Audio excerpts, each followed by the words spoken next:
Hello? Okay, there we go. Mic should be working. But,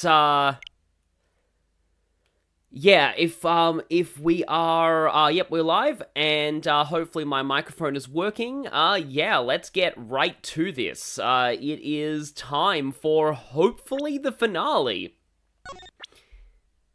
Hi, Pickapecka, hi, Anna S, and, hi, Sea Legion. Yeah, we've got the, Taurosaurus there, yeah, great way to start this. Also, I noticed that someone in the chat, I think it's John Childers, said that your new laptop can run Yakuza 0 at a comfortable frame rate. Yes, that is indeed the benchmark for every good laptop. But yeah, so, oh, it's your birthday? Oof, that's pretty great. Yeah, happy birthday. But anyway, so, okay. As much as it seems like we're still in the middle, there are only 2 segments left, in this case. Middle part 2 and end. Like, this case is, like, parts are paced very strangely. But end is entirely the final testimonies. So, yeah, this is, however, exactly what it says on the tin, the truth behind the SS5 incident. This part is the part where everyone playing this game blind just explodes. Because the reveals that are coming here are absolutely insane. And they're all great reveals, too. Oh, wow, I hope that didn't...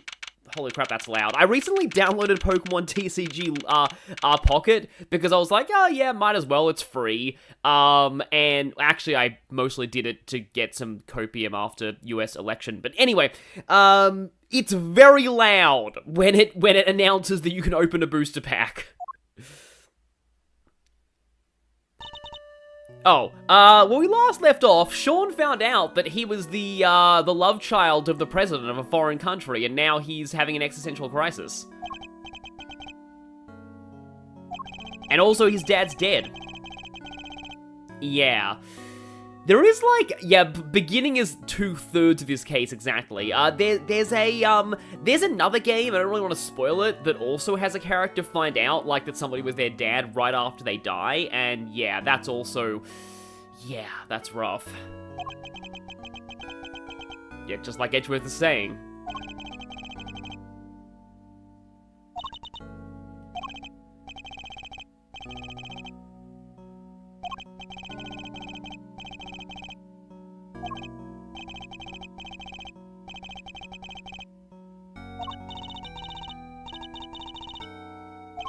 Oh, I like how she has a full sprite for, like, hugging him.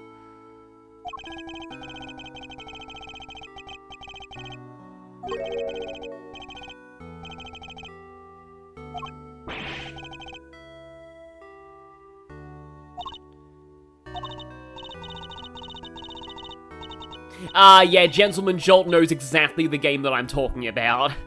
So, yeah, even though I don't want to spoil it here, some people know what I'm referring to. Like, man, like, for a kind of comic relief villain, that guy gets nasty towards the end of that game.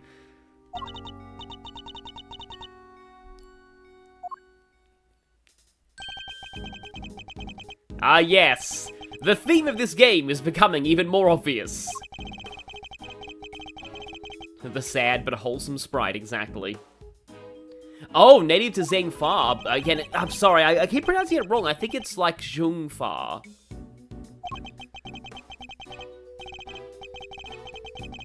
I know it might seem insensitive, Agent Lang, but we have a case to solve right now, so we need to figure out who murdered this guy's dad.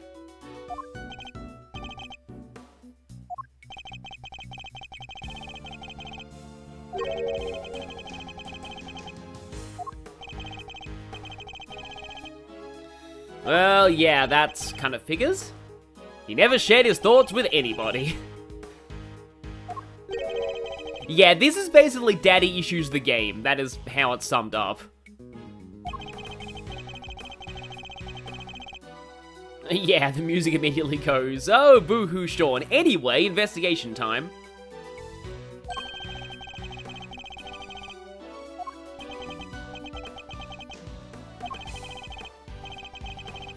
Your father's footsteps, but in what size shoes, Lang? That's the important part.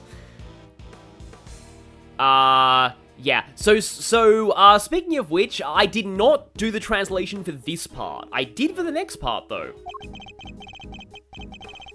Wait, Brothership has an island where Mario and Luigi become detectives? Like, and then Peach became a detective in Showtime, so for some reason Mario's just really been getting into detectives lately.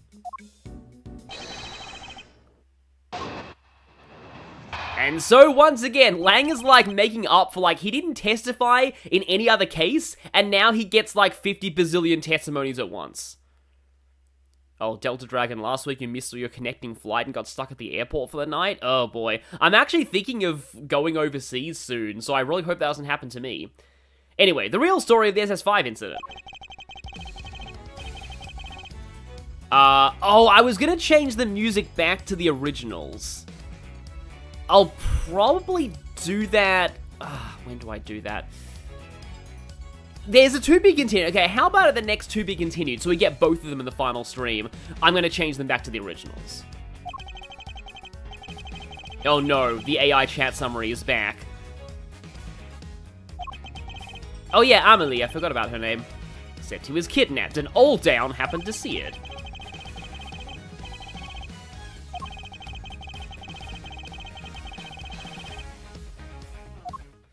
Okay, that kind of lines up with what we've been theorizing, however, I think I see exactly what we're supposed to present here.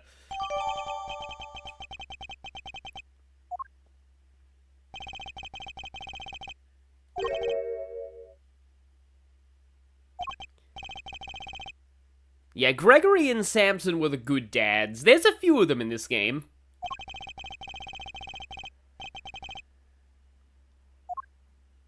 To be fair, most people with a gun pointed at them probably play along.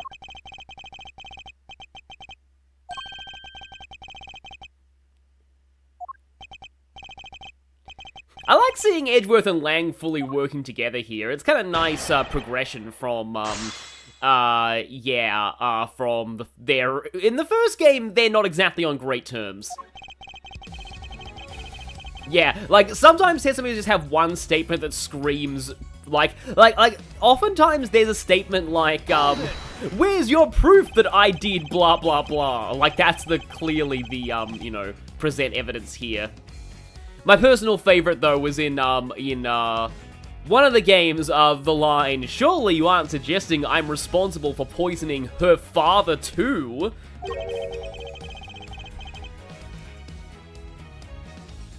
That shouldn't mean that much out of context. Big building clinky. Well, hey, that's the first time I've heard that.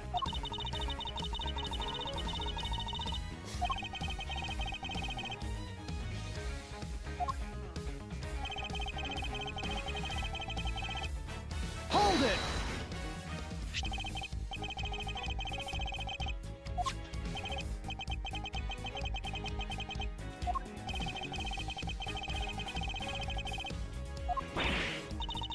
And happen to have room for a second message way later. Finish each other's sentences.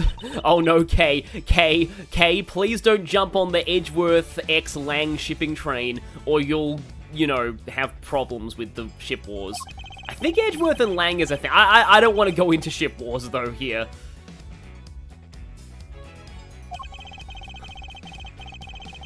Onions have layers reference.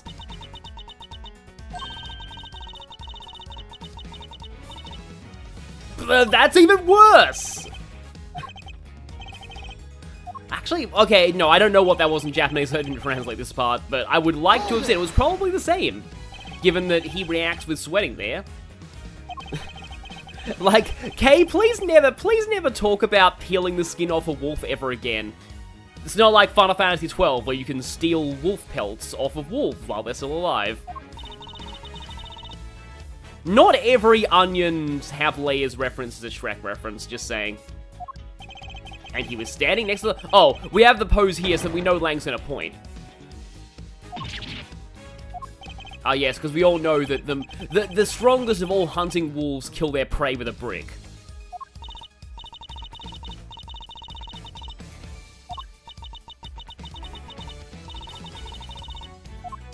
Less dramatically, this is Ace Attorney. We always do everything with the maximum amount of drama. Yeah, this right here I do feel is a bit suspicious.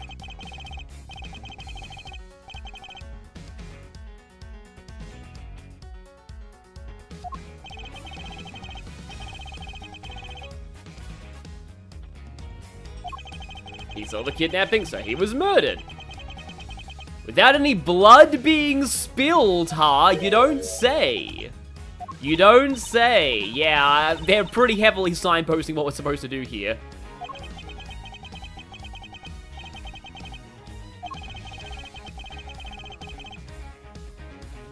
It's fine if some people have to miss this. You'll always be able to catch up with the VOD.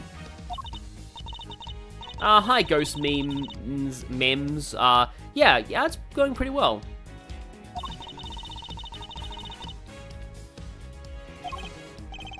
Yeah, where did the ransom go? Like, did they really just bury that, like, millions of dollars for years? Surely someone would have found it.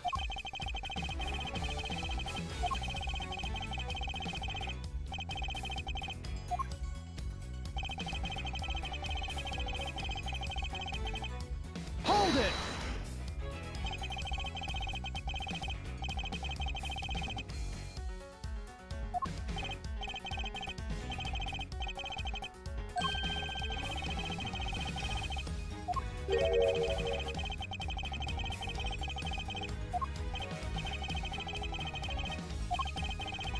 Oh yeah, we established before that somebody just ran to the local store and got an extra roll of film.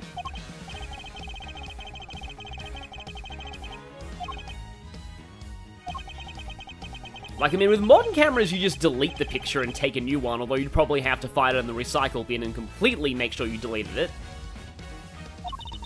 The secret's buried in the snow, finally coming to light.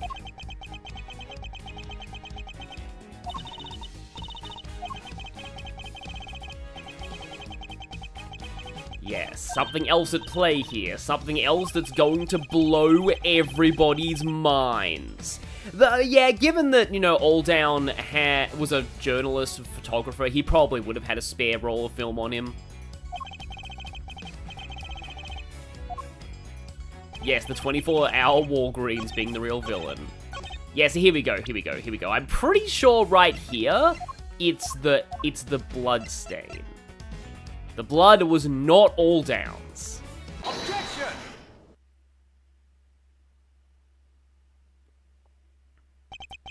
They had Ica from Persona 4 deliver a new roll of film. No, Ica would never participate in a murder investigation, and she would never help somebody like Excelsius. Ica's way too good for that.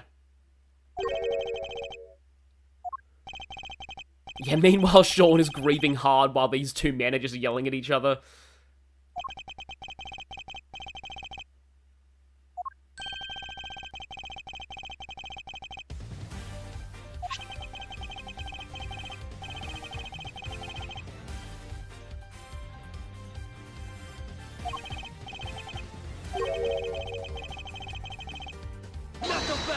Yeah, that's definitely a lot of blood.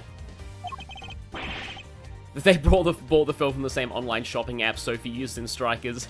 Expedited delivery!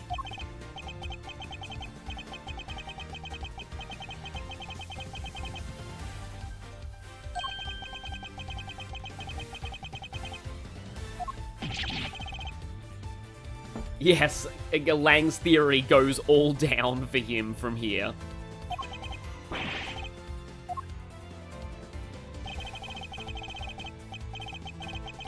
Whoever covered up this other homicide did so very skillfully indeed. They even seemed to have been able to avoid it being mentioned in the files.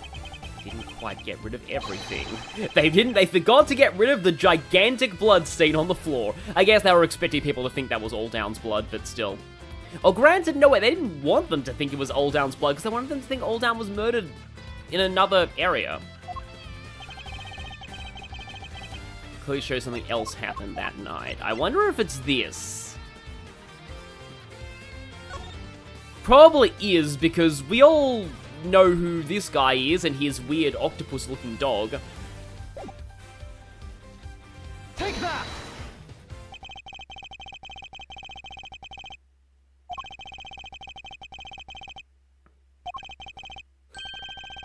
Yep, Lang won't be able to refute this because, daddy issues.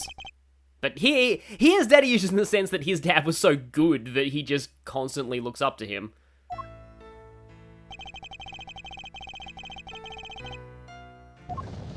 Yeah, there was the fire.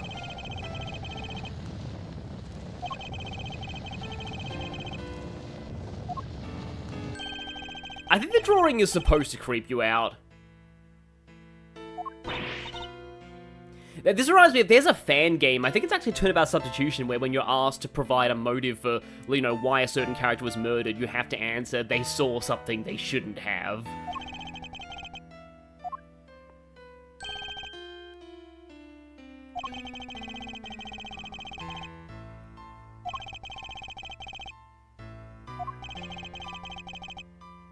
Who's that standing across from him? Well, good thing we have Body Harmer's profile in our, profiles.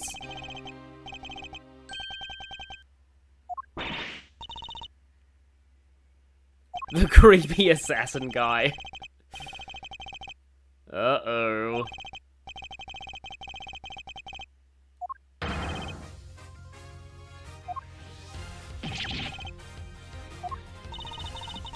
Oh my god, what? Wow, Excelsius looks even worse in HD. I've seen this before, but what? Wow, the HD makes him look horrifying in this.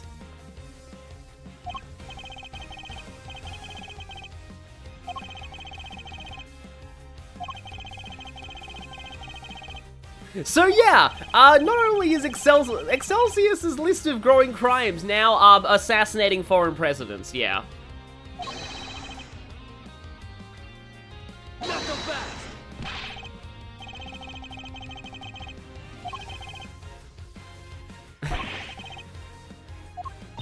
We only found his body this morning. How could he have died 12 years ago? A president killed 12 years ago, and a president killed in the last 48 hours.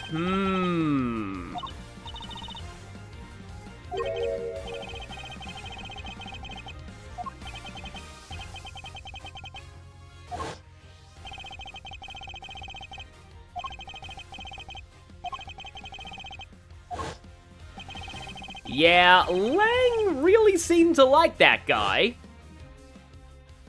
However, we originally were explaining this as, he just didn't know the real person, but, his family was really close with this guy, and then suddenly he stopped all contact with Lang's family.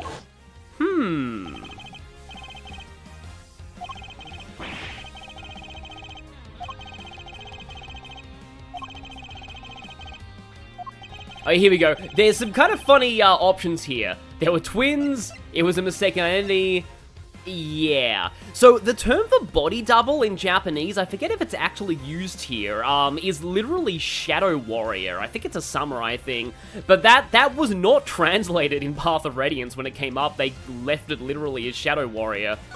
Though Gifka's not really Kanega's body double because he doesn't look anything like him.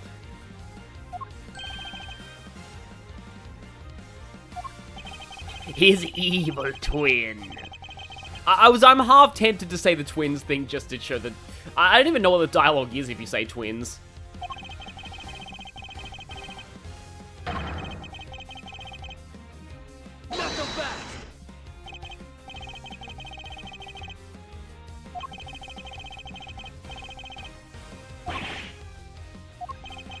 Do you have any proof that there was more than one president? Okay. Okay. I'm sure there's something really obvious here that I'm missing. Bouquet. SS5 case file. President Wang was supposed to meet Amelie Fan at the orphanage at midnight. Witness was murdered. Body moved. Photograph of the kidnapping staged. Fire. Bloody button. Final call. It looks like he's being kidnapped. Anyway, probably nothing, but I thought usually you've... here for some reason, and there's another... Well, I've actually completely forgotten about this, what the answer to this present is.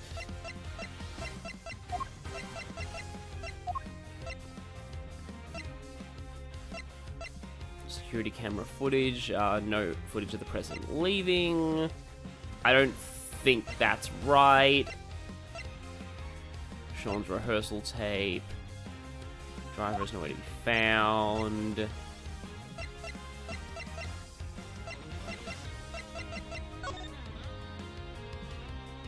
Full body contusions.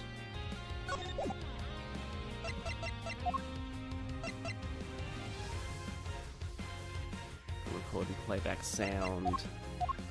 Yes, yes, there is a bloody button, so I think people made Reaper jokes before.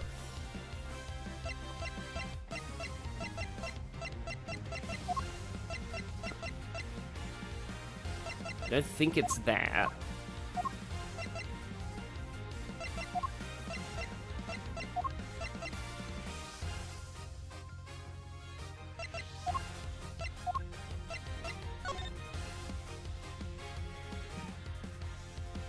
Has like 2 horns there. I don't know if it's got something to do with that.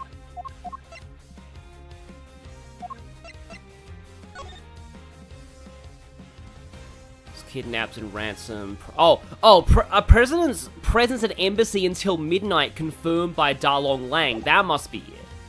Take that! Yeah.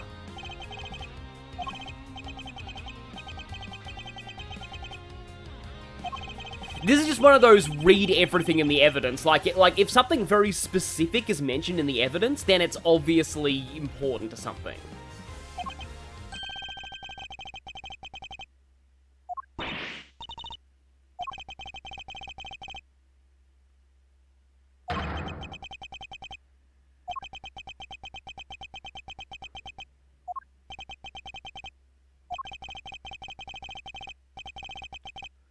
As if there were 2 of him! This is getting out of hand. Now, there are 2 of them! We should not have elected this president.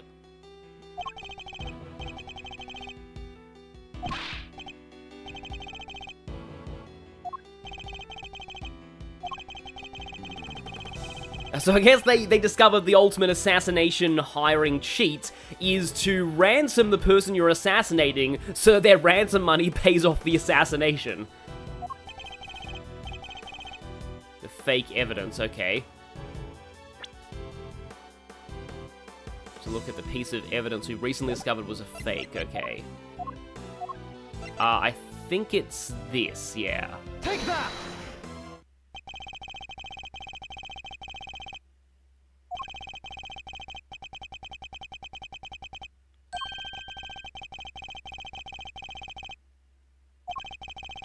The president is able to do mitosis.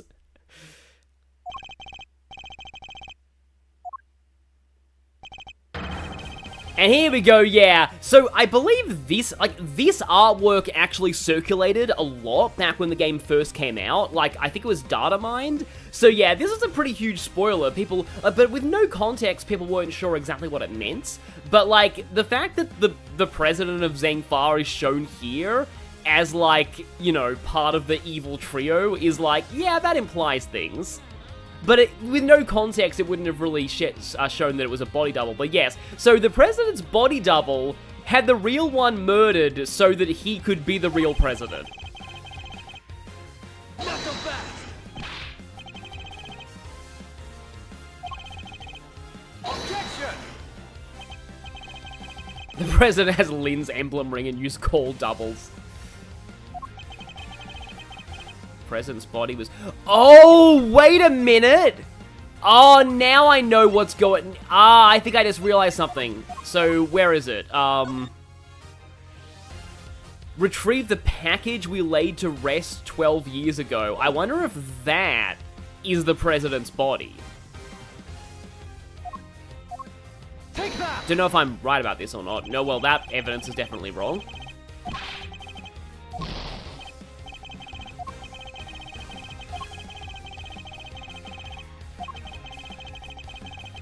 Yeah, I think I know what it is. It's just like, I don't think that evidence is the right way to get it.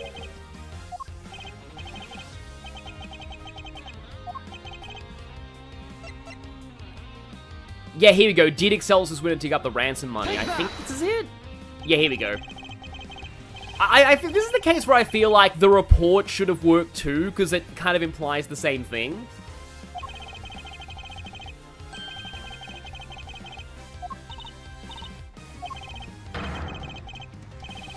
It'd probably be like bones by now, wouldn't it? Like, how long does like actual flesh take to decompose? It'd be kind of hard to get all the bones. Oh yeah, it may have decomposed. Yeah, the bones would have remained, yeah. Ah, yes.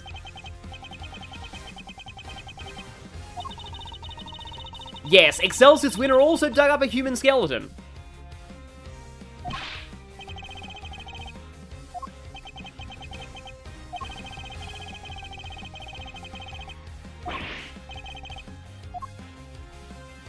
The president is too strong to decompose.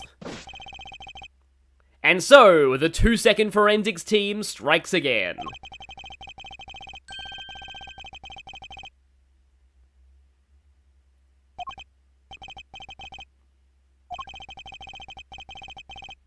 Ah, yes. We also finally searched his home. The guy we just arrested and found, oh yeah, he had a bunch of bones lying, human bones lying around. But at the time, they probably assumed, nah, he's just the kind of guy to keep human bones around for no reason.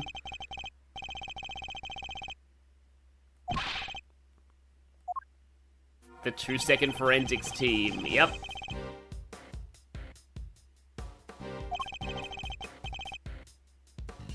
Yes, thank you so much, 2-second forensics.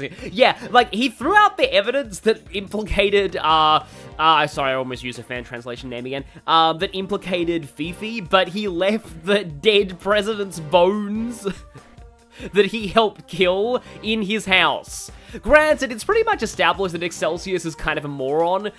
He only gets away with it just because he has so much power, but, like, now that he doesn't, it's like, yep.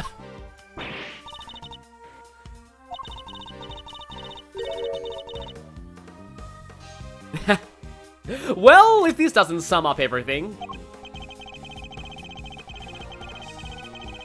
Yeah, let's just go over everything one more time.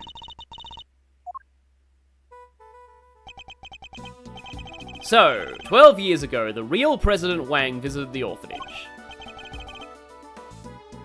His aim to meet his oh boy, Eustace, wow. When Eustace finds out, oh, by the way, your dad also helped kill a president and had his bones in his house. To be honest, though, like, I'm sure at this point Eustace is just like, yeah, I'm over it. I don't care about that guy anymore. Doesn't surprise me.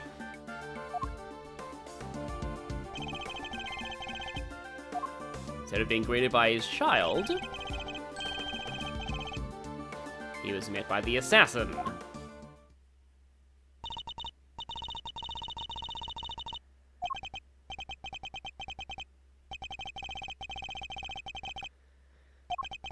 Yes, at least he didn't suffer, I suppose.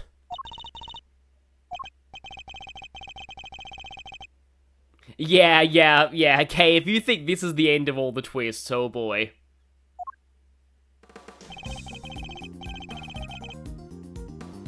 Eustace, your father killed a guy. Yeah, I heard. No, we mean another one.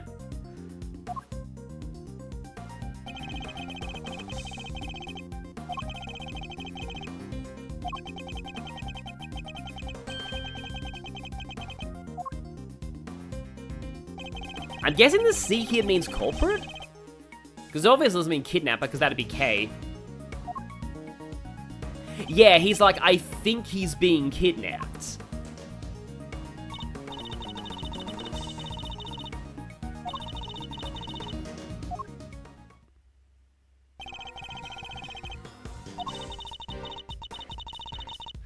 And wait, does this mean Excelsius didn't actually... There was one person Excelsius didn't kill! Yay! I guess. So actually the real murderer of Alldown was the fake president.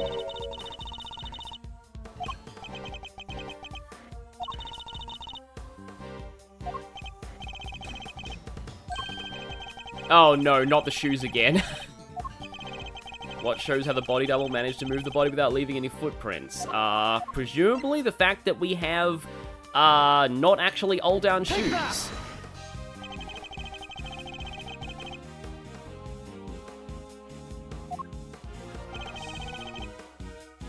Kidnapper. Exactly.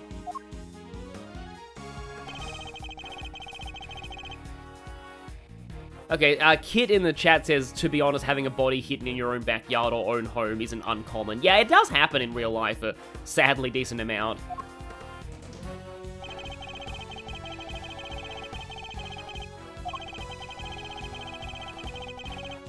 Stepped exactly in the footprints left by the real president, wow.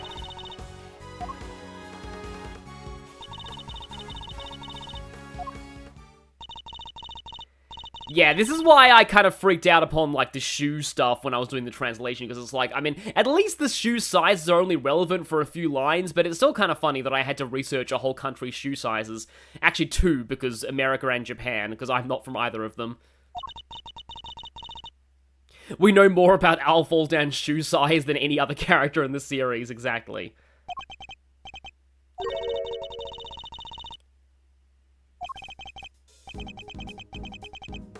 Yeah. Oh yeah, presumably they did hear him saying that.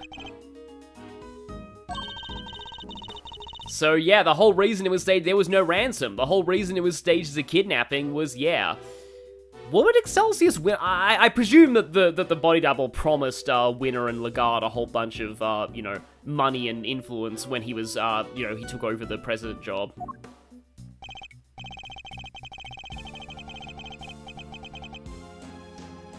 Yeah, a lot of real-life crimes are far less, you know, complicated and a lot easier to solve than, you know, yeah, ones in fiction. But that's why fictional ones are fun.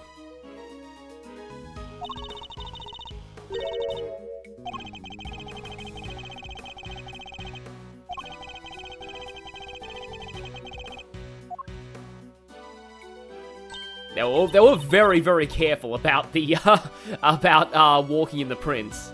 He would have had to walk backwards for that, too. Oh no, the shoe sizes, they actually were relevant again.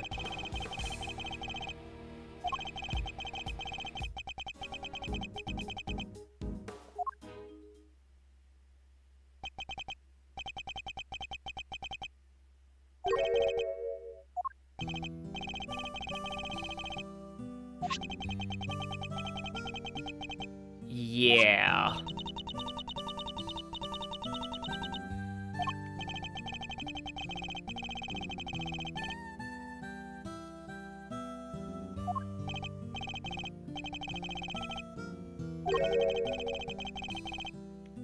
Yeah, that'd probably, you know, given that the body double was now in control of the whole country, he'd probably have a lot of resources to make Lang's dad conveniently go on vacation permanently. And then accidentally brutally stab himself in the stomach while shaving.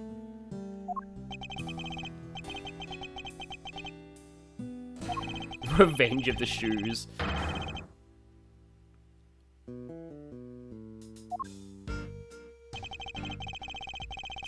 Or yeah, he kept quiet so as not to cause mass panic. But again, I'm pretty sure if he did try and, like, you know, go public with it, it would definitely get silenced.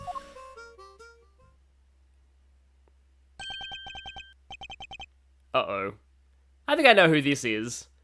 Although, by the way, I want to, go ahead and check this. Yeah, it's entirely possible that Lang's dad keeping quiet about this caused more problems than it actually, yeah. Yeah, the game both begins and ends with the assassination of a president as well. Investigation notes. Suppose kidnapping was enacted in order to cover up the murder of the real Wang. Witness, Alfaldan was killed, his body moved in a photograph of the kidnapping staged. Crime was carried out by Wang's body double, Excelsius Winner, and Fifi Lagarde. Okay.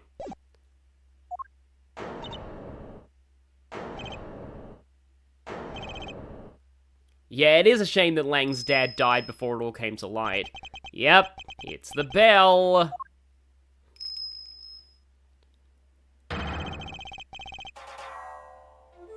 The guy that I saw a screenshot of once and assumed that he was the villain of the final case, and I guess that's partially true.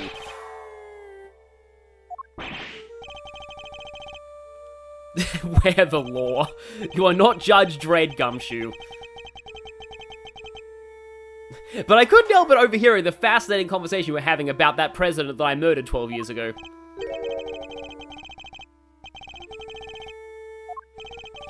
He was just taking his dog for a walk.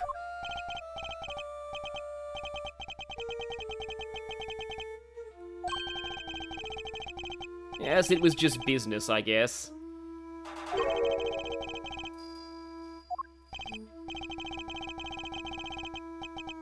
A little sojourn from the penitentiary. So this right here is really interesting. Young pup. So in Japanese, the term used here is kozo, which is literally like young monk or like apprentice monk. I think it refers to like Buddhist monks in training. And I think we use the term acolyte in the fan translation. But I guess here they're going more for the dog connection. Oh no. Oh no, not again. Yep, are we finally about to figure out the true identity of Red Raincoat Man? It all comes together.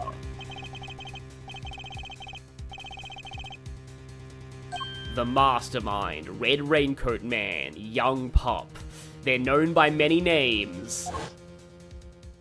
And we're about to work out who they are.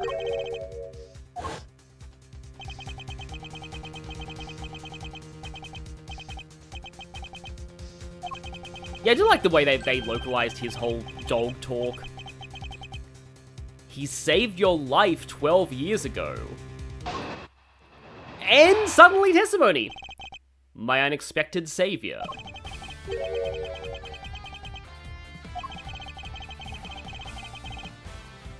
Who became an inconvenience of removal. The imposter president, Winner, Lagarde, all three were keen to guarantee my silence. If I hadn't met my friend the young pup again, they might have even succeeded. I wonder what he's doing now. Yeah, I do like the acolyte thing. It's a bit weird to use in this context, but like, anyway.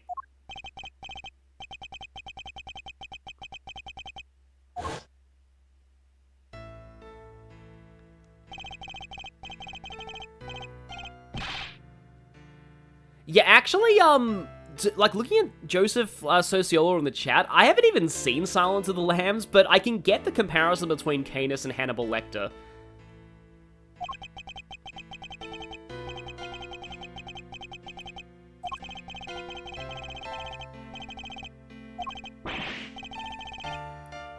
Who's to say I couldn't run an entire country?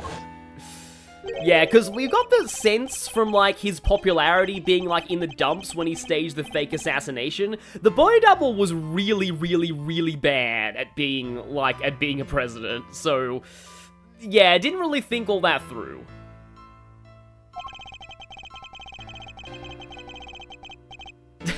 I'm screenshotting this for reasons.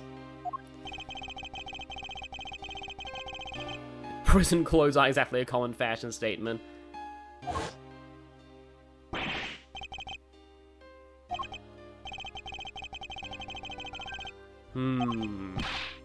Yeah, like, I like this here. There's echoes. This is why I love this game so much. When you go back to the earlier cases after having, like, played through the whole thing, knowing the later twists, there are so many parallels. Like, all through the game. Like, again, noticing the parent-child stuff happening, like, earlier as well.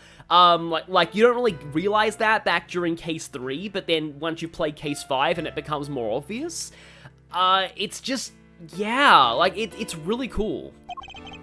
Yeah, the body double was also a complete, yeah, a-hole.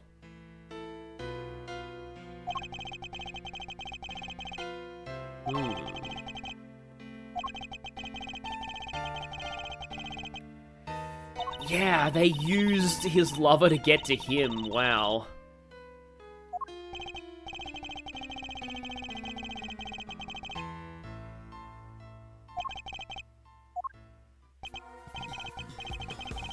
And yeah, Amelie was working at the orphanage, so that's how Lagarde got involved. Yeah, they must have promised her, like, a lot of... They must have promised her a lot of stuff. In fact, yeah, and then Winner got her the, you know, warden of the prison position as well, so they're all very well connected. Whenever I see quid pro quo, I always think of the genie from Aladdin, because he talks about that with wishes. But, like, I used to think it was quick row pro, or something like that. Mysterious string puller, yet another name for them. Yeah, I had a feeling the kid was the one who set the fire. Yes, the person whose idea of a prank was just arson. Aha, the igloo was actually important all along.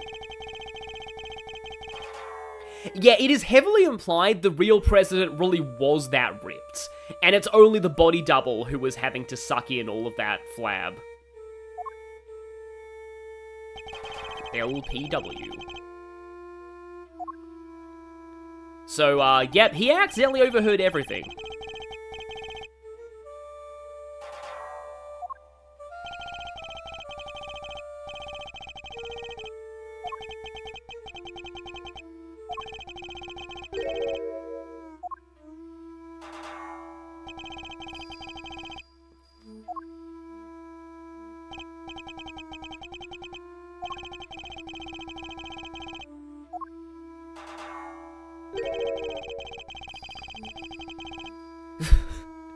Where did he get kerosene? Like, where?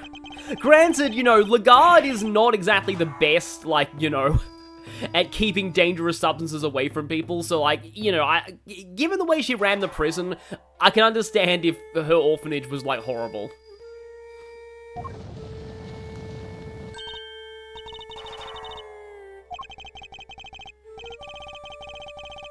Yeah, the fire was to erase evidence. And prevent one more murder that night.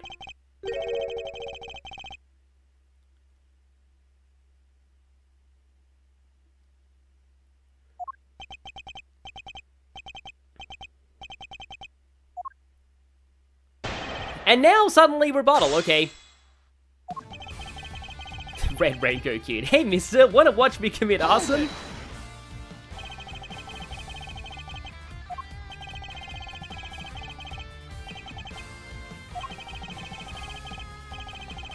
Okay, so he's kind of tired of the assassin life now. Good to know.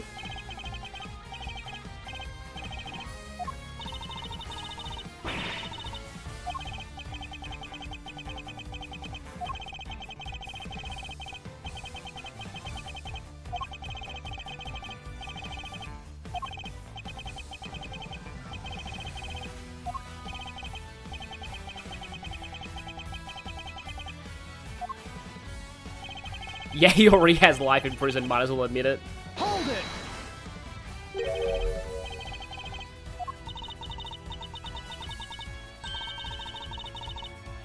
Okay, that is weirdly morbid. Why, like, Kay has just been going very dark lately.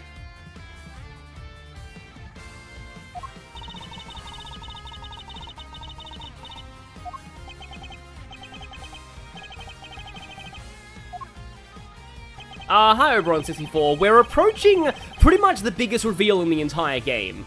Hold it! So, yeah, it's going pretty well.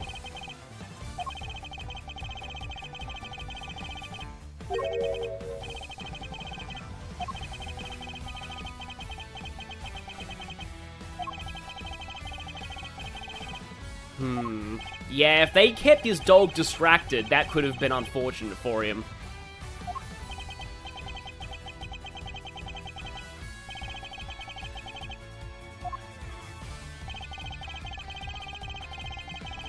Hold it!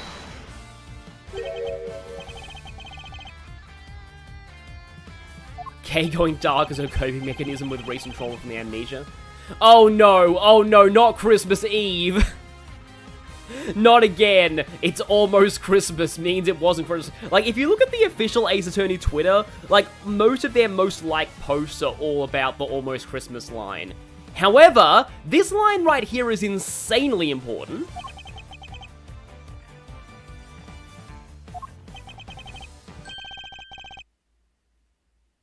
Because, yeah, this is one of those press everything testimonies, because this press is insanely, insanely important. Because 18 years ago, remember when he said if I hadn't met the young pup again? That wording struck me as weird. It's because they'd actually met before.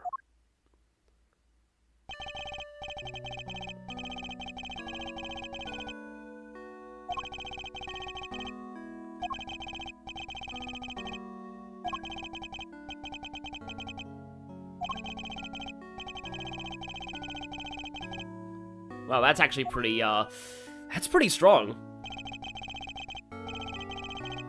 So 2 young boys almost dead from the cold.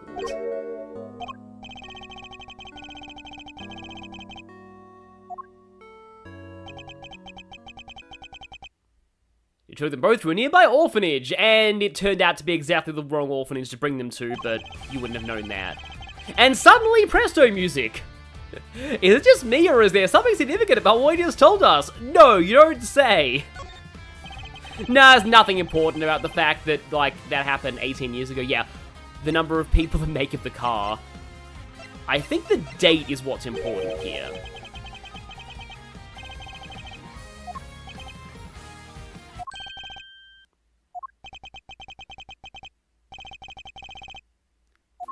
Yeah, the testimony just straight up stops.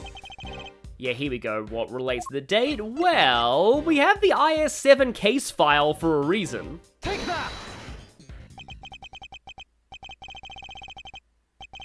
And yeah, now, suddenly case 3 is relevant again.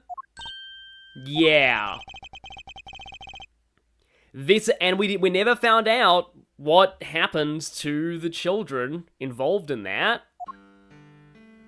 Yeah, Almost Christmas is plot relevant. Yeah, from this photo, Artie Frost and Carmelo Gusto. Their kids went to the same school, but, Gusto said that his child vanished, and, he didn't care. He just, you know, abandoned him, went to Zhongfa. It's all relevant, always has been.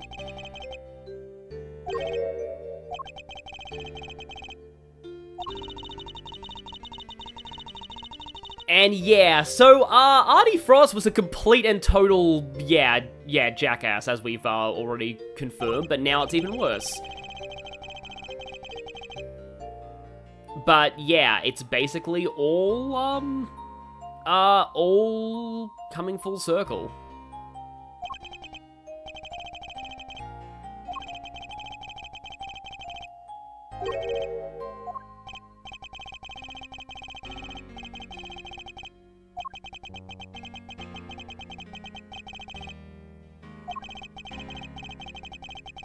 And yeah, convenient amnesia, but I suppose they probably had some kind of almost brain damage from that, that cold. So I suppose or, you know, trauma. They weren't even able to remember their names. Well, that explains why, well,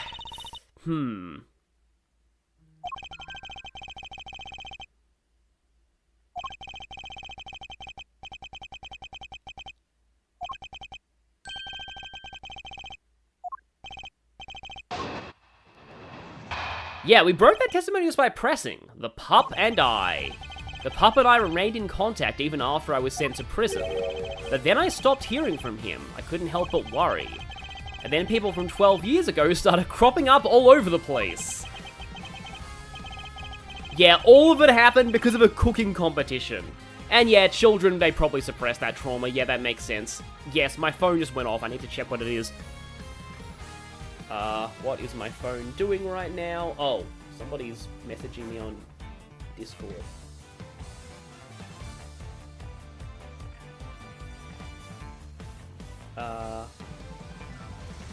Okay. Oh, it's just Discord stuff. Anyway.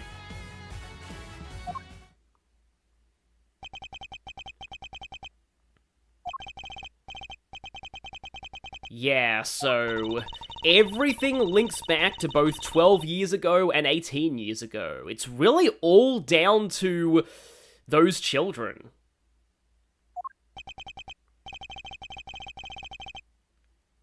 Maybe it's not a coincidence that we've been involved in a whole bunch of stuff relating to 12 years ago.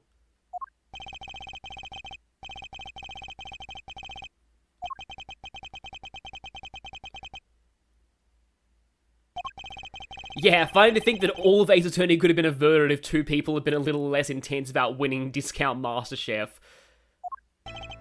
Kinda sums it up. I love the IS-7 Reminiscence theme.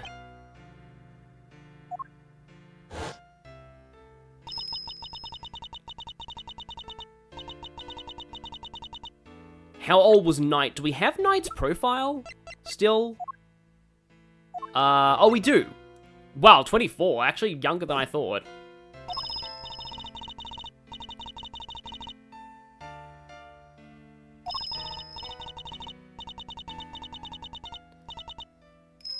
So that was Amelie Faye, I believe.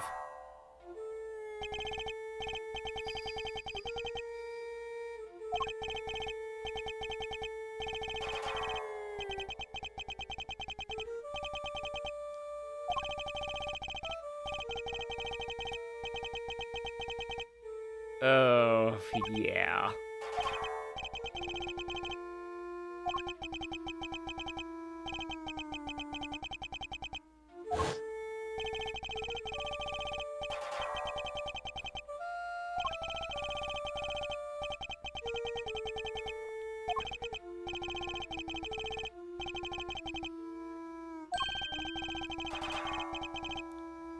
Ah, that's the acknowledgement, right?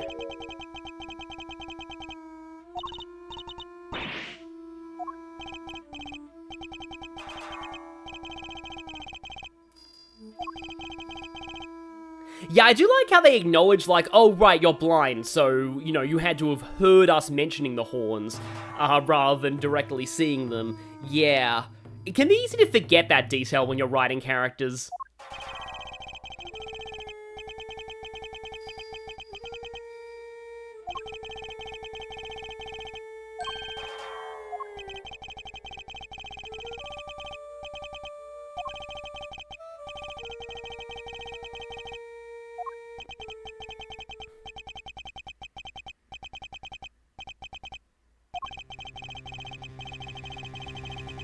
Oh, was I saying Amelie Faye? I guess I'm thinking of Ami Faye from, you know, the earlier games.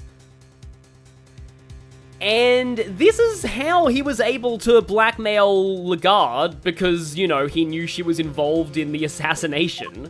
And that's how he got special treatment in prison.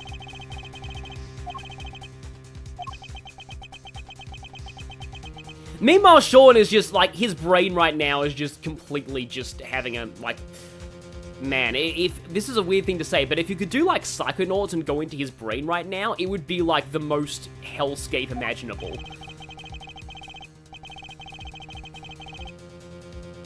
Ah, that was how the plushie got damaged.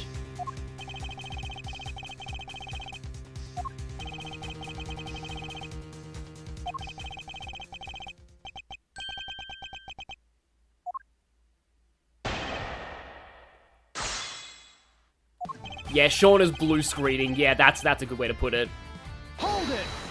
Yeah, the real Wang was indeed a Giga Chad, though. He blocked a knife with a plushie. Yeah. Oh, hi, Lady Vigilia. This is an interesting place to come in. I think you missed all the other streams. We're about to find out who the ultimate mastermind of the whole game is.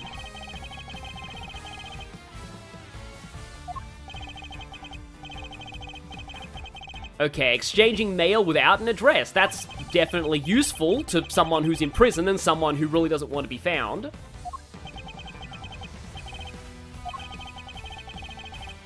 Yeah, I'm pretty sure that, like, Lagarde, they specifically mentioned in Case 2, that Lagarde was checking all of Canis's mail.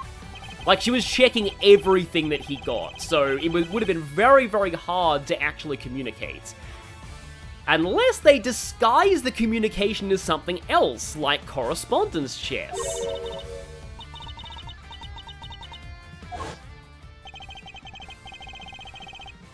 Yeah. Him and Mr. Knight were playing.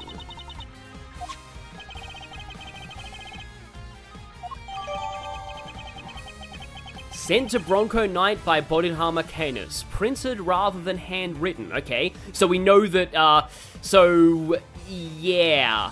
Printed. Interesting.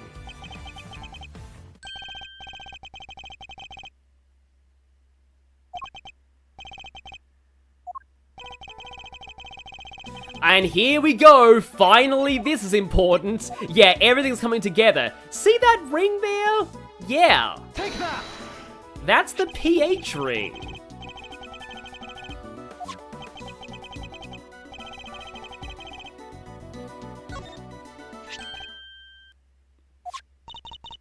It's a bit more easy to notice in HD.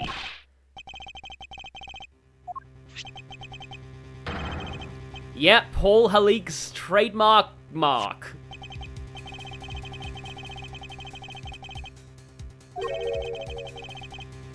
Why would Knight have been carrying it? They tried to release Frost's personal effects to his next of kin when the case went down. Okay, sorry to suddenly split off from this, but in the chat, yes, SCJ in the chat says that you had some sympathy for Lagarde at the end of Case 2, but that completely disappeared in Case 1. Yeah, that's the thing. So, like, back when I did the fan translation, I wasn't sure how sympathetic Lagarde was, like, supposed to be in Case 2. When you go to Case 5, you realize that actually she's not really that sympathetic at all, so you kind of have to keep Case 2 kinda consistent with that, but also, like, back in Case 2, it's a bit of a red herring that she does seem to be a bit more sympathetic there, so it's like, there's a delicate balancing act in how you have to write her in that case, for that reason. Yeah, like this case is just, not this case, this whole game is just, like, Yamazaki, like, holy crap, like, this is, like, why I can't get behind people who say that Shu Takumi is the only one who writes Ace Attorney well. Because, yeah, okay, overall, Yamazaki's games are not as good as Takumi's games, but this, Investigations 2, is just proof that Yamazaki is an absolutely fantastic writer. Like, this right here is probably on par with, or even better than most of Takumi's best work. I guess it's more that Yamazaki has higher highs and lows, because, like, Shu Takumi has written, like, I know, but I had this debate before, but, like, Shu Takumi has definitely written some of the worst received cases in the series, like Big Top and Serenade, so, yeah. And at the same time as well, like, Takumi kind of the same thing with the Great Ace Attorney duology. Like, Great Ace Attorney 1 isn't that good, and then 2 is much better. So it's kind of like the Investigations duology. Sometimes in Ace Attorney, they just follow up a mid-first game with a peak second game. Also, Frosty Boy. Never got to hand it back to him, not till later.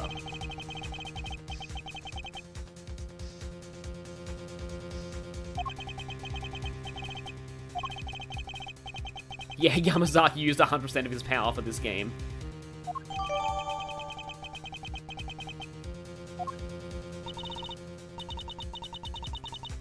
And this explains why they forgot their names, so that's why he had a totally different name. He must have just loved chess so much as a kid that in the orphanage, he's like, you know what, I'm gonna call myself Mr. Knight. And then it's like, okay, well, I guess we'll make that legal.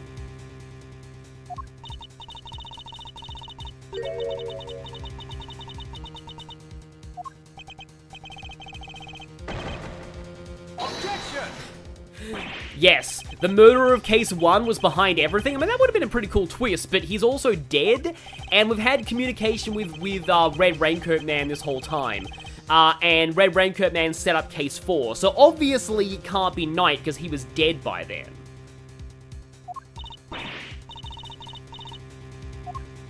I mean, sometimes dead people, manage to have a bunch of contingency plans put in place after they were dead. Like, I've always loved it when that happens. Like, sometimes a dead villain manages to, you know, like, actually do a whole bunch of stuff after they die because they set a bunch of plans in motion. Like, it's always interesting when that happens. Technically speaking, one of the earlier Ace Attorney games is like that. It's always cool when you find out, oh, wait, all this stuff happened because, oh, wait, the person responsible died years ago? Okay, we can't really punish anyone for it, but, But yeah. I wonder if they'll port Leighton versus Phoenix. That game is actually better than people give it credit for. Someone in the chat said they thought Clouded Cockerel was good. I personally think, what is it? Memoir of the Clouded Cockerel is good. The original adventure of the Clouded Cockerel, not great. But then I stopped hearing from him. I couldn't help but worry.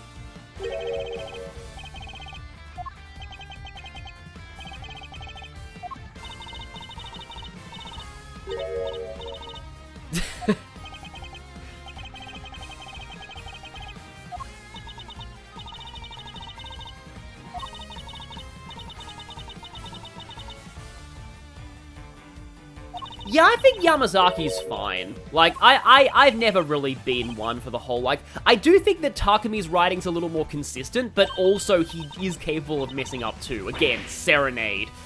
I like Serenade even less. Oh, right, Memoirs of the Clouded Cockerel is what you're referring to. Yeah, exactly. I love Memoir of the Clouded Cockerel. Sorry, I'm butchering that.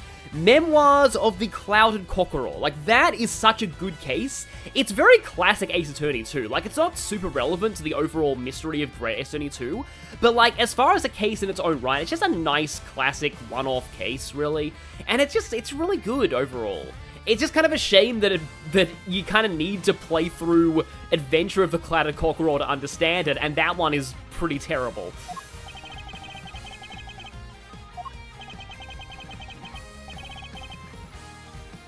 It's like, there's been a lot of things, there's a lot of things where one writer has, like, one dud, and then everyone is, like, piles on them for it, and then, like, for example, I'm gonna bring up ponies again. Like, Meriwether Williams, people, like, hated her because she wrote, was it Ne'er-Do-Well that she wrote? Like, Ne'er-Do-Well was considered one of the worst episodes of My Little Pony, but she also did, that same season, Hearth's Warming Eve, one of the best received episodes of that season, and nobody cared. Because they're like, oh, yeah. And then it got particularly ridiculous because, like, the episode Bats in Season 4 was misattributed to, Meriwether Williams, the writer, and people, wait, hang on, no, it was misattributed to Megan McCarthy, a really well-regarded My Little Pony writer. Hold it! And people thought it was amazing. And then they realized it was misattributed and the writer was actually Meriwether Williams. And then everyone said it was bad. It's tough being a writer. Things like this just happen. All the time.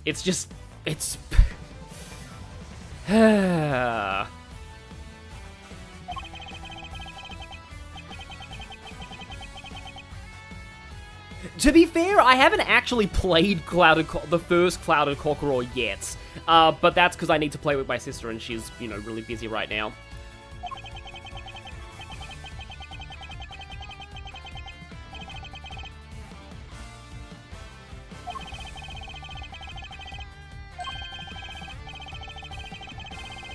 Yes.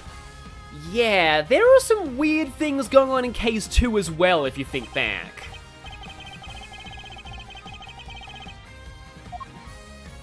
I don't want to spoil exactly what happened, but, like, there are some weird things going on there. I thought I'd temporarily regain my freedom.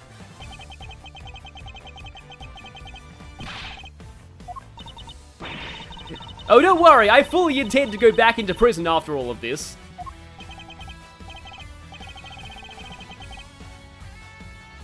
Yeah, cyberspace, that's true. It's similar to Singer in Trails. Like, everyone hates Singer's, like, bad songs, but they forget, like, that he actually did a lot of well-received songs. Like, he also did, like, what is it, Marionette from, East 9? That's a really good song, so it's just, anyway. Yeah, that's the thing about being an artist. People only remember your bad work and not your good work. I have my ways.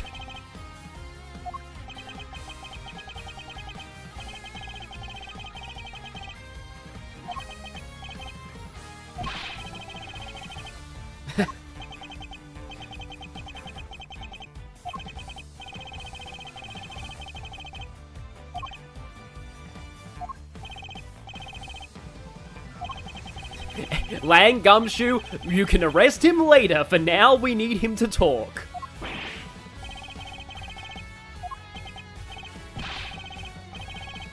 dog man. It's like he doesn't even have a wolf. He's a fraud.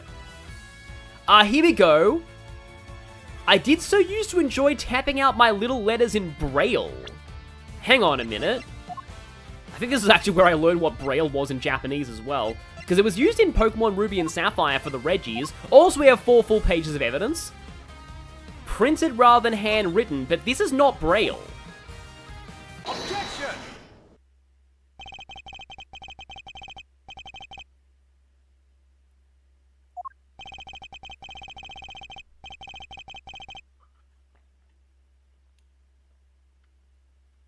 Yeah, now people are wondering if, like, Great Ace Attorney is overhyped. Like, I like Great Ace Attorney, but, like, yeah.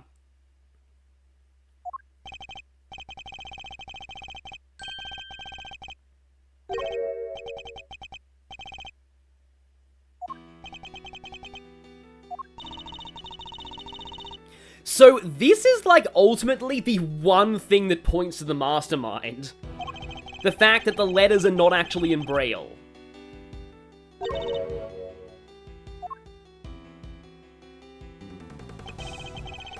And then we get this interesting diagram.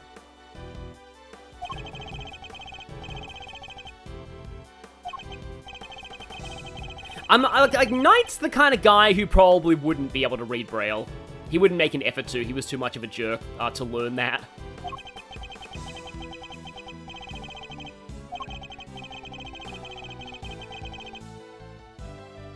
So yeah, there was a Braille interpreter involved.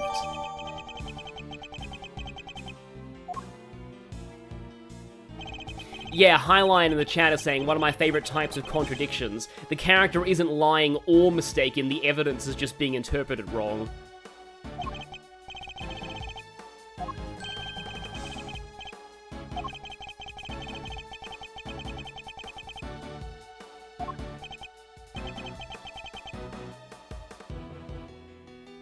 Wait, why is the chat summary mentioning Game of Thrones? Did somebody mention that? String puller.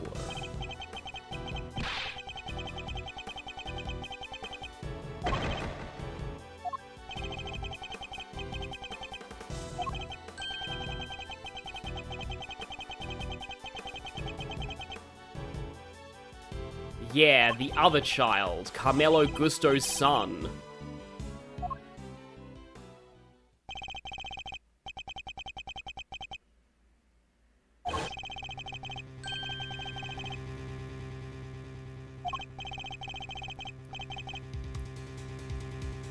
And... yep, remember that.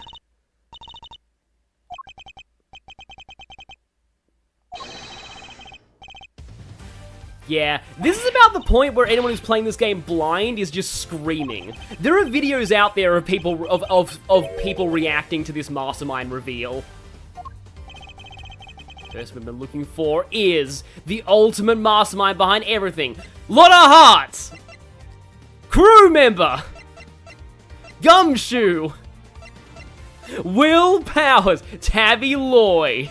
Eustace Winner! Actually, yeah. Take that!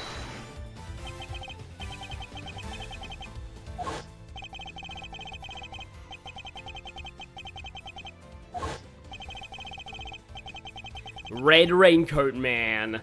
The true identity of Red Raincoat Man.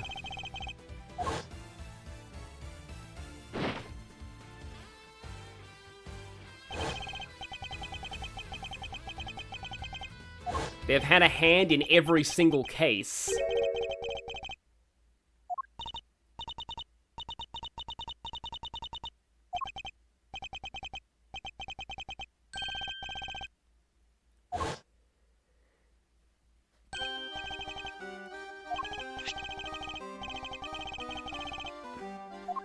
Edgeworth's line there about it was the monster was a little weird, but like, it makes sense here.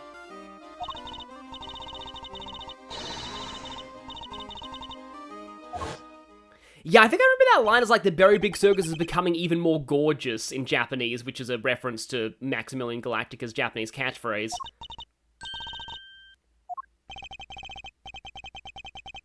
Yeah, so right here, this is where things get kind of weird.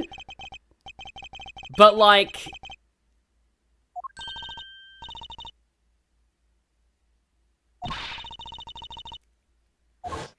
And this is why...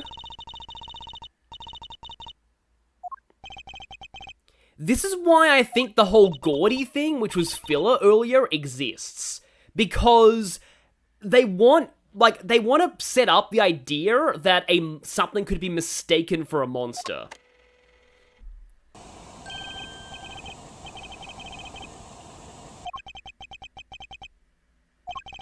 So, Lady Virgilia, were you here for case 2? Did you see this guy originally? Yeah, so here's the giant eyeball that you can only see with the enhance button. Alright, it's time for Mr. Analysis! Literally the enhance button!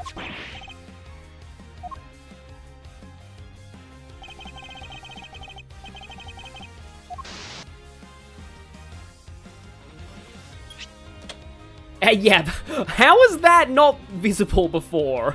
Eureka!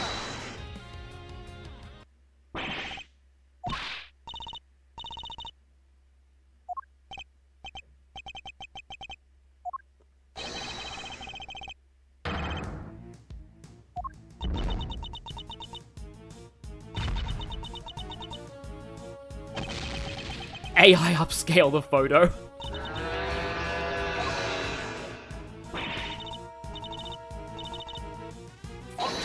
And here's where all the kaiju stuff actually finally comes full circle.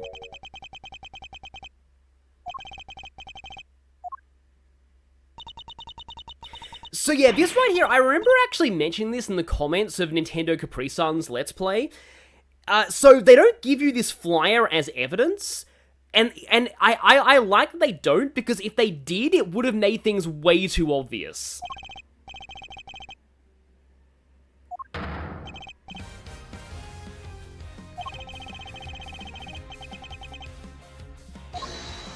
And when I first got here in the Japanese version, seeing all this art of, like, the balloon, and it's like, oh, right. So yeah, the monster breathing fire they heard was a hot air balloon. And now we finally know. We finally know. Neither the president nor Kay was seen getting on the elevator, even though they somehow got onto and off the roof. Now we know why.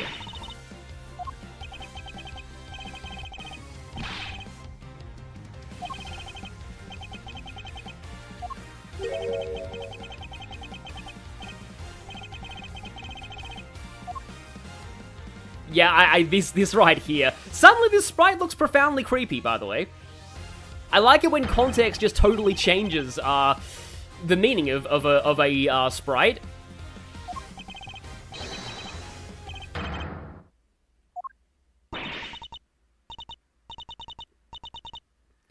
And now Kay's mind's gonna explode again.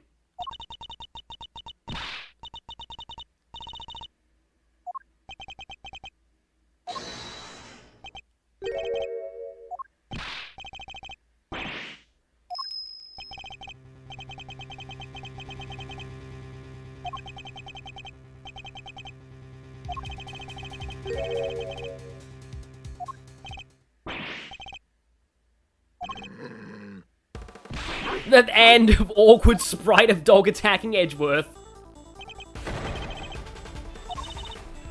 And now, Lang and Gumshoe are gonna lose their minds because they don't get to arrest somebody today. Well, I mean, you know, if we find Simian Satan, maybe they will get to arrest somebody today. So we can keep everyone happy. Muddy the monkey keeps getting paired up with killers, yeah, exactly.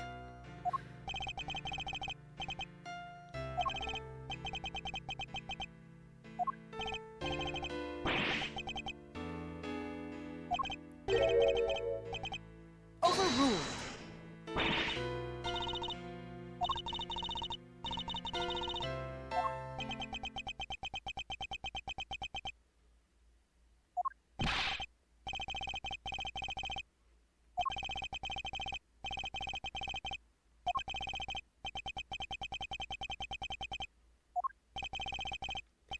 So it is time. Edgeworth's final opponent is literally not a clown, but the entire circus. The meme comes full circle. That's the other reason why I actually like that meme. Because one, it sounds like something that Edgeworth would say in canon, but two, it comes full circle. Yeah, a lot of people don't like Gavelle's voice clip. I think it's fine. Like, I think her overall clip is fine.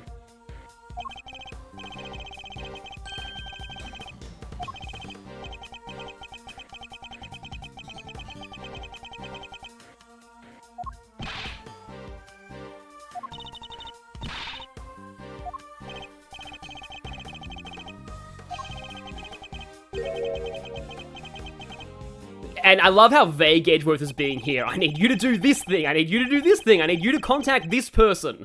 I'm not going to explain to the audience what any of that is until the most dramatic moment. But I mean, that is kind of storytelling 101. Because, yeah, Edgeworth actually was totally fooled by Simeon in case 2.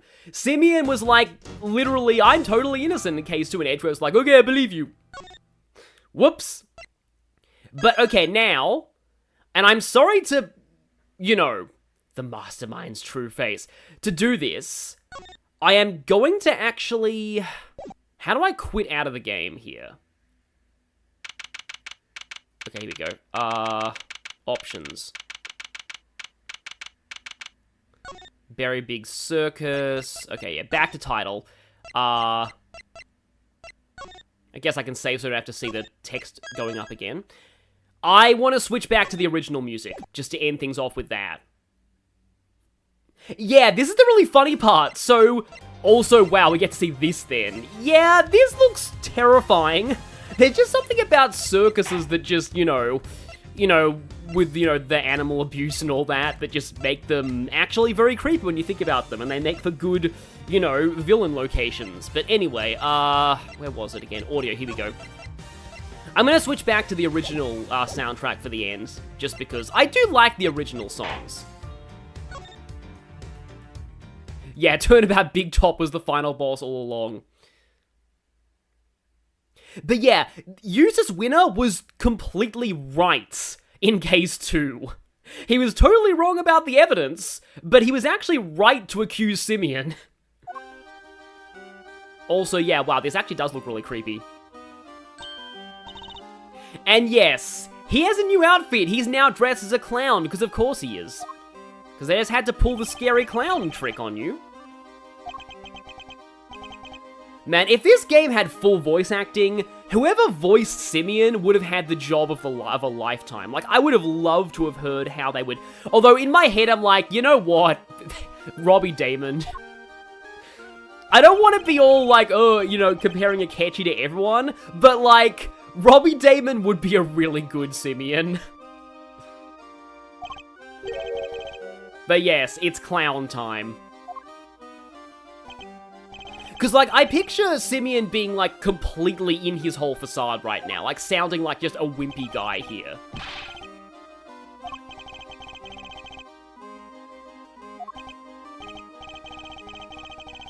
Because one thing about Simeon as well, so like, Lucian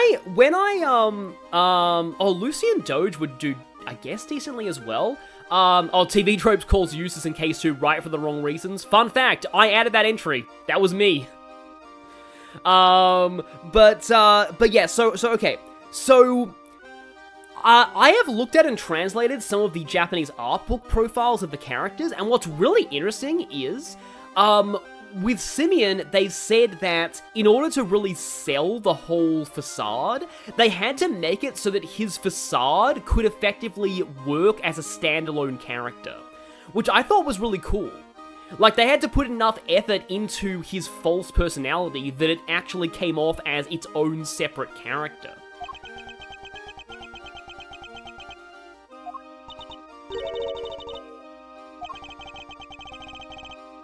Look at this photograph. Also, I feel so bad for Regina at this point. Like, Regina is just, like, first her dad gets killed, because of stuff that she indirectly caused back in Turnabout Big Top.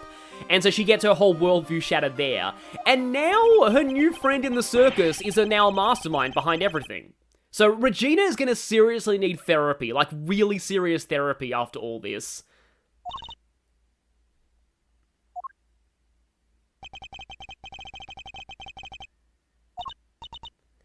Yeah, Regina needs better friends, exactly.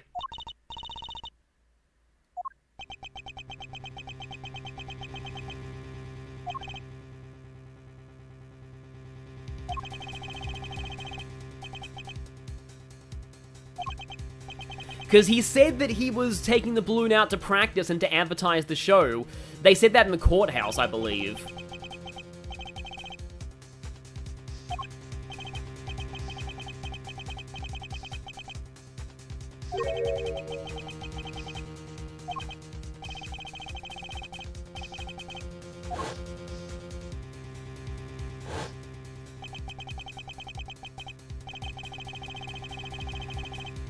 You weren't practicing at all. You were using the balloon in kidnapping.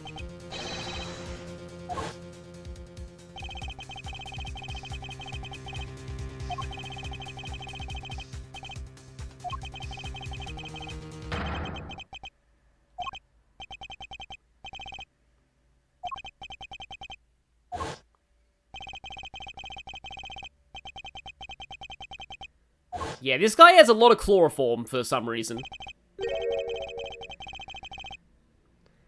Oh yeah! When they arrived at the courthouse, he must have just finished kidnapping Sean. So yeah, this is another reason why, like, so one of the things that I've heard, like, a lot of people, okay, so I've seen some video essays that talk about, like, good versus bad plot twists, and, like, honestly, when you've got a work where the plot twist, like, one and done shock value, like, it, you know, it's not really, like, rewatchable, but plot twists like this are good because you can go back and catch all this new stuff. Like, for example, all of Case 2 takes on a different meaning if you know this guy's the mastermind. And again, when you go back to the courthouse scene and you realize that he had just got back from kidnapping Sean at that exact point that you saw him walk into the courthouse. Like, again, it's just like, the best plot twists are the ones that reframe things, earlier in the story, that add a completely new dimension to everything on a second viewing. Ultimate Shadow, I just finished taking my dog out, what did I miss? Well, I hope you didn't miss all of the mastermind reveal stuff in the last segment, otherwise this will really confuse you. Yeah, I saw someone, suggesting Matthew Lillard for this guy, and given that he plays William Afton in the Five Nights at Freddy's movie, I can see that. And, like, also, like, he'd do the Shaggy voice for regular Simeon, and the Afton voice when he reveals himself, I guess.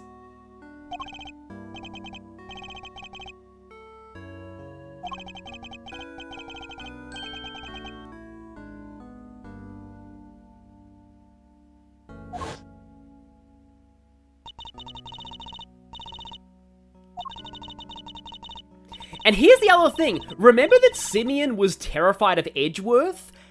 In hindsight, that was all an excuse not to talk to the guy he knew was really, really smart and good at figuring out crimes.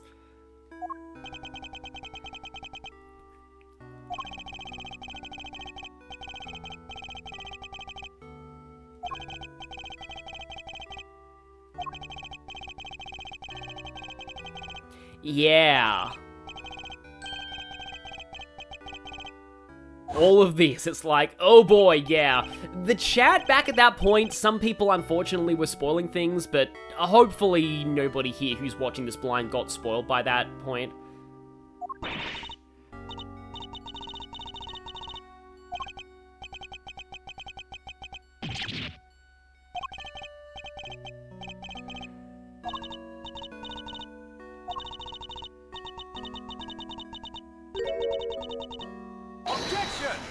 He's not a bad person. Objection! Yeah.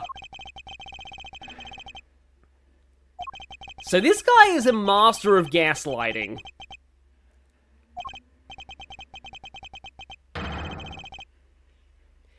When does that line come up? I know there's a line about, like, animal tamer who tames humans. I forget if it's already happened, or if it comes up later.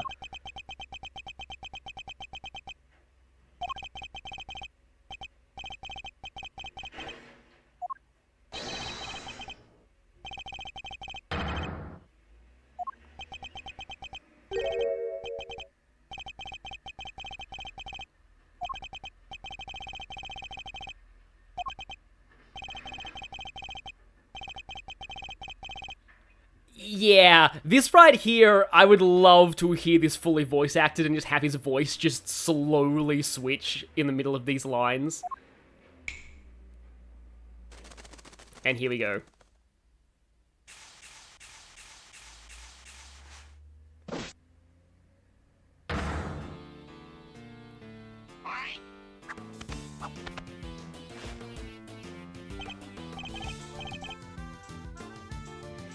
It's kind of a subtle change overall, but just the fact that he just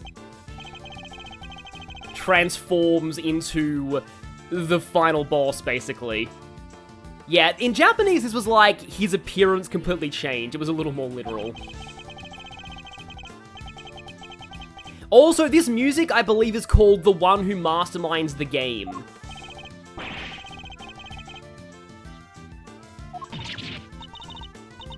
And again, Regina needs better friends and therapy. Ah, this line, I remember this line so much, yeah. Still have to be even Japanese. Also, all of this guy's poses are pure gold, too.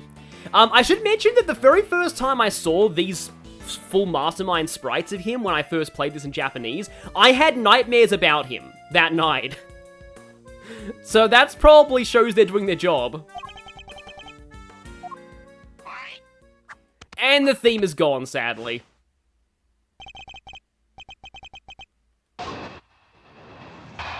Yeah, that pose there, like not pose, the shot of his eyes there in the testimony, amazing.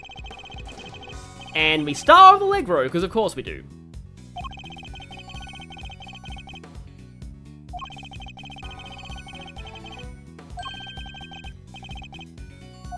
Yeah, that's a little, yeah, that's different to what I remember from the fan translation, but it is very, like, I like how casual it is as well. Like, he's just not bothered at all. He's just like, oh yeah, I can talk my way out of this. Yep, that's fine.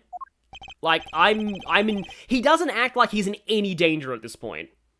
He's like, yeah, I was just doing promo work for the circus.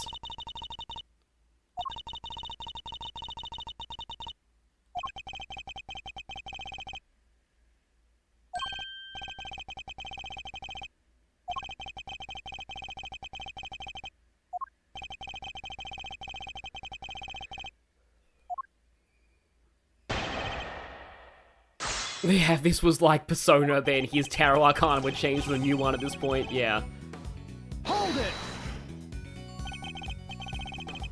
I wonder what this guy would be like. Maybe Moon, because that's all about, like, illusions and falsehoods.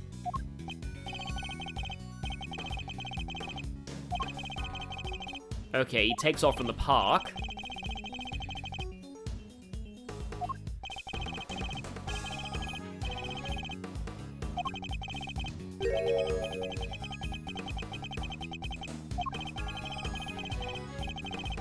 Yes, according to all known laws of aviation, a hot air balloon should not be able to fly.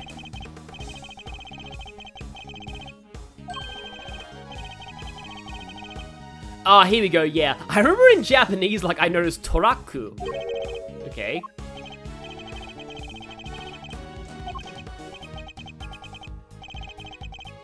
Yeah, this right here, important. The last time I took the balloon out on the truck would have been then, the day before last. Anyway, yeah, this right here is interesting because it's another thing that reframes stuff from earlier.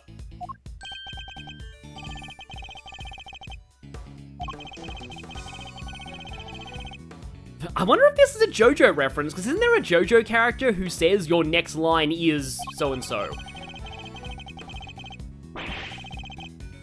Also, this sprite is a thing.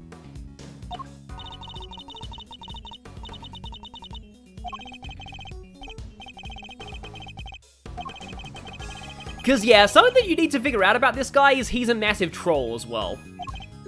A lot of people have compared him to Kefka from Final Fantasy, and there's definitely a lot of similarities there. He's definitely more Kefka than the Joker.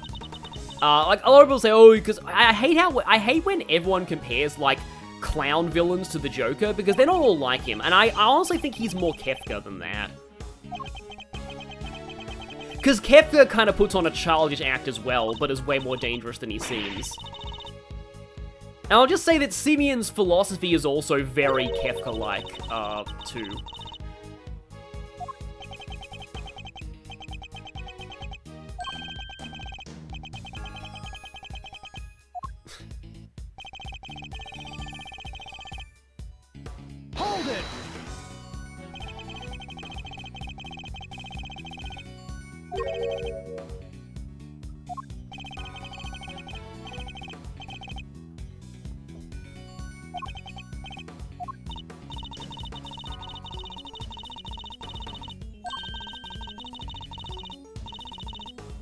Nobody touches the balloon except him.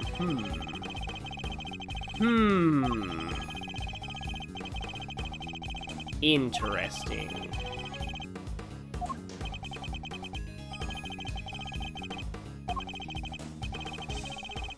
There was a balloon, it was flying like balloons do, end of story. Hold it! This is a bit of a weird statement to press on.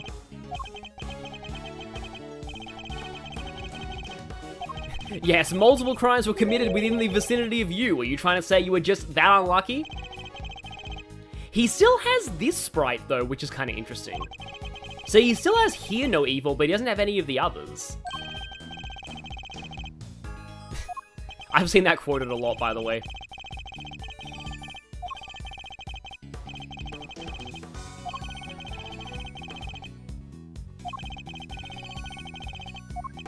Yeah, up in the balloon. The last time I took the balloon out on the truck would have been the day before last. Okay, so we have the truck in evidence, and now we can tell. See what's there? That is clearly the balloon. So yeah, people mentioned that like the blue garbage truck that took Sean was very obviously not this. That was foreshadowing all along. I forget though if we have to present or if we have to press on this first. Or I guess we're saying we did see the truck earlier. Objection! Yeah, he does see evil and does speak evil. Yeah, those squirrels are very talented. I guess that's his evidence he's not an amateur tamer.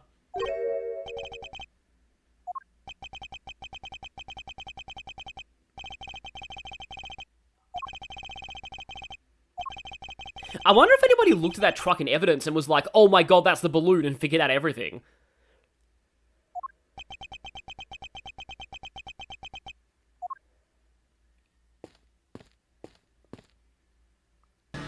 Oh, I remember so much of this whole thing. And guess who's here for the finale? It's the return of Emma!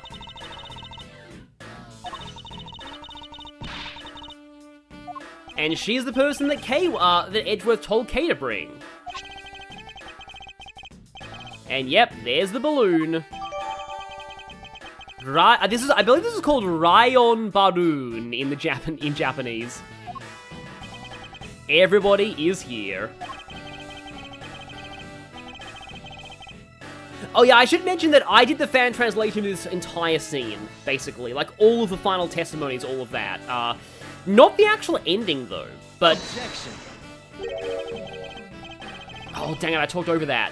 Yeah, so he has his own objection voice clip, by the way. So, I had to record this back in the day because, yeah, I needed to have footage of his objection to give something to the casting people to cast the voice acting. He doesn't say his voice objection that often, but it's still a thing. I've always actually felt that the whole voicing objections made a little bit more sense in Japanese, because in Japanese, ikiari is more just generally, I disagree, so it's not specifically a legal speak thing. But still, it's cool. In Japanese, it's like iari. Like he kind of separates the syllables pretty clearly. Objection!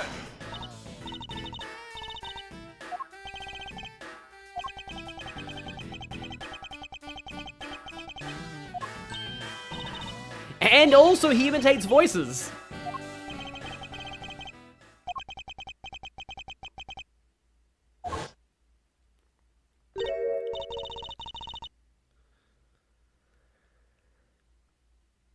Imagine Phineas and Maya being a block away, chilling out, and not realizing everything going down at the circus. So yeah, this right here, now that I know this, when I saw Edgeworth touch the truck, like in future playthroughs, I literally yelled out, oh my god. The fact that Edgeworth touched this truck is actually insanely important. Metal detector.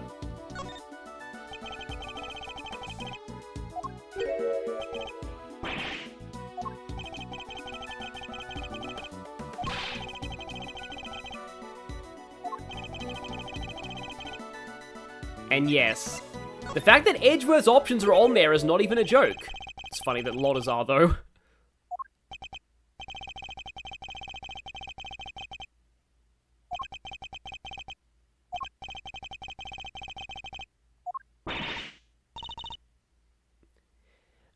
Somebody in the chat mentioned a Futaba Sakura cosplay coming in. That's why the AI summary is doing this.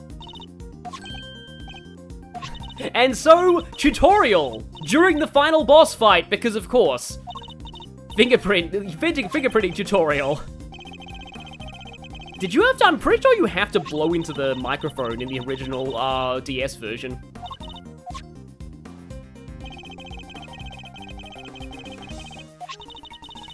It's really funny that we're getting tutorial here this late.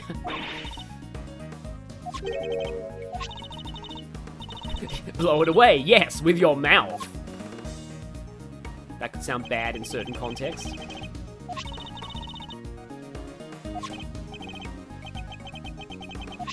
I don't think this game ever came out on 3DS, JDC.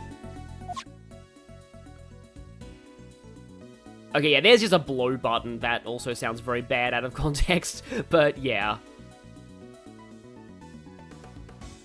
I think I need a little bit more here. But yeah, you actually had to blow the microphone in the DS version.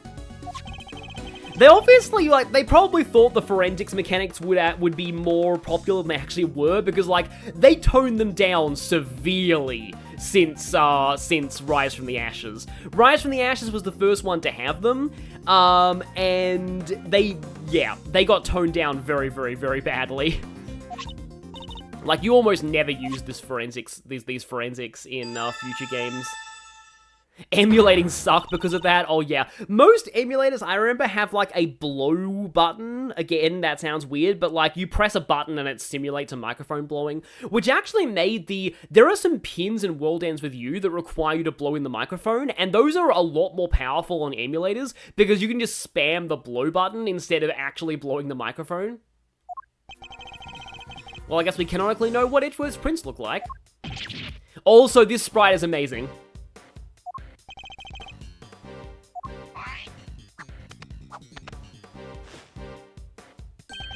Yeah, that's part of the reason why this never got localized, is because it came out when the 3DS was already out.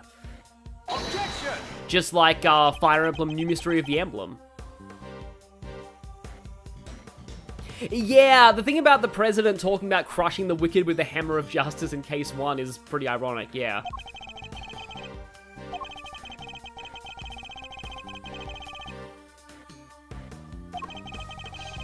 Objection! Oh, there it is.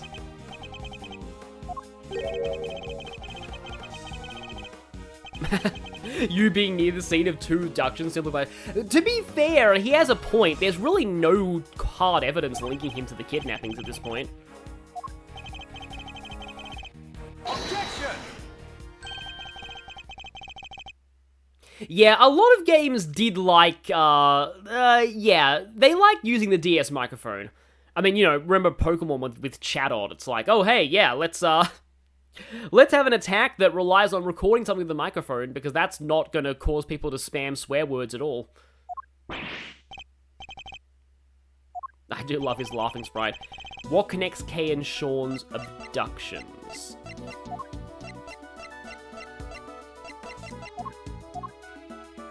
We don't even have the red raincoat.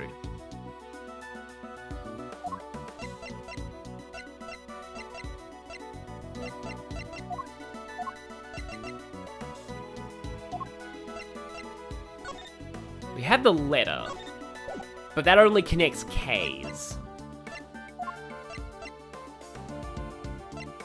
Yeah, the DS did a lot of crazy gimmicks.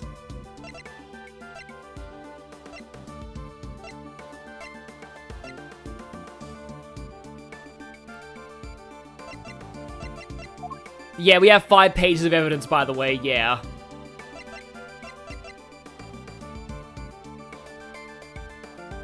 Okay, we have the bug.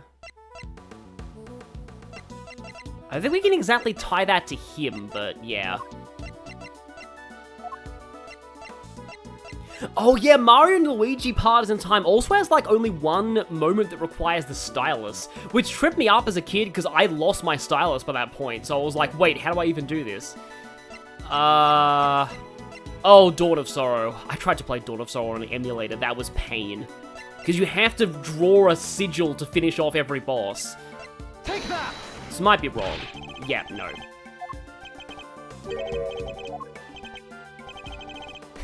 This part right here.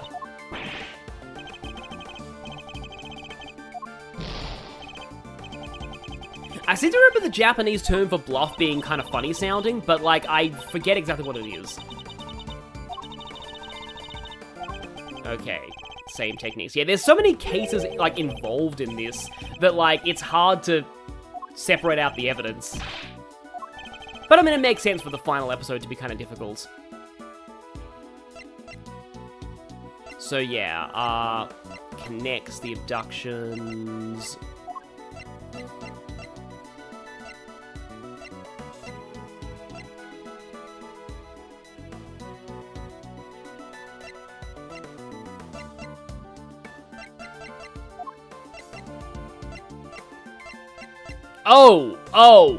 Oh, I'm dumb. Take that!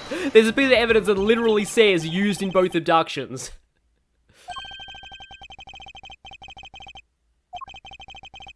Objection. Oh yeah, they're closing the DS puzzles as well. Although, while I'm on the subject, like, before we get off track with, like, other things, I want to mention, so... I can finally talk about this guy's name. So Simon Keys, the name we gave him in the fan translation. It also has other meanings. Simon Says, in the way that he manipulates people, and being the key to everything. On that note, there was a line all the way back in Case 1 that Dekilla says. We changed it to receiving a request from a key individual, because in Japanese, he says from a curious person, but the term he uses for curious sounds kinda like saru, or monkey, and we in the fan translation concluded that it was an intentional hint, so we localized it there. Now, the official localization doesn't actually have anything pointing to Simian Saint in that line, and so maybe we were just reaching and seeing things that weren't there. But given how much foreshadowing there is in this game, can you really blame us? But yeah, that's the reason why we chose Simon Keys as the name for this guy.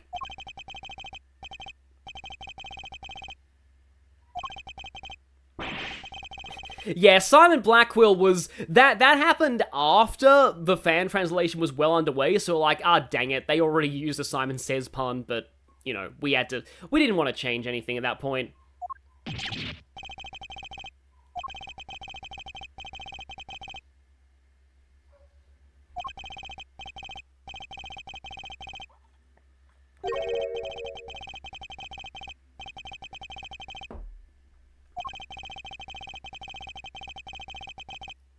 Huh. Objection! Objection!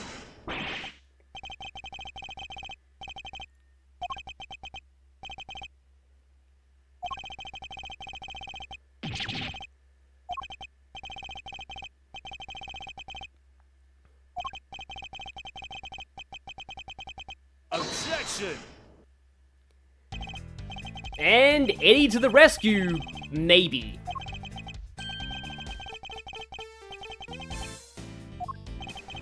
So yeah, I remember this in the original. I was like, wait, what is he doing? Because this starts out, like classic Fender, this starts out very comic.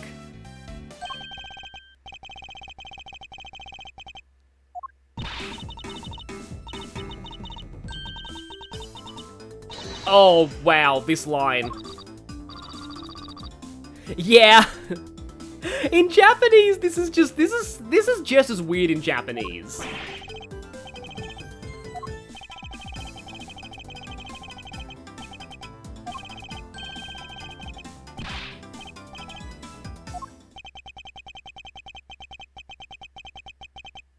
We can worry about whether or not these two are being idiots and stalling for time later.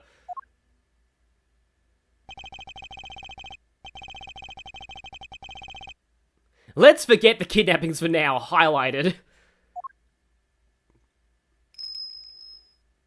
Yeah, this is just as awkward in Japanese. See, the good news about this guy masterminding so much is that there are multiple different things we can try and get him on. If we can't get him on the kidnappings, well, let's try a different angle.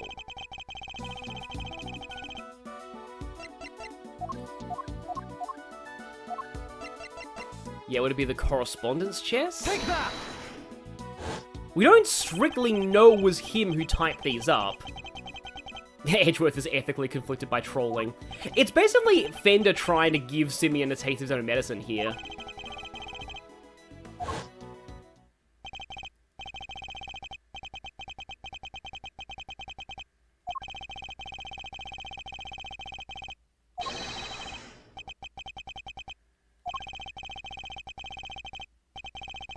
Objection! Thank you, Mr. Fender. Please stop with your comedy skits. Oh yeah! This right here is very similar to what it was in Japanese. Okay, you can stop now. Forever. Please don't ever do that again.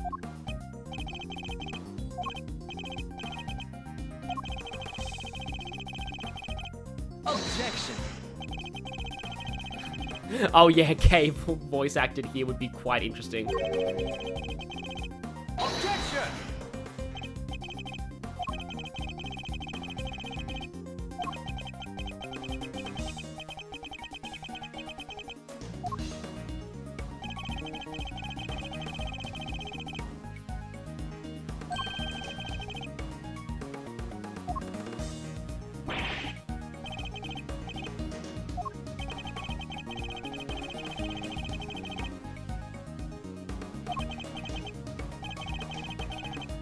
Oh, yeah!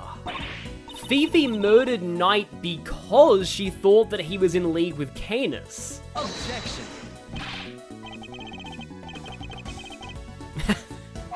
Well, that is literally what we were accusing you of being, so yeah.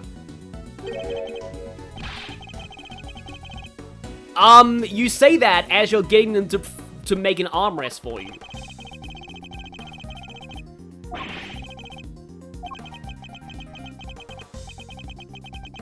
Objection!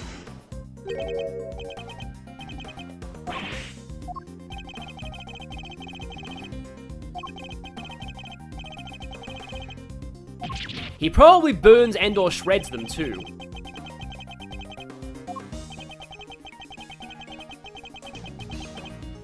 Even though you have 5 pages of it.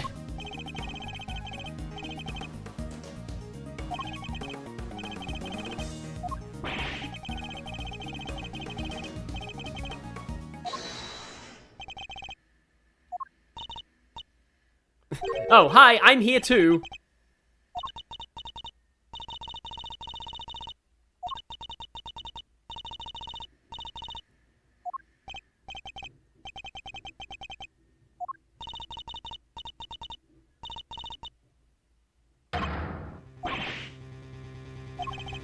Done in by the Postal Service delays.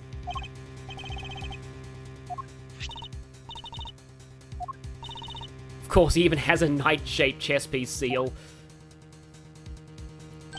Here we go. So here's my next move. Pawn to g6. Can anyone else smell checkmate? Can't wait to see your face when you lose. Bet you were never going to something.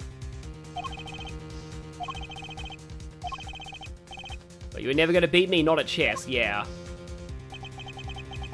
Revenge of Knight from Beyond the Grave. The day before Knight died. Yes, the fact that the mail was held up. It's like the reverse of Romeo and Juliet. In Romeo and Juliet, the mail being delayed killed both Romeo and Juliet, technically. And here, it saves us. Yeah, this actually makes sense, though.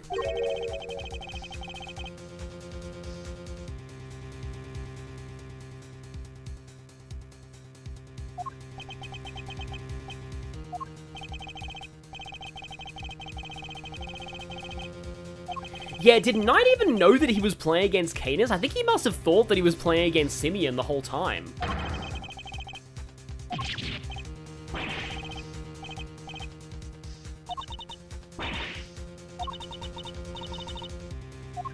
Yeah, he made a big deal of saying, oh yeah, we were friends before.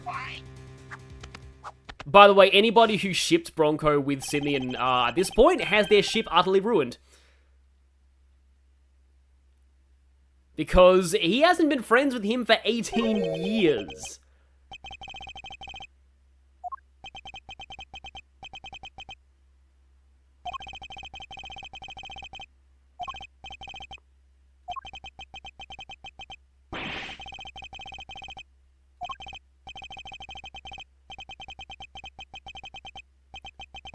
Oh, wow, okay, so it turns out that Frost, the victim of Case 3, was even worse than we thought, because, yep, you know, yeah, also a implied child abuser.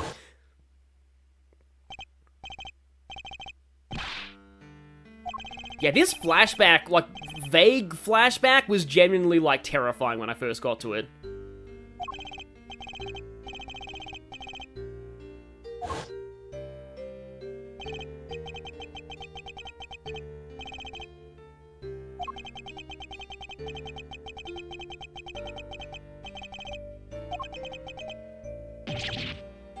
Also, yeah, Frost is another pun as well, because, yeah, it refers to this situation too. I don't think we ever find out what these two's original names were before they forgot, because presumably, like, Knight's last name was Frost, but what was his first name? I guess fans are free to speculate on that, because we never find out.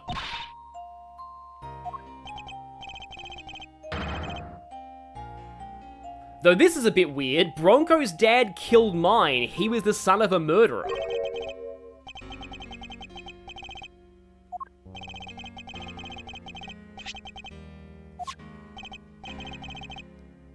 Wait, Artie Frost was your dad's name?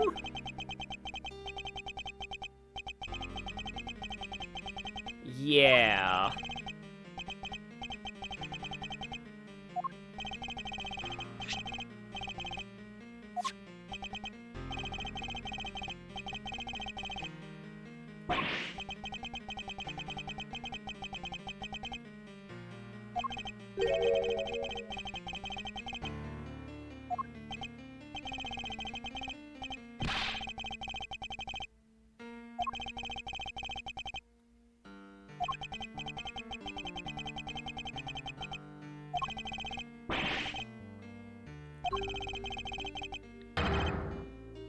Objection!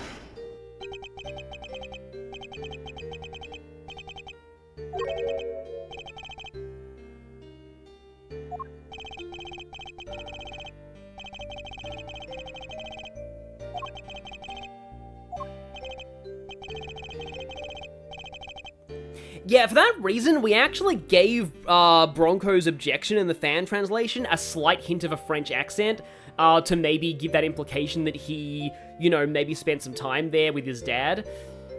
Didn't really do that in the official one, I think.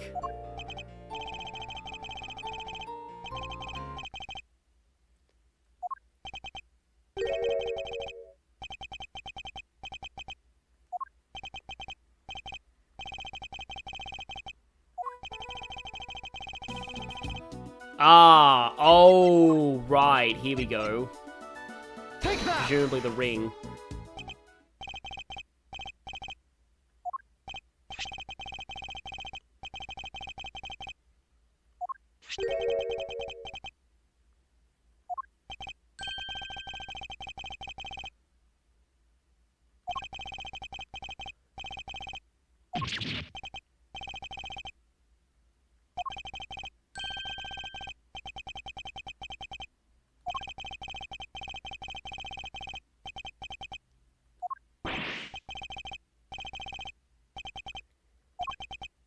And he didn't even say anything.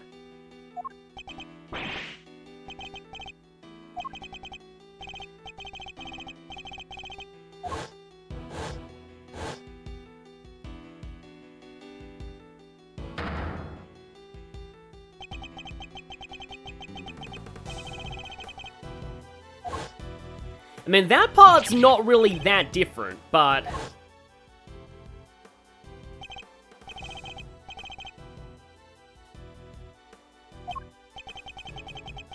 And now we finally get to hear this conversation that was alluded to in Case 2.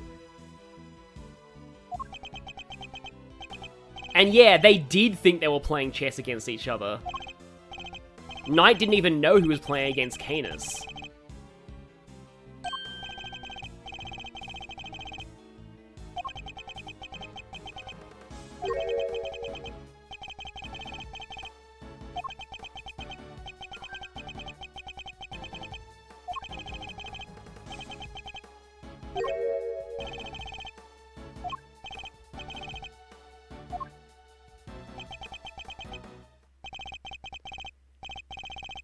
Yeah, this line right here, I remember this in Japanese hitting pretty hard too.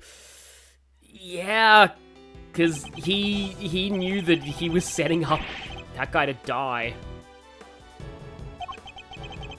Again, like, to be totally fair, even though, you know, that he got the murders mixed up, Bronco still detained him when they were kids. Like, he was still guilty of that, but at the same time, trying to murder somebody because of something they did when they were, like, a 12-year-old... No, wait, no. How young would they have been? 18 years ago? They're 24 now. I can't math properly. Yeah. They would have been 6 back then? I guess?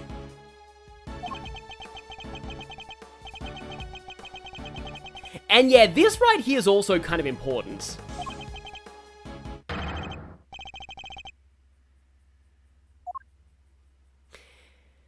The one person who treated this guy with kindness when he was younger was an assassin, so yeah.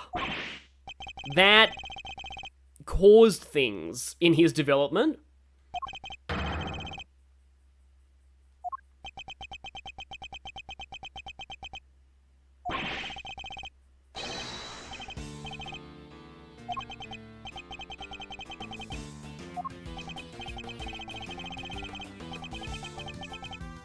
But you knew that already. And yeah, true, Bronco was just doing what his dad told him to and was implicitly threatened with physical abuse for not doing it. So really, you know, Artie Frost was awful, and everyone involved in IS-7 basically was awful. Well, the actual crime of IS-7, but yeah. So it's still, yeah, it's still really messed up that Simeon went 18 years thinking that his friend betrayed him so badly for something that he was coerced into as a kid that he had to die.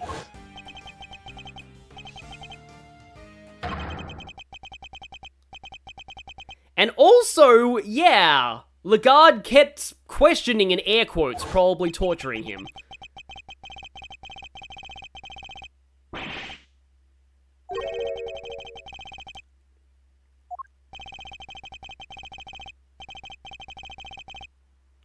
And also, yeah.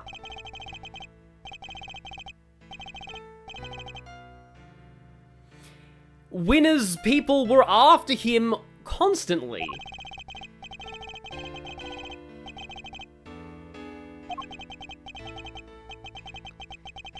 Yeah, he joined the circus so that way he could at least move around. And also, law enforcement was terrified of the circus because of Turnabout Big Top, so he was safe there.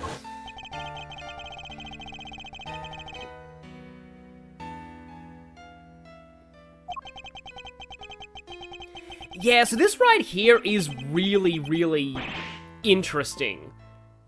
Because it's just like, yeah, Simeon is just such a fascinating character. Like, there's just so much to him. And yeah, so he was really interesting to translate for as well. Like, there's just, like, there's a reason people think this guy is one of the best, like, big bads of the whole series. Because it's just, there's... Like, and you really only get his full backstory now, but it just makes a lot of sense given the kind of person you've seen of him up until this point.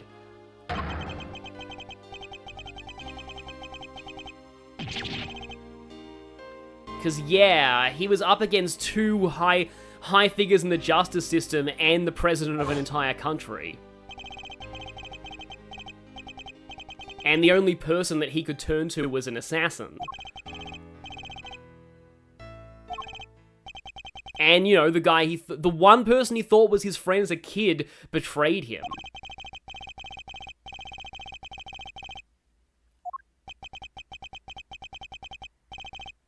And yeah, he just was so desperate to not be the victim anymore.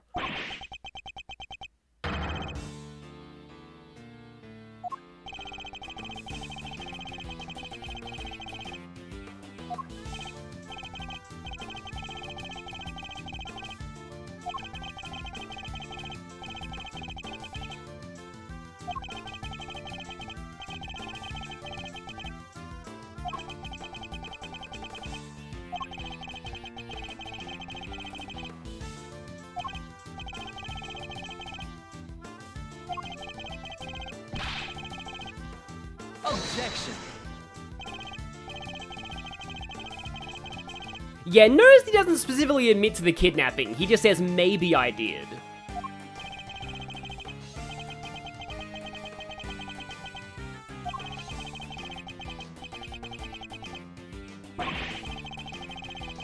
Yeah, they both tried to kidnap the exact same kid. Objection. Yeah, again, remember, he didn't actually admit it.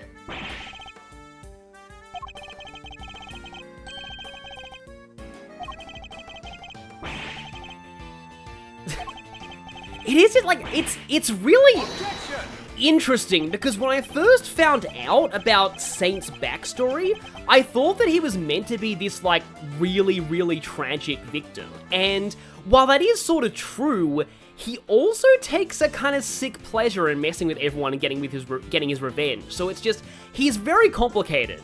Like, he has both a handy villain side and a tragic victim side, and they're both very present, and he's just such a great character to write for, because you have to really have both those angles there, and like, you can't really let him lean too far into one or the other, because he really is both.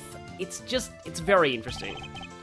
Yeah, I do miss the no way, no way, no way as well, though.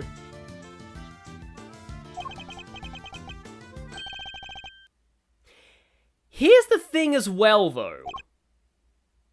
Yeah, like some people make the Akechi...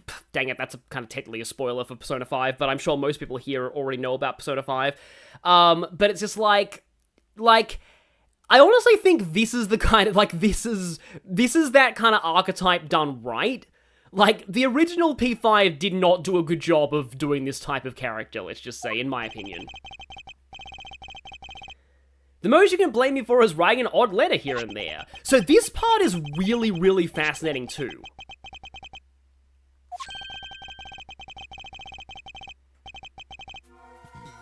This is technically true-ish. Because all he did was just say, oh, by the way, yeah, Excelsius, blah, blah, blah. Oh, by the way, Ringer's coming to the auction. You might want to do something about that, hint, hint. But he never directly told them to kill anybody. They did that on their own.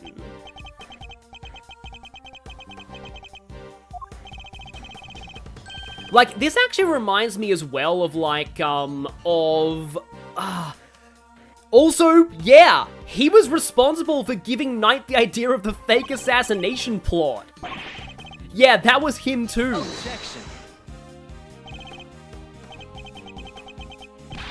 However, he didn't technically tell Knight to kill anybody, that was all him. But I mean, you know, it sure helped a lot.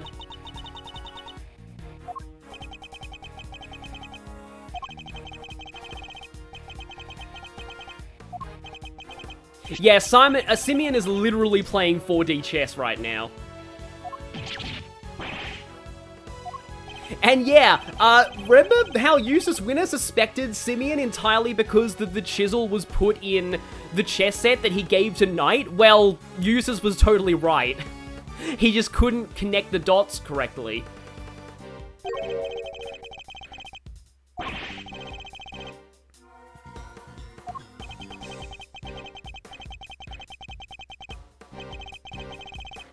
Yeah, oh, this is a really good line too. Like, just the fact that they were kind of similar in that regard, and he was able to take advantage of that.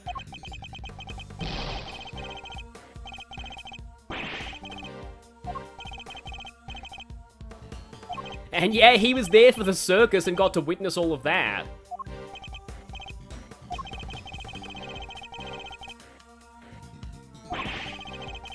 And yeah, technically speaking, Edgeworth solving the Lagarde and Winner cases was all part of this guy's plan. Like, this is why I love this game so much. It's all just like, it all just comes full circle. It's just like, wow.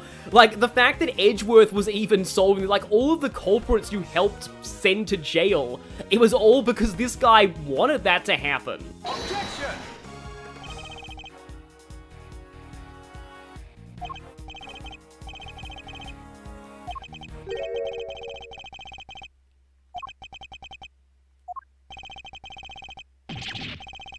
Yeah, that's pretty much literally what that line was in Japanese.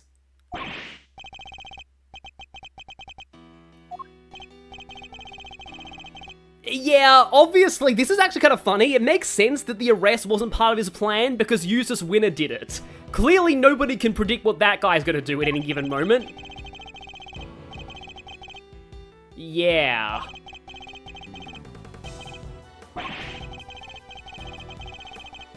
Oh, that's actually a good line, too. Yeah, the only Ace Attorney villain who uses the protagonist's Ace Attorneying to their advantage.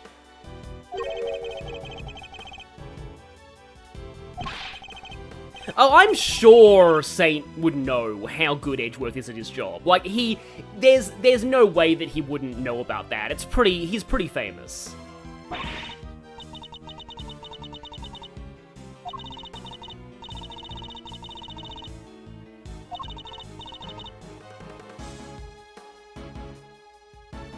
And yeah, Simeon's also great at improvising, which is also a mark of a great manipulator antagonist.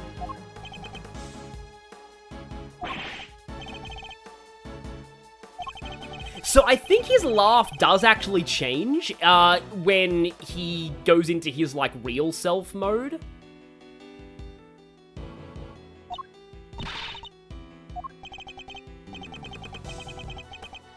Don't let this literal clown get you down.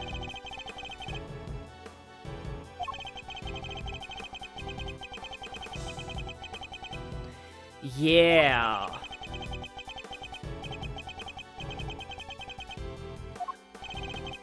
So, the way that the dialogue was worded there, I remember in the fan translation, see, I kind of always used to think that Fender was heavily implying that this guy might be a sociopath. Now, I do know that, like, real, sociopathy doesn't work that way, and it's obviously a bit, there's a lot of complicated stuff about it that this fiction gets wrong, but, like, the fact that this guy just is kind of incapable of trusting people, the way it's worded here, I think it's more meant to be a nurture thing than a nature thing.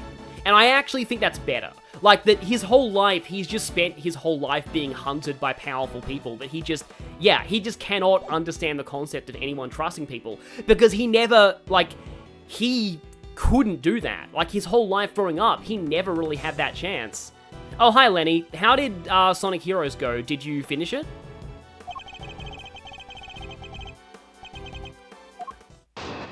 And yet, now we get a testimony.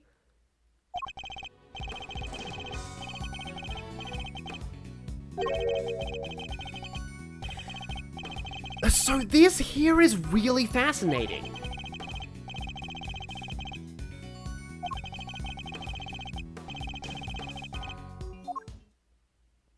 Because it's the whole thing of, like, technically speaking,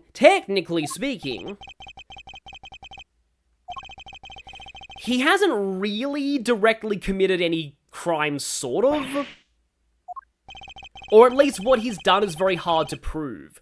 This actually reminds me of, the main, culprit of the final Poirot story, Curtain, though that was written way earlier. Curtain's a funny Poirot story because it was written when Agatha Christie literally thought she might die because it was the London bombings in World War II. So she wrote a finale to Poirot just in case she died and it could wrap up the story. But then she didn't die, and so she continued writing for another 20 years or so, and then they released Curtain later. So it's a bit of a relic of its time, but the villain of Curtain is very similar. They don't actually murder anybody. They manage to manipulate people into doing the murders for them via, very careful psychological profiling. And, these characters are always very interesting because it's very hard to actually convict them because they can just say, you know, I never told them to kill people. They just did it on their own. You can't really prove that.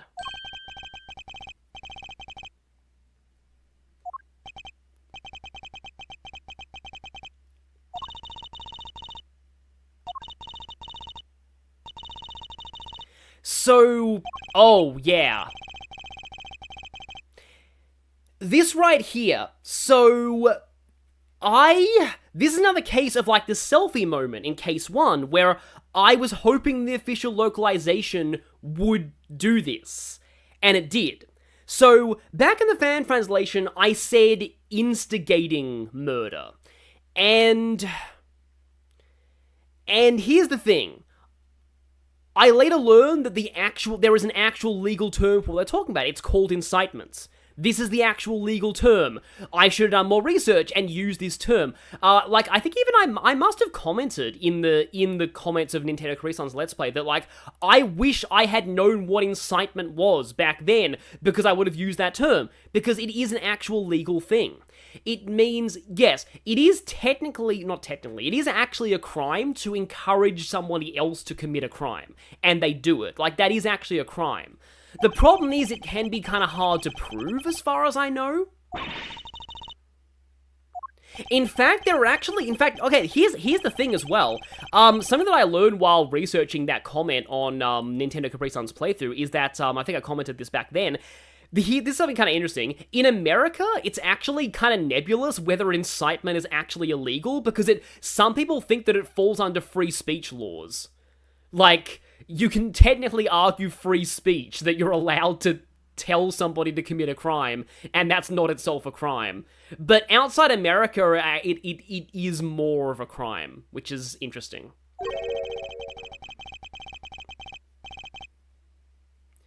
Oh yeah, someone learned that kidnapping is different from forcible containment. Yeah, there are a lot of things like that. For example, assault and battery are two different things.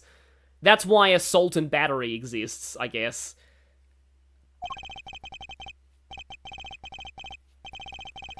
Like, yeah, apparently it is a little nebulous whether or not incitement falls under definitions of free speech by certain logic, but that was ages ago when I researched that. Not so fast.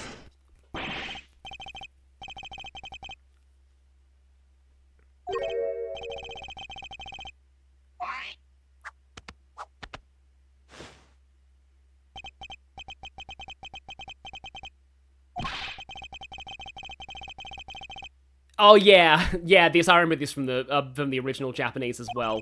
Just putting it out there, I might have done that.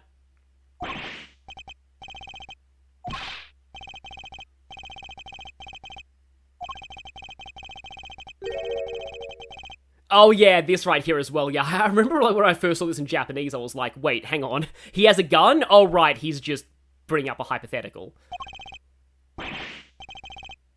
But, you know, the thing that makes Simeon so, you know, like, just so interesting is that, like, you never know when he's trolling and when he's actually serious. You kind of have to treat everything he's saying just as if it could be true. Because who knows? Lang probably could have taken them all.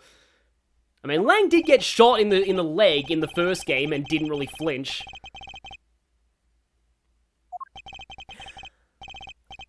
Yeah! So this right here as well, I remember in like the fan translation, when I was looking at the lines in Japanese, just out of context, I'm all just like, huh, hang on. Because I think in Japanese he says something like this much, and I'm like, wait, what's he referring to? Oh, right, penalties get upped here. So this is actually kind of cool. So in Investigations 1, a lot of people complained that the final battle, despite going on forever, was actually like too easy. Because in Investigations 1, they only upped the penalty to 20% for the last testimony, and that's all. But here, second testimony, and we're already at a larger penalty. So yes, confirmed, Clown is a more difficult opponent than the leader of an international smuggling ring.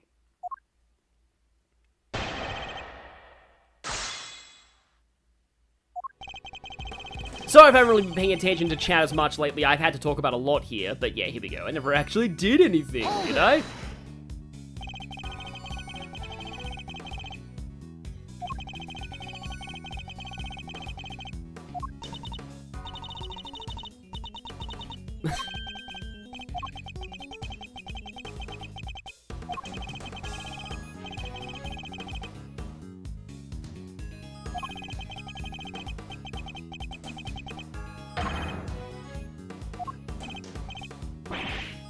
And yeah, what's also kind of interesting is that, like, all of them had committed other crimes besides what Simeon, you know, provoked them into doing. So, it's not like they weren't all bad people, but it's just really interesting to have, like, a final culprit whose targets were, like, essentially, this guy is a very twisted vigilante in some regards, so it's just, it's really interesting.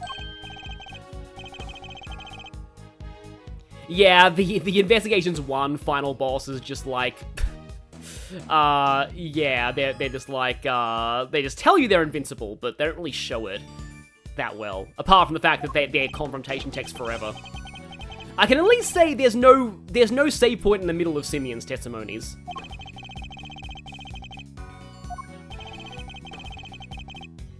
This is the second time an Ace Attorney where a clown is responsible for higher penalties. Sadly, very true.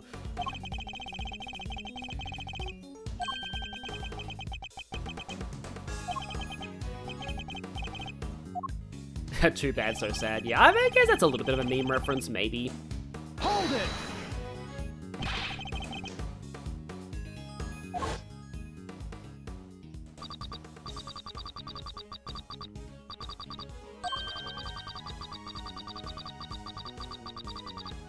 Oh yeah, he technically did kinda sorta confess to that.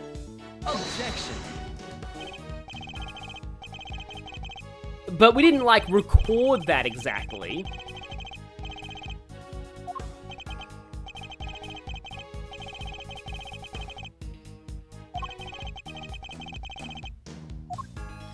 Yeah, if only we could prove what he said in that phone call. Do we have it in Lloyd's tape? Oh, we do! We do! Okay. Hold it! I forgot about that.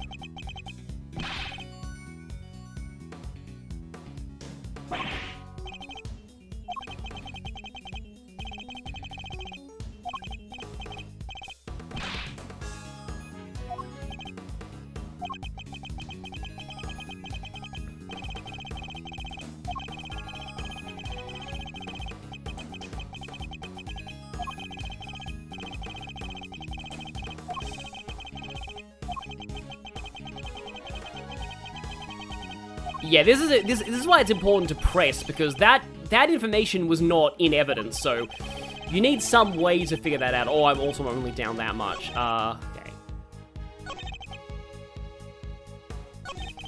But it's the same story as always, I'm afraid. You can't prove I did anything at all.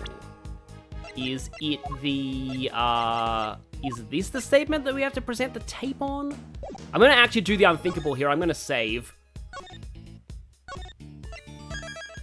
Because of the big penalties.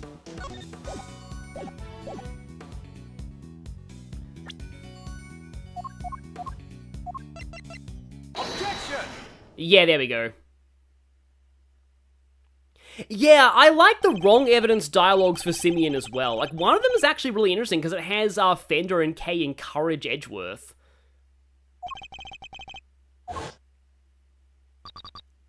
And so, it turns out that Tabby Lloyd actually screwed up everything for this guy. Maybe.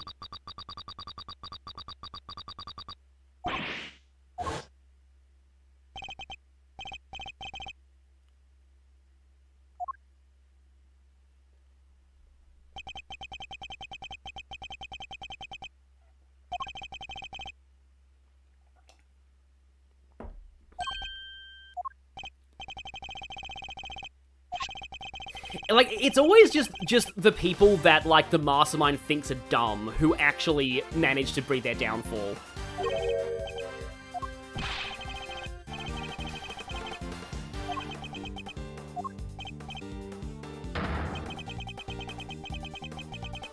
Yeah, this right here, I remember this. This was kind of similar in Japanese, so I'm like, oh, we have to come up with a Langzi saying for this. Oh, please tell me that the tape doesn't just conveniently cut out.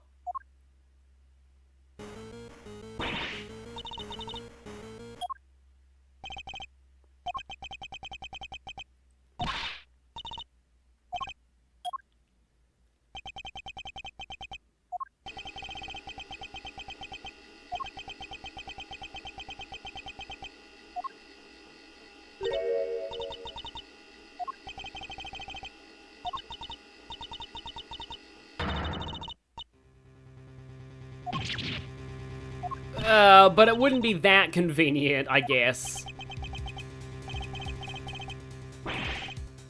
But like, you know, I mean, it was a very, yeah, haphazard method of accidentally recording it. It wouldn't be that reliable.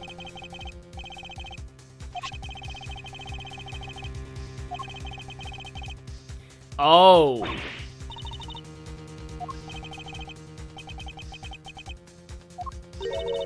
Oh, that could happen. Objection! Objection!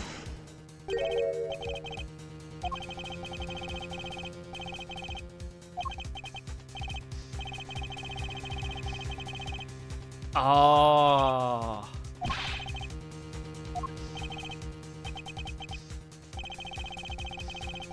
Yeah, it's like this is another one of those reasons why the writing of this game is goated. It's very hard to write smart characters well, but this is a good example. Also, yeah, he did use Canis's laugh there.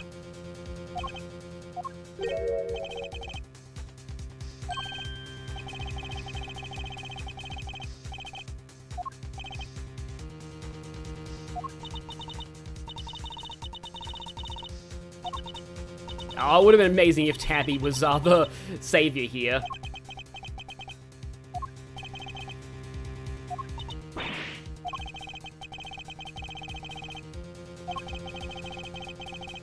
Ah. Oh, and suddenly Franziska's here. Objection!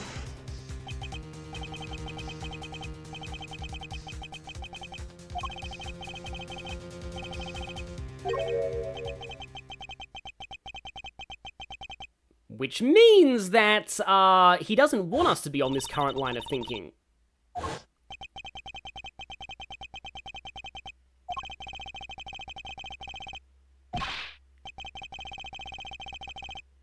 Yeah, maybe she was our savior.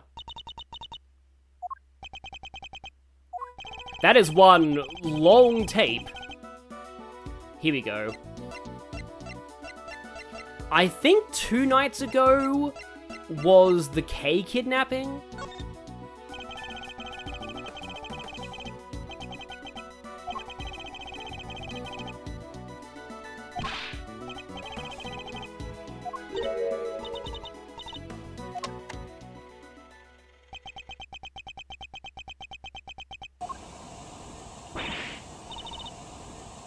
Yeah, there's the fire breathing.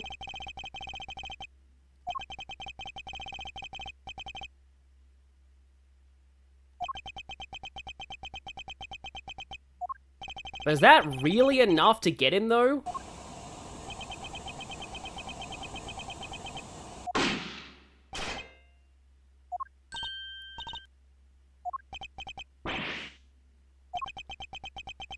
There was a gunshot and a ka-chang sound. Ah. That's interesting.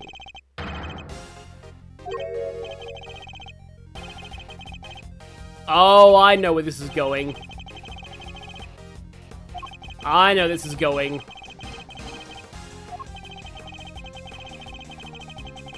Yeah. If we check the autopsy report, remember that whole thing about the, what was it again? That was like the young at heart thing? Gunshot residue detected on right hand. There it is. Take that!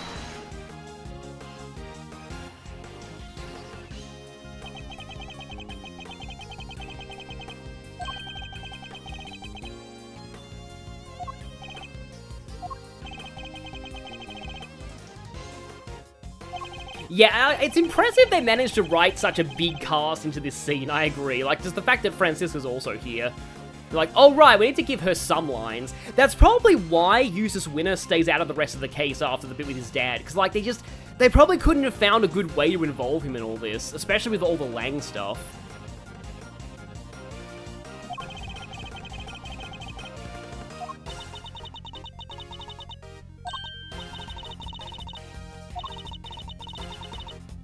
Noticed something and told her to leave.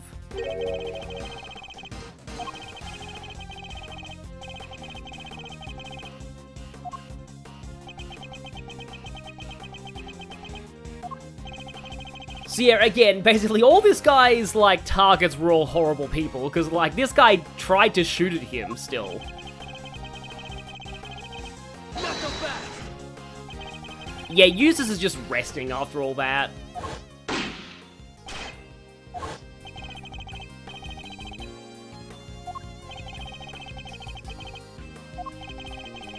What would the bullet have struck? Yeah, here we go. Here we go. Take that. It must have hit something metal.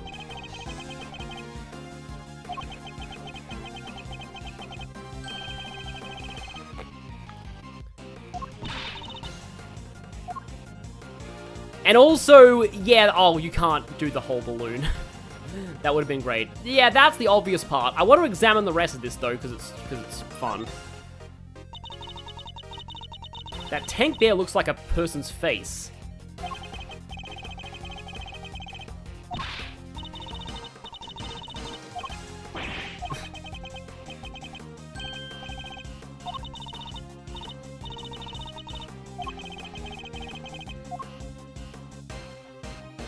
But yeah, it seems to have hit the bottom of the basket.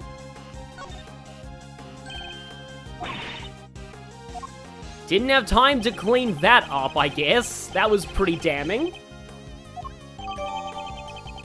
Or he could just say, oh, that was when there was like a stage pistol incident at the circus. We were practicing with stage pistols.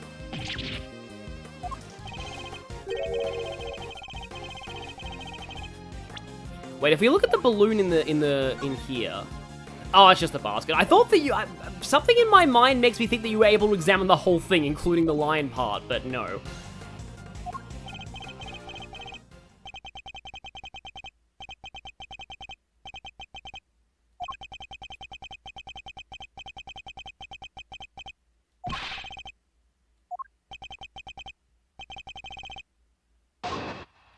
And here we go. What really happened 2 nights ago.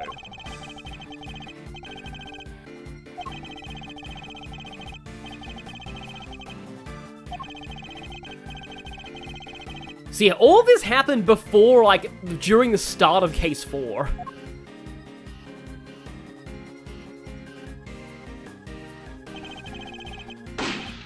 Yeah, it would have been really interesting to see Eustace's reactions to all of this stuff, though. Especially the reaction to the fact that he was right about Simeon from the beginning.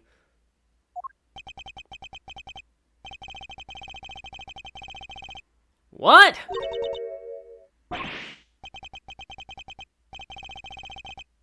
Oh. I mean, that's possible.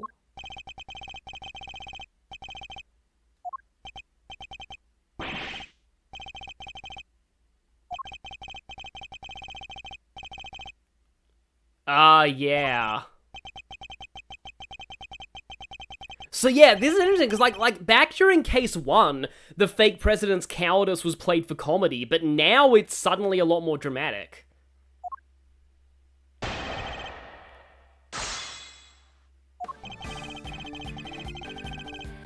Hold it. So yeah, Simeon may have indirectly, like, we don't actually know that he was gonna kill Gavel, that was just his speculation, but like, it's definitely possible.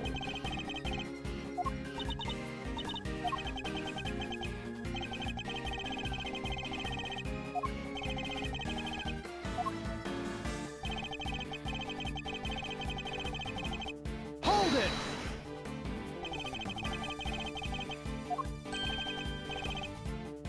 Well, I mean, considering that you know basically everything, I'm surprised that you didn't expect to find them there.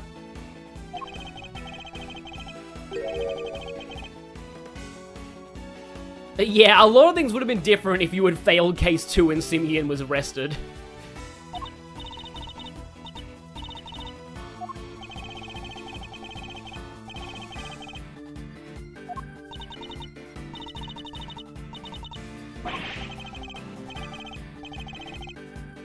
Because, like, again, like, the fact that that was technically justified self-defense, but also Saint just takes this kind of pleasure in taunting her about, you know, being a bad mother.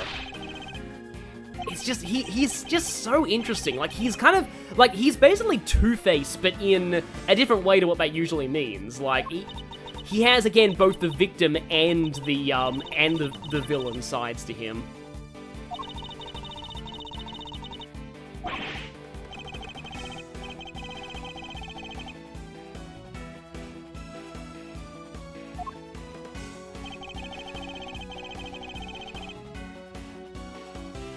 Yeah, I suppose Simeon did have a chance to flee, but, like, the president could have shot... If he had aimed correctly at the balloon itself, he could have punctured the balloon, and then that would have been really bad, so... I don't know. Granted, also, Japan's self-defense laws are very, very, very, very, very difficult to actually prove, because, like, there needs to be absolutely zero possible chance of fleeing, like, for Japan to accept self-defense, from what I've heard. Murderers don't tend to like doing things in front of witnesses. I'm sure, you know, Excelsis could get away with it, though. But he'd then kill all the witnesses later.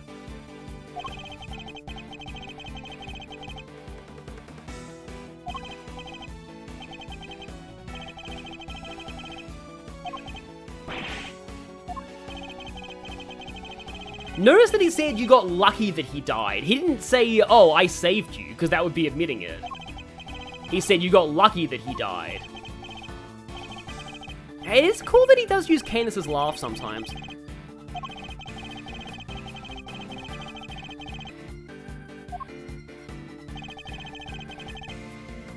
Hold it! Yeah, a bit hard to flee in a hot air balloon when someone's shooting at you, exactly.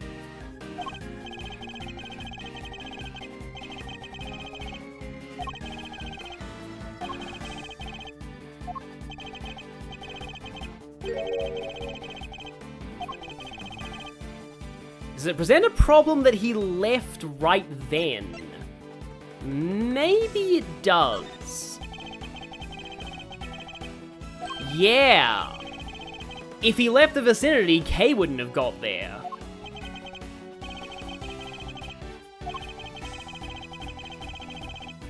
He escaped through the hatch on to the 51st floor. That's weird, though. Oh, right, I know why this is a problem. I just remembered. Like, this is one of those cases of like, oh, right, there's a piece of evidence that you haven't used yet. So, Lotta saying this, there's no way you'd get this in evidence if it wasn't going to be used later. So that must be the problem here. Lotta didn't see him go through the 51st floor. And it makes sense, like, all the craziness that was happening right then, I doubt he knew about, well, I mean, actually, he was in league with Excelsis, he probably did know a bit about the auction, but, like, yeah. He escaped through the hatch on the 51st floor, yeah, again, another case of, like, oh, right, it's gotta be that evidence you haven't used before. Objection! So, yeah, this is why Lotta's here.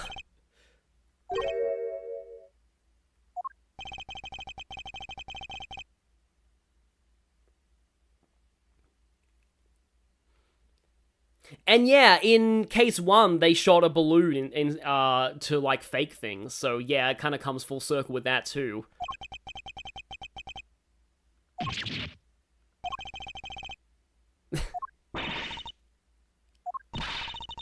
Yeah, she's only a 2-bit hack most of the time.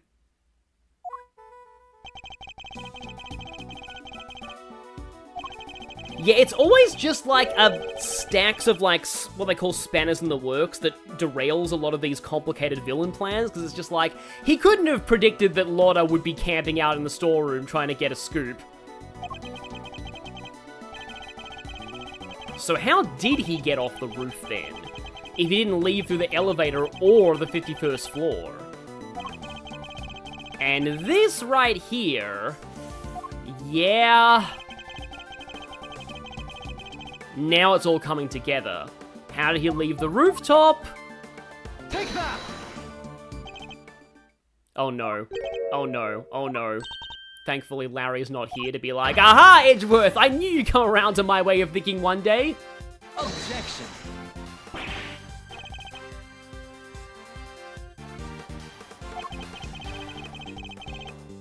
Objection! Yeah, Lorna did faint for a bit as well, but like, she did specifically say that she never saw anyone come through. Objection! I don't think Lorna fainted until after the whole Excelsior stuff as well, which happened after this.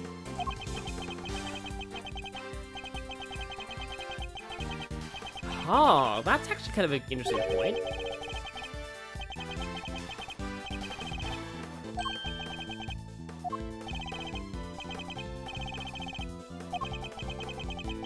Oh, here we go. Yeah, the chat actually, yeah, got ahead of this. Objection!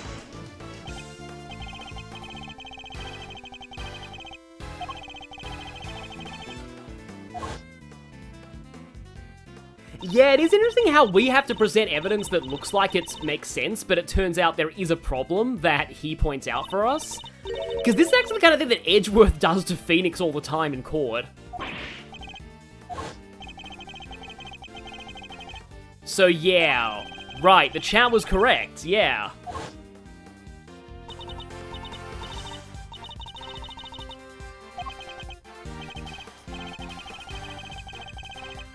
And this is also, like, this is kind of interesting as well, because this is a very prosecutor tactic as well, because it kind of, and it's kind of, like, shows that it's, like, Edgeworth's more in the defense role, because, like, in real court, prosecutors have to do this. They have to be like, okay, well, you can't prove she was watching that entrance the whole time, which means that if there's even a bit of doubt, this can't be decisive evidence. Objection!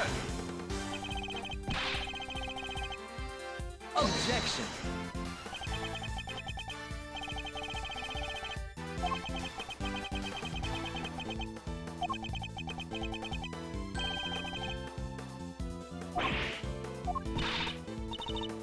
Objection!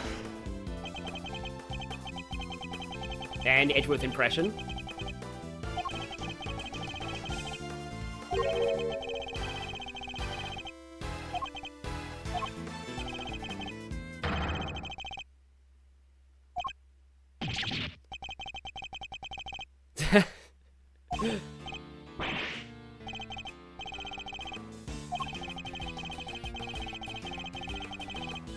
Oh, right, yeah, the defense needs the one that needs to prove doubt, the prosecution needs to prove guilt beyond doubt. Sorry, I'm probably mixing things up. There's a lot going on right now that I have to talk about, but yeah, sorry about that, and this is all live, but, I mean, yeah, no, but, like, you get that, it's the lawyer thing, basically.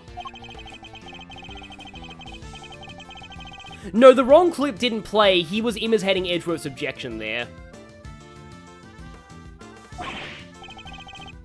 Oh, now you're accusing Sean of doing it.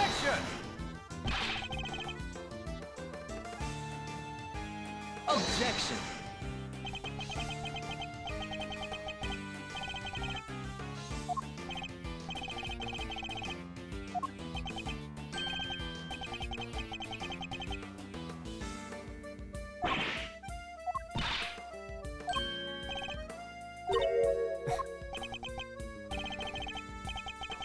Yeah, you just can't tell with this guy.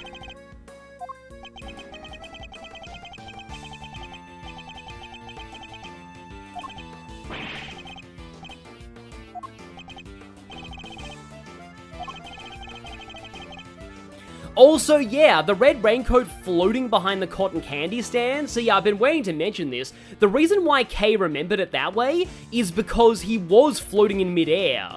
He was in the hot air balloon.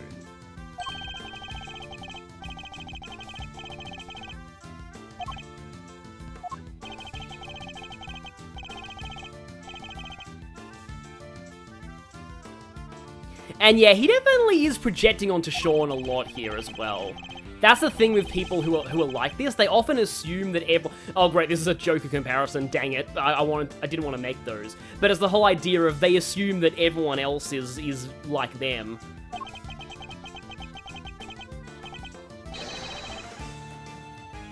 Yeah, so when I was looking through the script in the when doing the fan translation. Obviously, you can't tell which... Wait a minute, hang on. No, wait. I think there was a...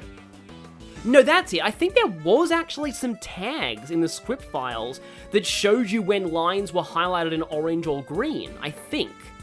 Again, like, my memory's a little hazy, so I'm not sure if this is true or not, but something tells me there was, like, a little tag on the script to mark which words are emphasized and which aren't. Either that or we had to add that ourselves. Like, I forget, but, like... I know that it's like, yeah, because, like, obviously, you would need to look and see this line as green and be like, oh, he's imitating Edgeworth here, so you have to translate this like an Edgeworth line. And here we go.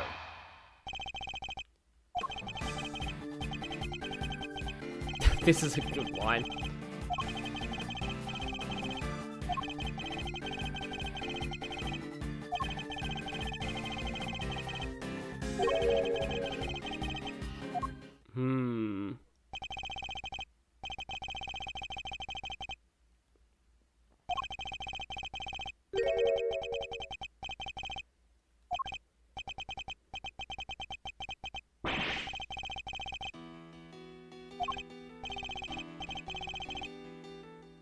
Oh, yep, they were there. Okay, good. Thank you, Hendrik Anderson. Yeah, yeah, in the chat, they were in this fan translation, so yeah, that would explain it. Yeah, I knew I remember that correctly. Yeah, the dialogue control codes were, like, next to the text, so yeah, we knew which, like, that was the thing, because, like, we knew which words were highlighted in orange, and, like, because that happens a lot, so you needed to make sure that the highlighting was on the correct word when you translated things.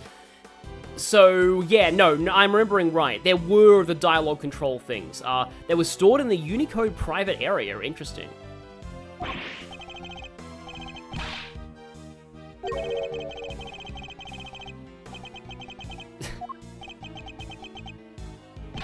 I mean, if he did do it, it was an accident, or this guy's claiming it wasn't an accident, but still.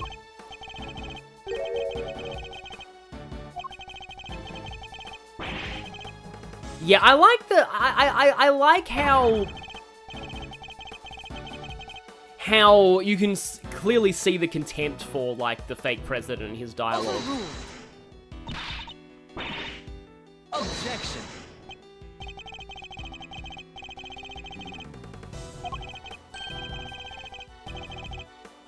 Objection.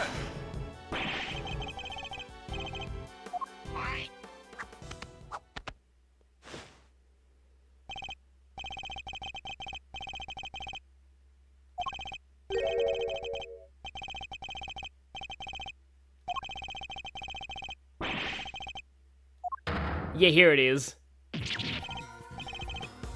Yeah, this right here is another one of those lines that, like, when looking at just the script files, translating this with no context is like, wait, what? What the heck does this mean?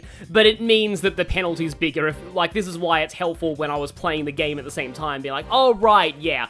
This is referencing the penalty meter. So now it's a 50% penalty for the final testimony. So, yeah, this honestly, I don't know why they didn't do this in Investigations 1. Like, why did they not do this in Investigations 1 with, like, the final culprit? Like, they should have, like, put it up to 50%, but no. Why would I take a deep breath? I never relax, ever. Oh, yeah, that. I think that's a God, is that a God? No, it's a Mia. I think it's Mia, but also Gregory.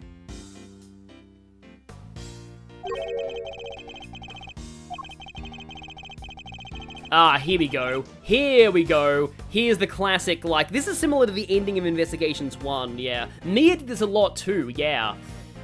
Well, it's not about whether the big guy in the purple jacket got on the balloon or not, but rather, under what conditions would Simeon have been cool with letting him on board? Yeah. Yeah, this is very similar to some things that happened in the first game.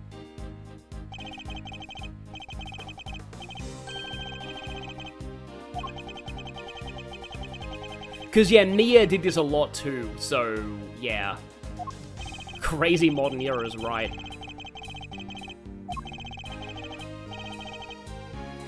He was usually physically imposing, but yeah.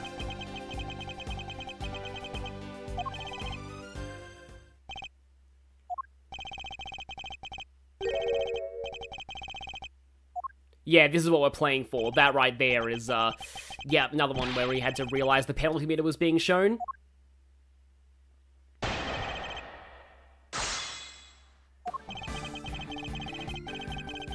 First game as in the actual Ace Attorney, not investigations. Hold it! At the very least, you're not penalized for pressing this time. They did that a lot in the earlier games, but this makes it a bit easier.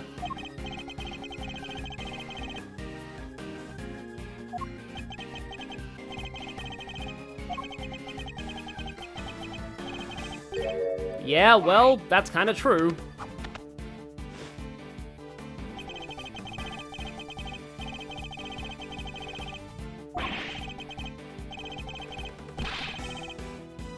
Yeah, it's like that too. It's just like, again, he was, you know, going after really bad people, but he also takes this sick pleasure in doing it.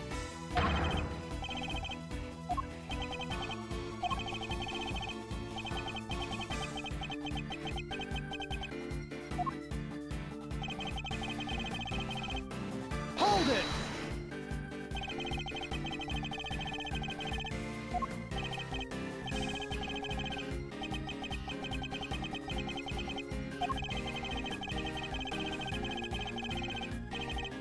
Well, I guess he admitted it there, sort of.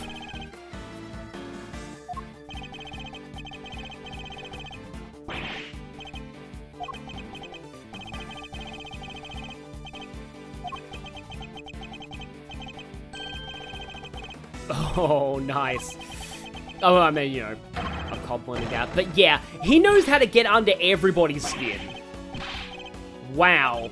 Yeah, Lang is angry.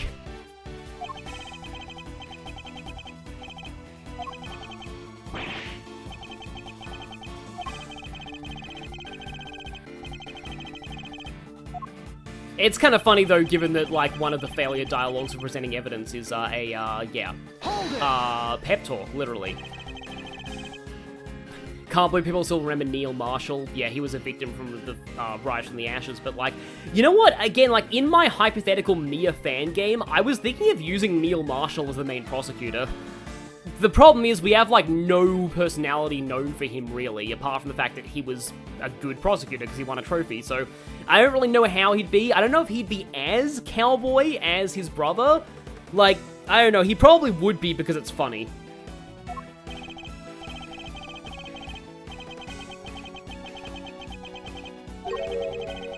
Objection! Yeah, penalty for letting the testimony loop is pretty rough. I think that does happen in one of the games. I could be wrong. Objection! Yeah, cowboy prosecutor would go hard, yeah. There's a lot of good cowboy music you could use for it, his theme, too.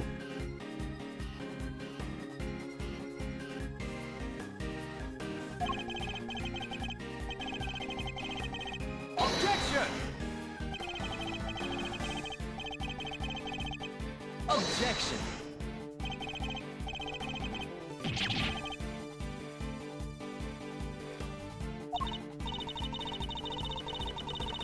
Objection! So many objections here, so many.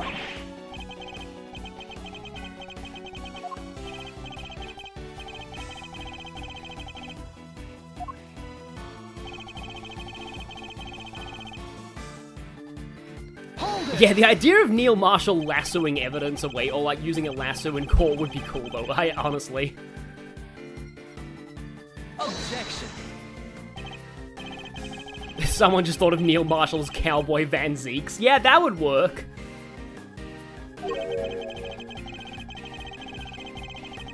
The man squished by a head hypothesis. Okay, I don't like taking screenshots here because they're spoilers, but like, I want to keep that line. That may have been my theory at one point, but us Ace Attorney protagonists are the masters of changing our theories at the last minute. Objection! Oh yeah, exactly. Like, if there's little known about, like, Neil Marshall, there's a lot to play with, like how the unnamed chief prosecutor in Ace Attorney 1 became Excelsior's winner.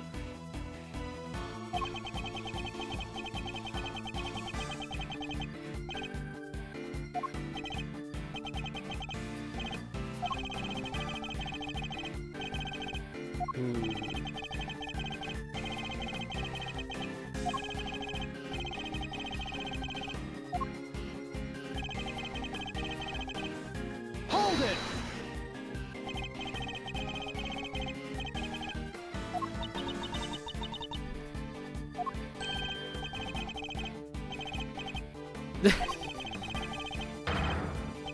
Pray forgive the discourtesy of spilling my whiskey all over this saloon. Nice.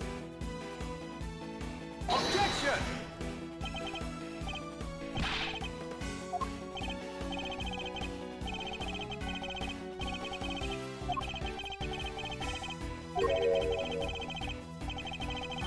Yeah, that is an interesting line though, yeah.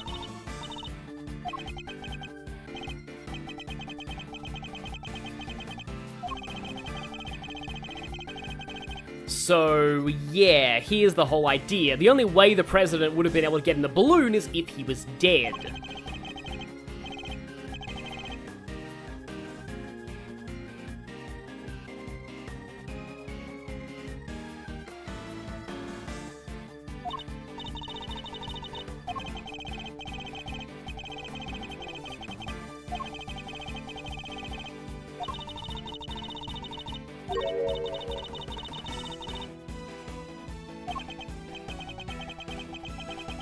So, here is where...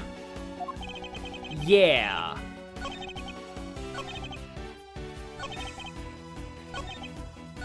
I thought he was crushed to death by that falling monster head. Yeah.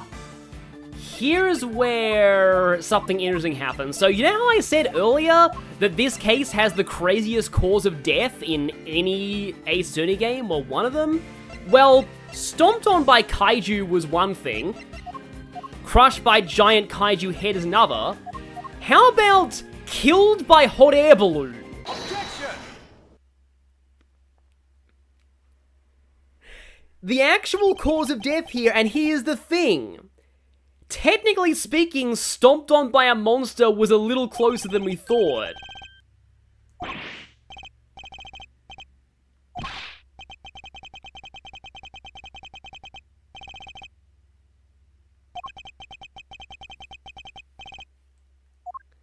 Like, I want to say, like, maybe try not to spoil other cases in the series, but, like, to me, I do think this is the craziest cause of death in any of these cases. Killed by a hot air balloon. Objection!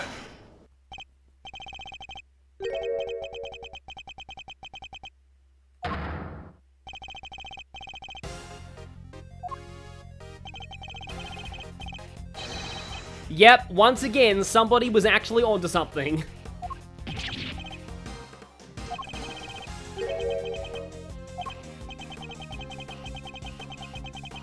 Oh yeah, this is very similar to what was said in Japanese, I'm pretty sure.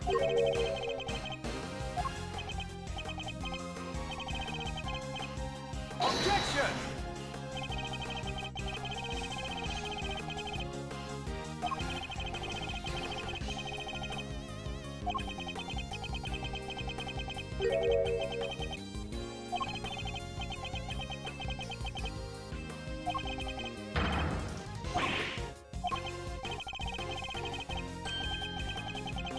Yeah. Because they, remember, this is interesting, they did specifically say way earlier in this confrontation, he said, we need to use a truck to lug it around because it's so heavy. They actually did establish the fact that this was a very heavy balloon.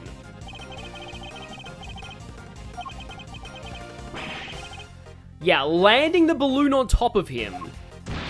Yeah, if you were to turn off the flame, then it would come down pretty fast. Objection!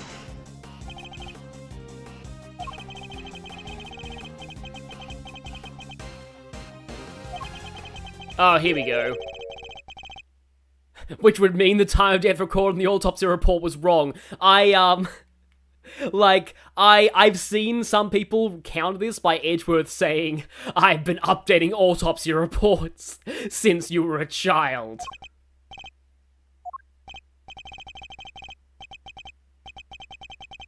Oh, it's not turning off the flame, it's opening the release hole at the top, okay. Once again, he points out something about the evidence that we didn't quite notice.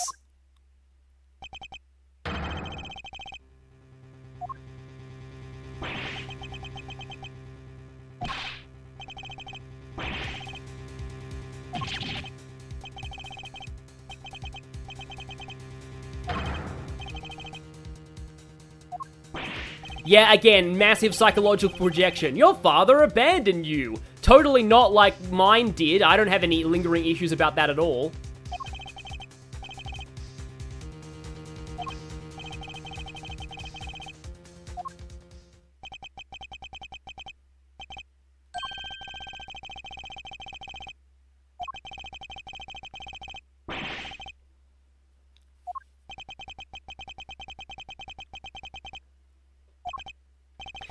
You merely adopted the autopsy report. I was born in it, molded by it. Why, by the time I found out the real time of death, I was already a man. Thank you, Lenny, for that.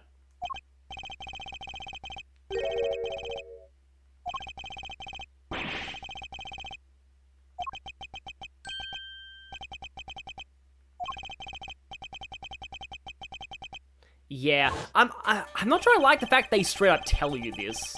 I kind of wish you had to figure it out yourself.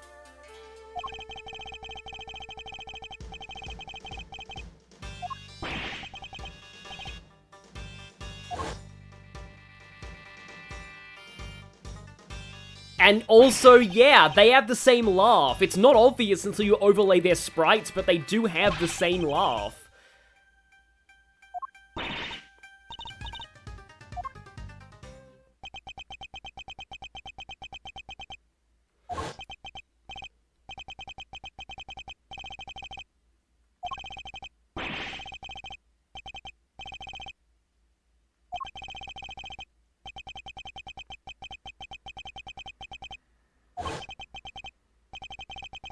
I mean, this is the one thing I can agree on. Objection!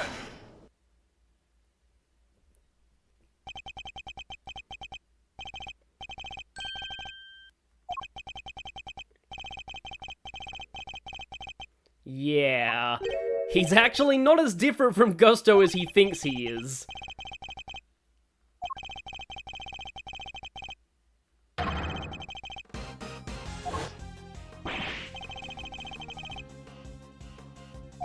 Yeah, remember when it was a refrigeration unit that Sean was kidnapped to? You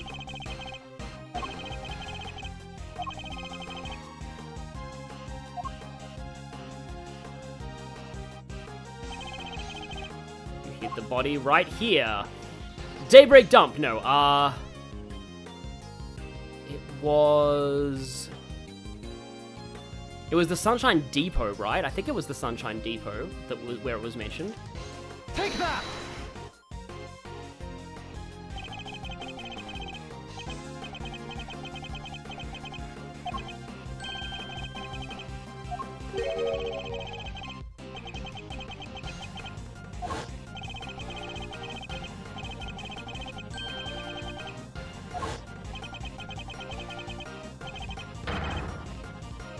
I like how they conveniently are able to just use the sprite and color it like ice blue.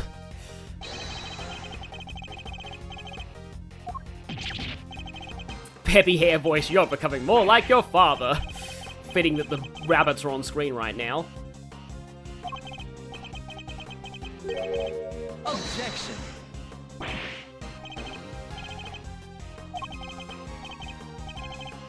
Objection!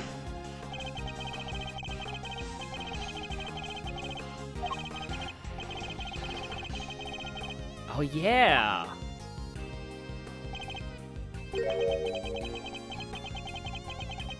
Yep, just straight up saying daddy issues.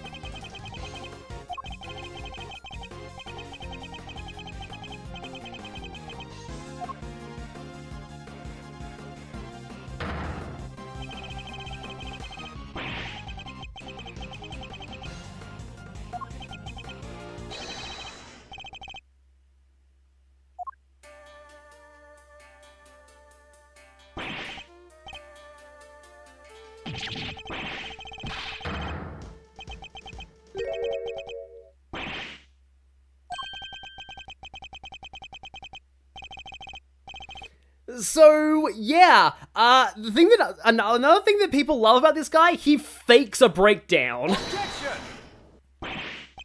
He does a breakdown, just like, nope, just kidding. I think in the fan translation we said just kidding.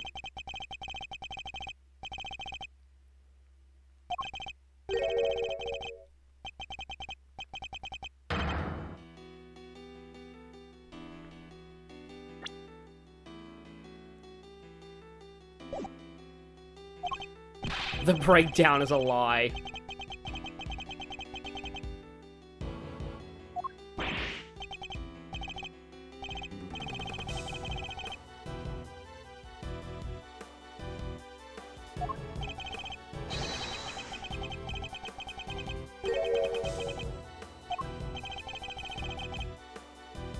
Yeah, this guy might be, like, pretty much the definition of TV trope's magnificent bastard.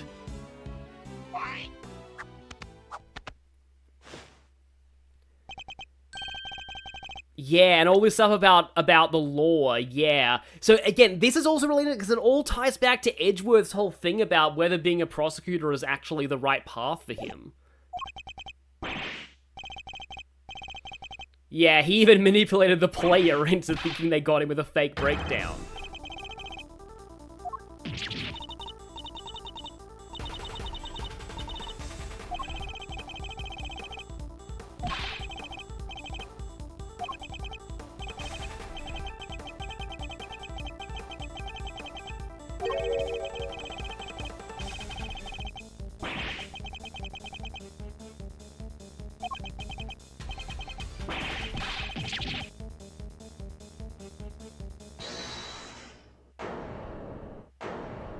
Is this gonna be like the, in the first investigations, there was a generic person who, said, hold it. And of course, it is Gumshoe. Gumshoe has to pull through for us at the last minute. I've been doing my job! I only do it when Edgeworth tells me to. I'm doing my job for once.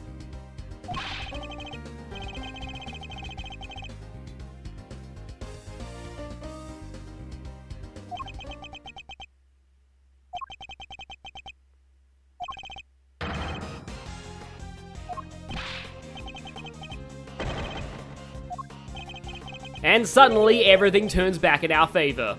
Clutch shoe. I've never heard that before, but it works.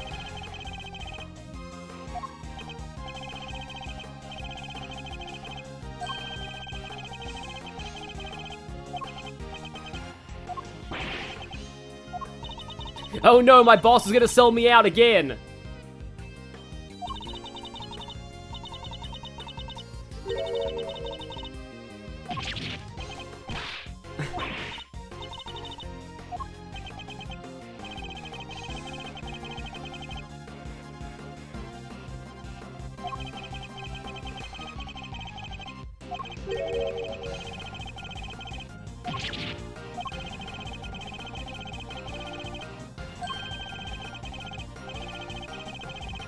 Oh yeah, this line right here, I've heard people quote this a lot. I like how Kay has her own, like, bags pattern on her phone.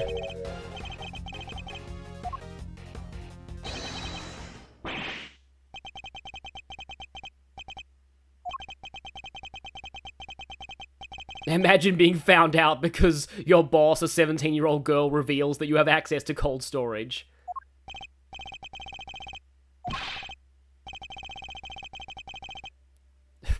Just, anytime somebody says faker, I just immediately think of Sonic now.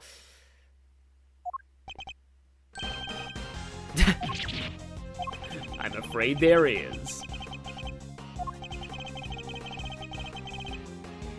Oh, are we gonna present the balloon again? Take that!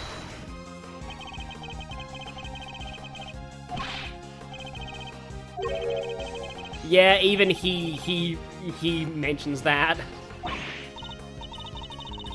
Even through your clown makeup, I can see you looking pale. Yeah, that's a good line, yeah.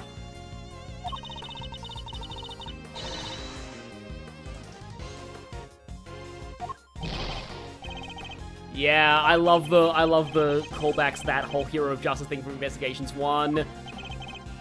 This is like the equivalent of like the final battle in a Persona game where all the social links give you power, but like for lawyering.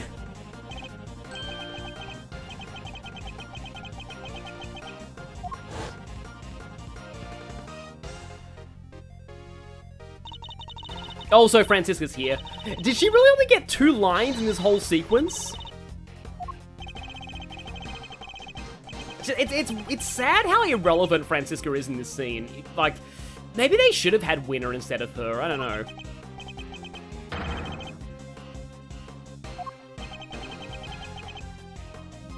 Avery AT saying, like, whether I'm, you know, patting myself on the back of my own line. I don't know if that clown makeup was me or if it was the localizers touching that up.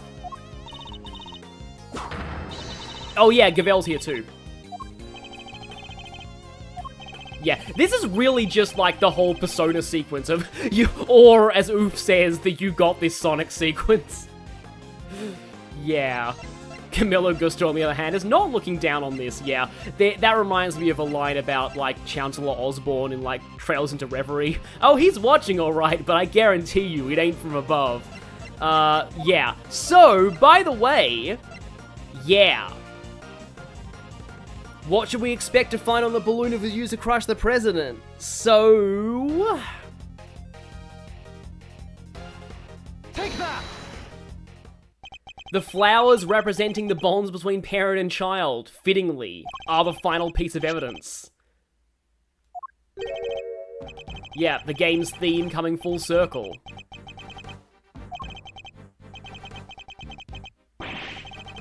Yeah, I wrote the entire section, but I didn't do the localize it. Like, there's a separate team that actually went through and localized everything afterwards. Like, I think a lot of my stuff made it in, but it's been a while. I don't know if I came up with the clown makeup line. And if I did, it would have been because it said that in Japanese.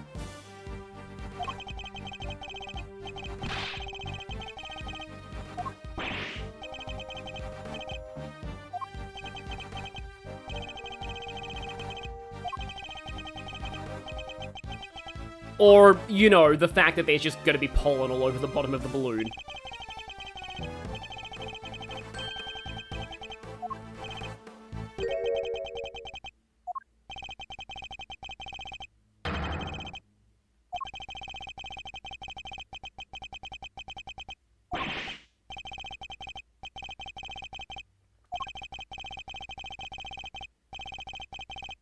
Objection!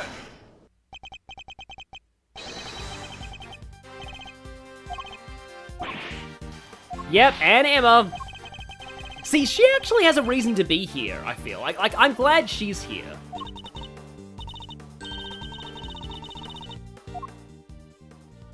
This is definitely better than the final evidence in Investigations 1.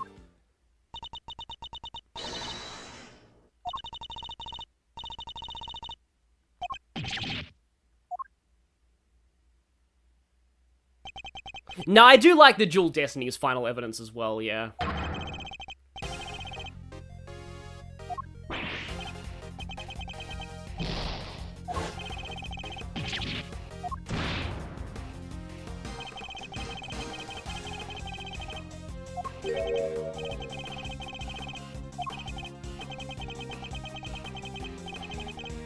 Yes. He didn't want there to be a president's body found. That would definitely confuse people.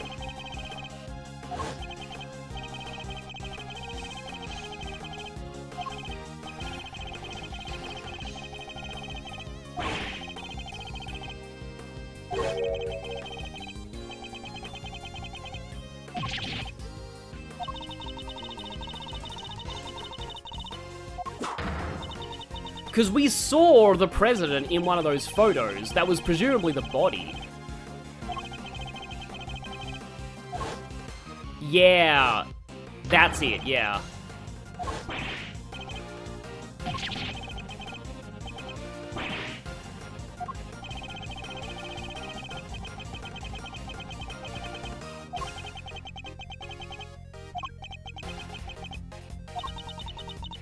Yeah, here it is, here it is.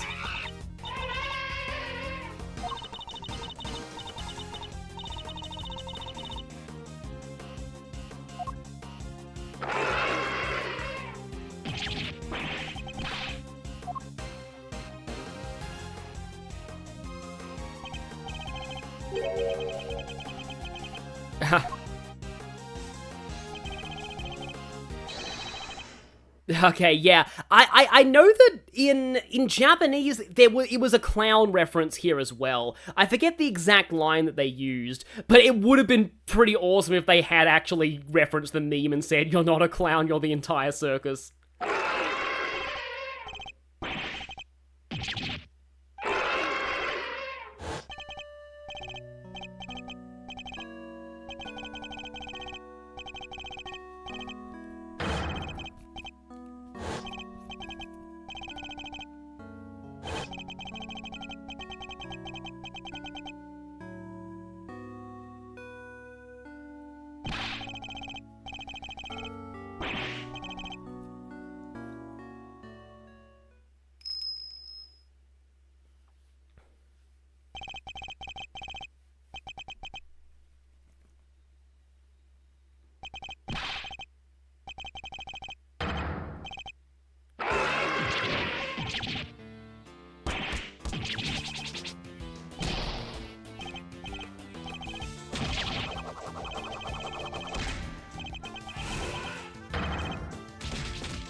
Yeah, so that's definitely one of the better breakdowns in the series in my mind.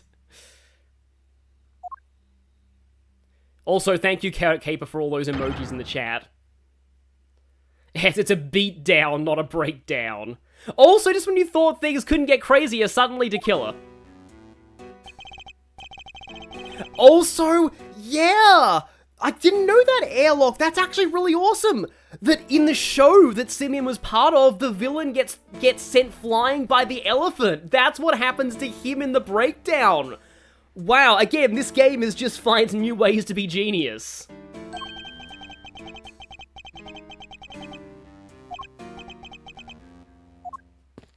Also, yeah, things get crazy. Yes, guns are so uncivilized.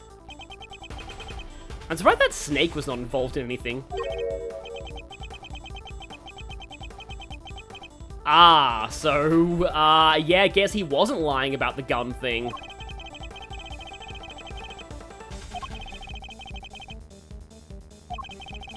And we all know how To Killer deals with betrayal. Ah, so this is why To Killer... Like, how the heck did Simeon have enough money to hire To Killer, though?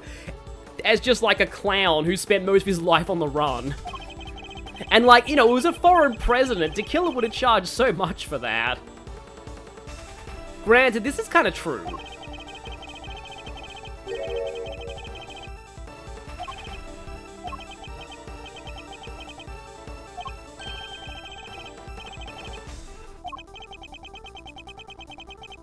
Money laundering, maybe.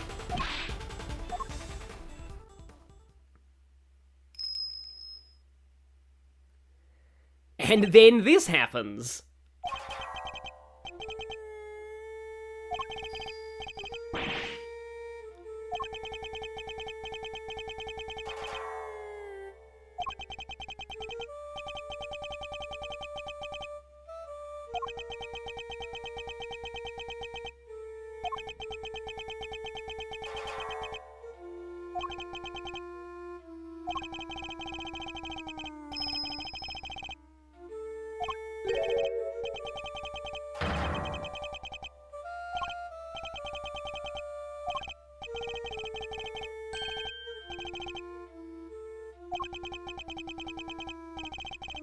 I would say this would look great in an anime, but, like, wasn't the animation of the Ace Attorney anime not great? I'm not sure I trust it to do this moment well. Because, in a sense, the whole parent-child thing is also Canis and Simeon.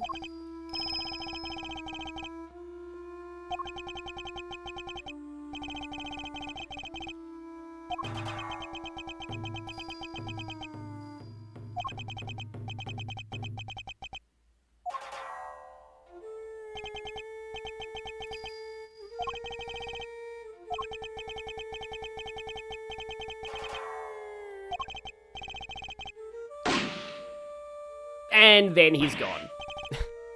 And that's the last time we ever see The Killer in the series, so we don't know if he gets caught or not.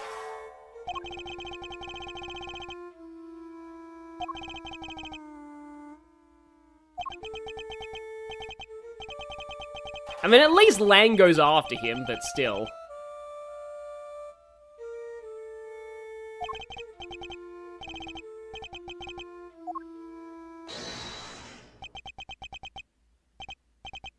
I didn't realize, though, that The Killer's emotion actually does change a bit there. Also, now we have this.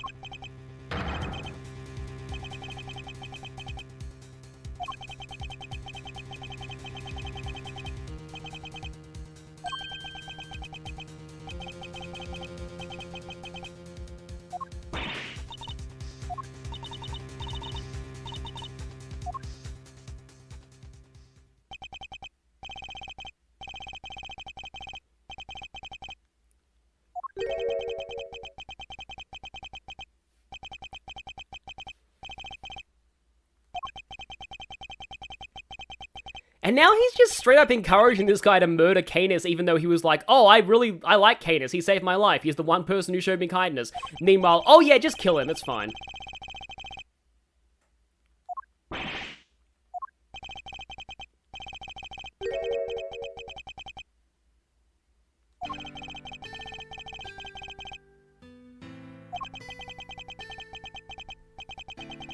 Yeah, this is all really interesting.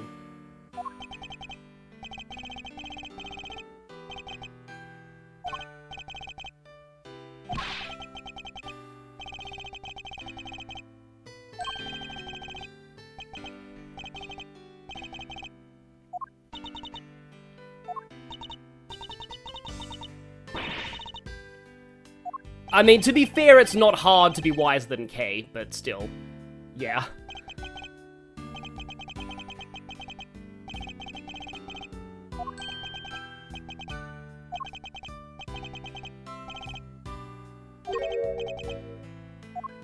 And yeah, they just sort of frame it as them going home.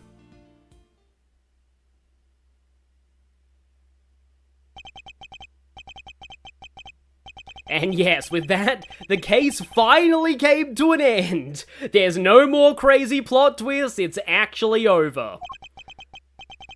But then there's one more dangling plot thread though. What about Edgeworth? But yeah, basically it's Sean had the opportunity to end up like Simeon and didn't.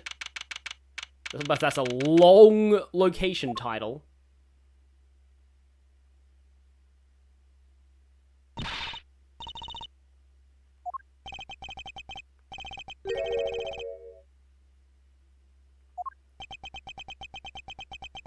Yes, they all did it together, Lenny. Why does Simeon need kind of a happy ending? Again, he's a very complicated character.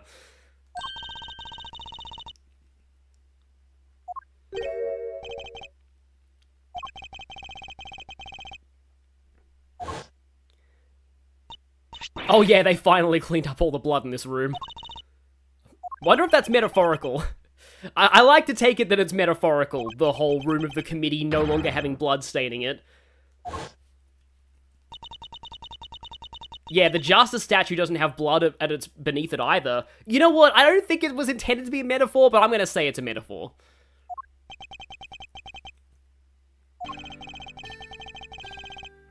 So this part is like really interesting.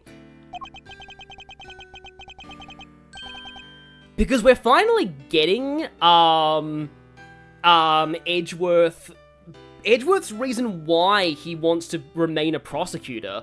Because, yeah, again, this, like, when we got Dual Destinies before this, and this contextualizes a lot of Edgeworth in Dual Destinies, and it's kind of a shame that we miss this context. Because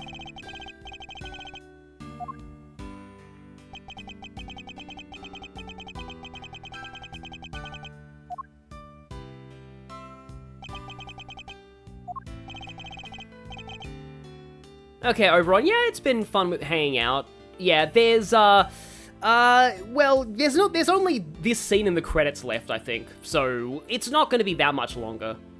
This is actually shorter than I didn't expect it to only be like, you know, I thought it'd be 5 hours, but it's been less than again, this case is paced very weirdly. The beginning is like ages, and then the later parts are much faster. At least the final confrontation is a lot better paced than it was in the first investigations. So yeah, here we go. Anyway, back to the important character development.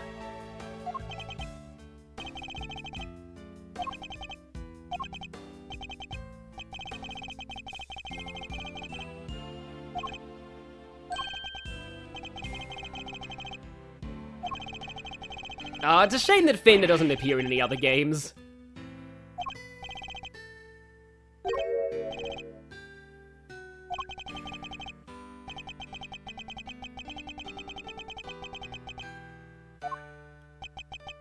Yeah, they definitely did take notes on Investigations 1's pacing.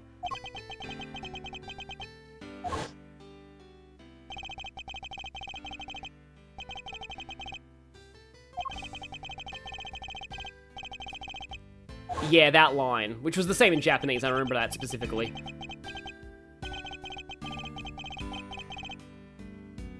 There's so many good characters from here that it should be an Ace Attorney 7. Maybe that's why they finally released this in English. Yeah. You know, there's no saying you can't help people as a prosecutor.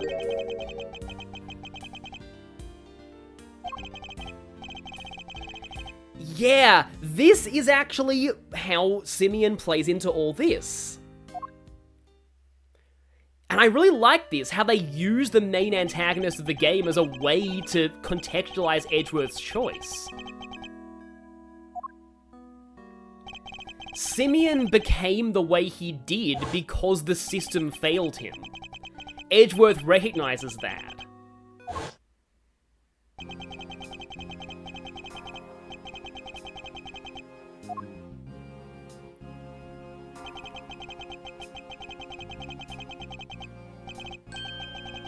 Oh wow, they actually are flashing back to Edgeworth dialogue from the first game. And they cut away before they showed the actual Phoenix sprite. Because they didn't want to make a Phoenix investigation sprite for just one scene. But again, yeah, everything failed him. Like, the police, the justice system.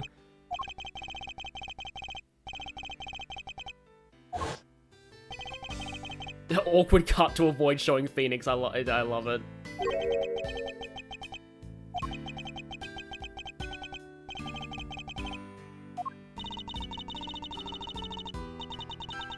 So yeah, like, all of this comes full circle thematically.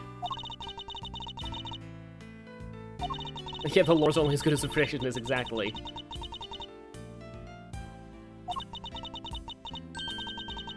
Yep.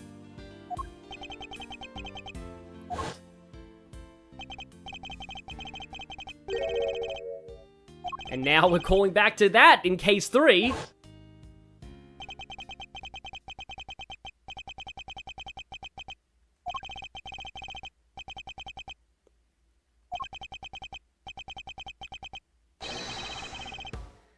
Yeah, so this is why Edgeworth wants to rise up the ranks in the prosecutor's office. He wants to clean up the legal world, and that's exactly what he's working on doing in Dual Destinies. Unfortunately, the law literally goes through a dark age before he's able to finish it, but still, like, you see in Spirit of Justice that he does actually help fix things. Like, most of the corrupt prosecutors are fired, and, like, the reason why they had to move to Korean is because they needed another corrupt legal system, because Edgeworth had already fixed the Japanifornia one. So he does succeed after a while, but yeah.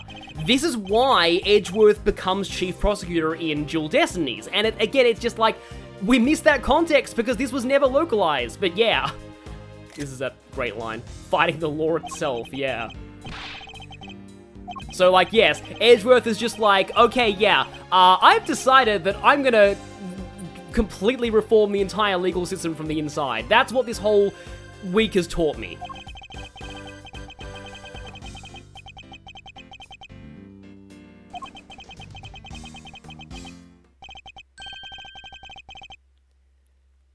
Everyone was fired except Clavia, basically.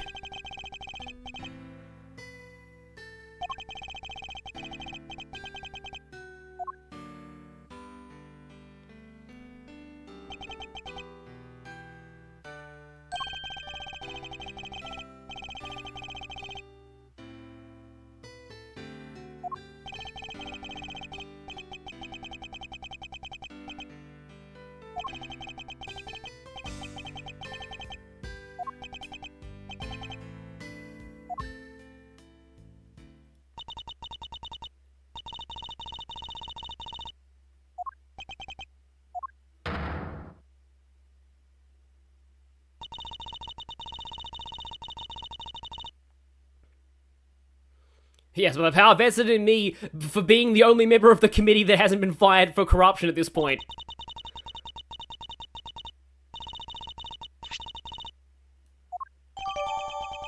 And yeah, we get the prosecutor's badge back. Although the jotted down organizer is kind of funny. There was no real way they could have changed that. There's no separate... It's not like chess messages in the Trails series where they're all stored separately. It's just a generic line for every evidence get, so they couldn't have really changed that one, unfortunately. And so they get to call him Mr. Prosecutor again.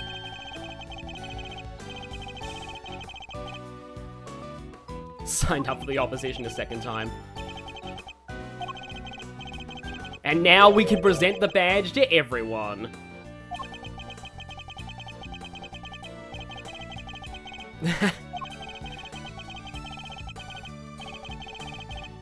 Oh, sadly that day never comes because, you know, the series. Yeah, I almost wonder if A77 they go with that original concept for Spirit of Justice, that they do like an underground mafia court. Because that was a cool idea. And yep, that is Fender's, well, apart from the credits, that is Fender's canonical last appearance. Just walks off into the sunset.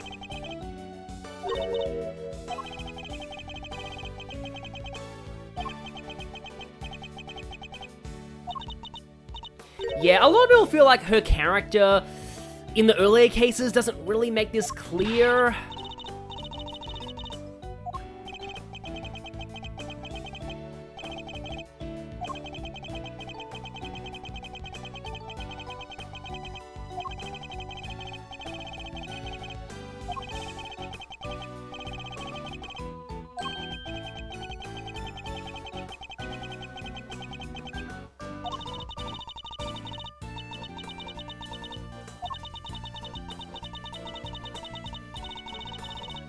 I love how they just keep mentioning laws, like in the orange text. Yeah, not really. Finally, she gets to be that now that Excelsius is out of the picture.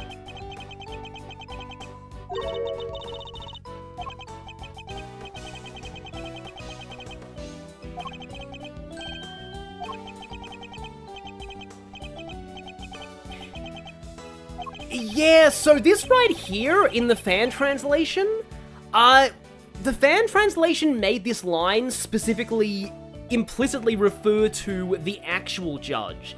And I think I can understand how that happened. Japanese can be a very vague language, whether it's referring to like an actual, physical person or just the concept of an ideal judge.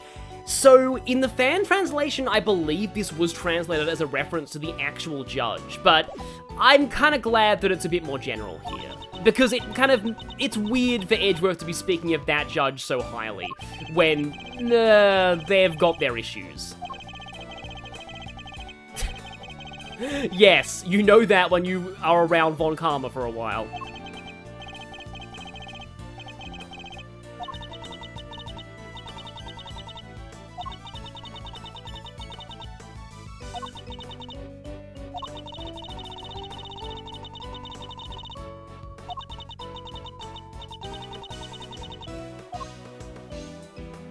Yeah, of course it would be your son.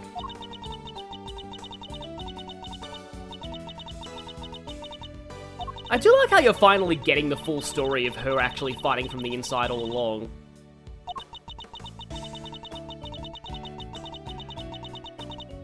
Yeah, I have things I can say about the Great Ace Attorney Santa Judge, but I don't want to say them here, but yeah.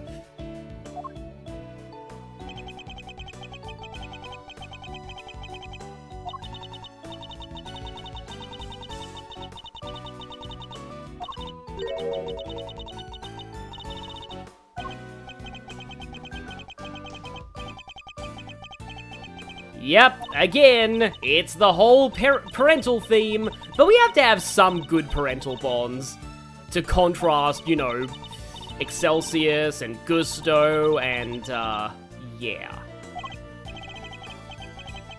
And Manfred von Karma, kind of.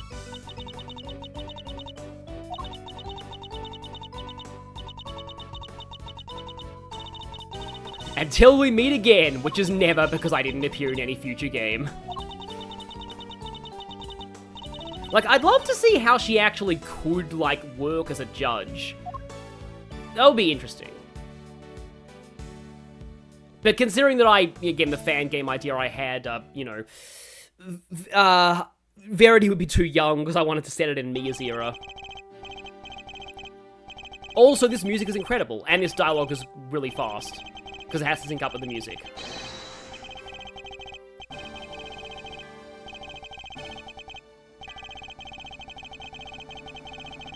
Objection!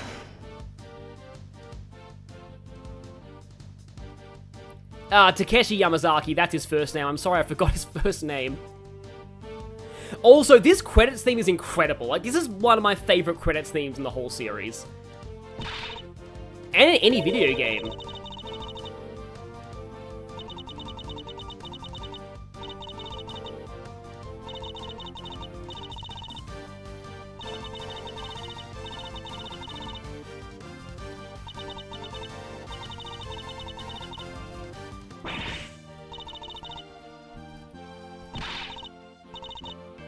Like, legitimately, alongside the credits theme for Pokemon Black and White, this is like one of my favorite credits themes in any video game.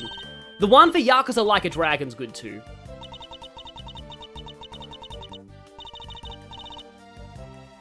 Yeah, I feel bad for anyone trying to fan dub this auto-scrolling text.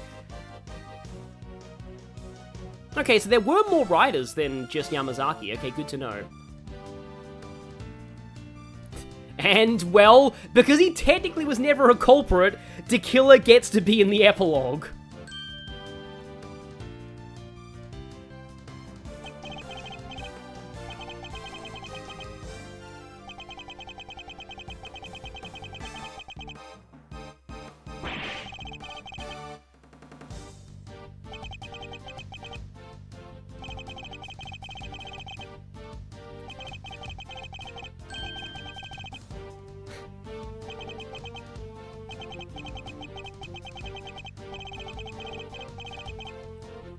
Next job, huh? Is he finally going straight, or is he just, still taking assassination on the side?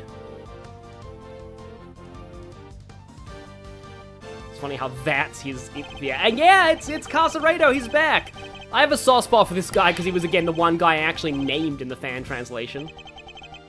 And Teddy's back, too.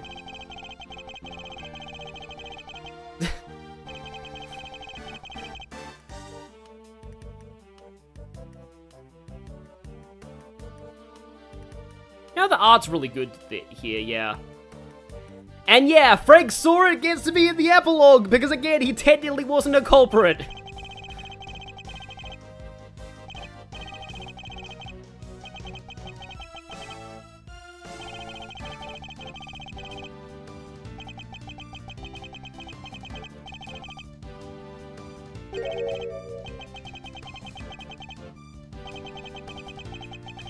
Yeah, he got his sentence extended.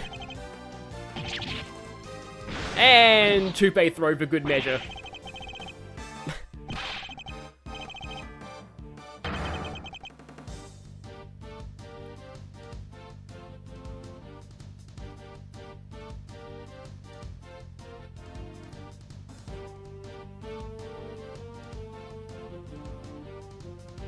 And hey, even Regina gets to be in the epilogue.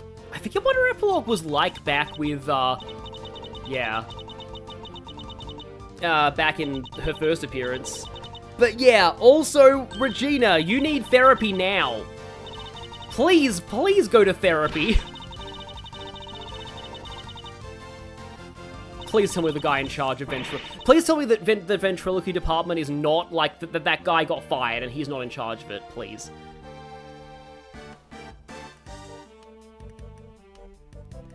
I think there's, like, one culprit who gets an epilogue in Grey Ace Attorney, but that's sort of a spoiler. I guess this guy technically gets an epilogue. For being, even though he's a culprit, kind of.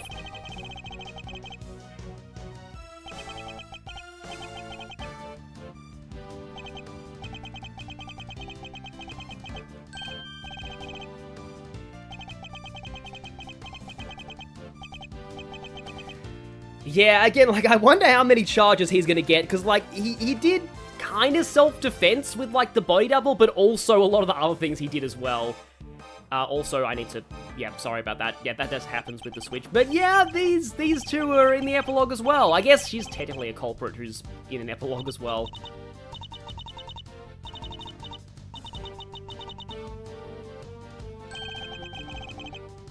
So this one's kind of bittersweet, that he has to wait for her release, just as she did for him.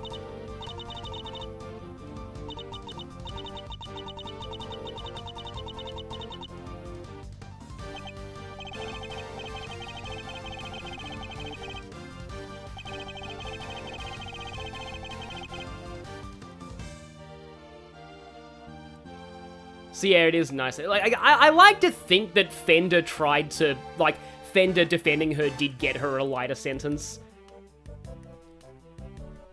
Oh yeah, this lady, yeah, of indeterminate age.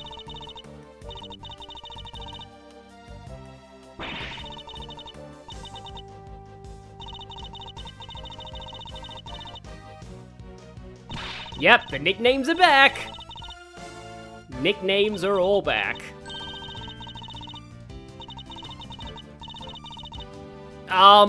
That doesn't sound like it would go well. Yeah, that could potentially kill people, just saying. And then Delisha Scone was arrested for medical malpractice. Larry's in the epilogue too. Hendrik Addison. I wonder whose idea it was to encrypt the save files with a 16-bit XOR key. That sounds bad, yeah. Also, do you finally mention the name of the book?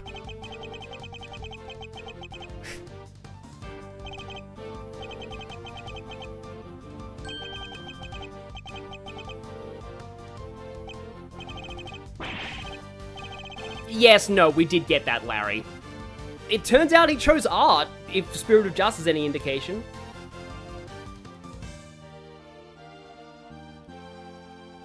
And, yeah, Bad gets to be in the epilogue. And this is present-day Bad, too.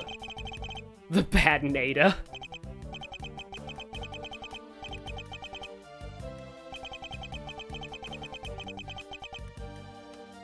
So yeah, this is actually really nice given, like, Bad's role in the first investigations. It's a nice surprise seeing this in the epilogue.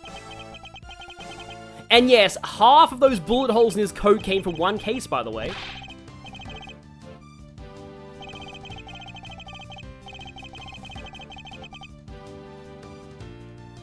So yeah, it's really cool that we get to see Bad here in the epilogue again. Oh yeah, and these two, who also probably should be in jail. Okay, well, they explain it here.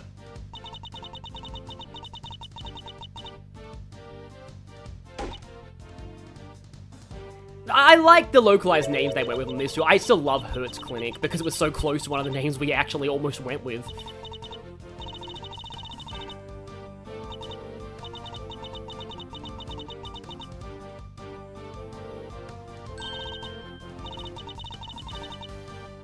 Yes, get back to work at the Hertz Clinic. Oh, wait, no, being coroners. Okay, good to know.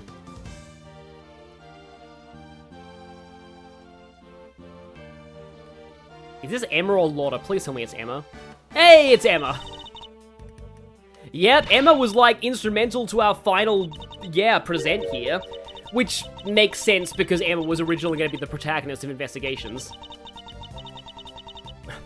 Emma is going to have the jet lag of the century.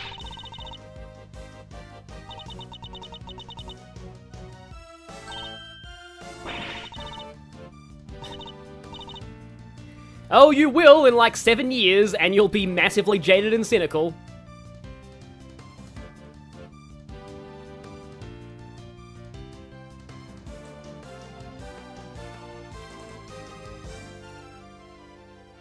Oh yeah, Francisca. She's not going to get this until now. I suppose because she's considered a Case 4 character. Yep. Again, more projecting on Eustace.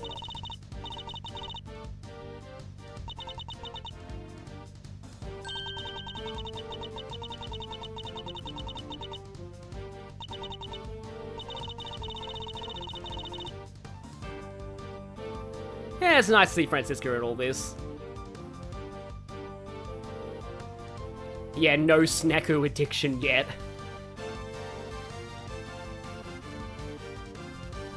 Oh, we're already at Lang.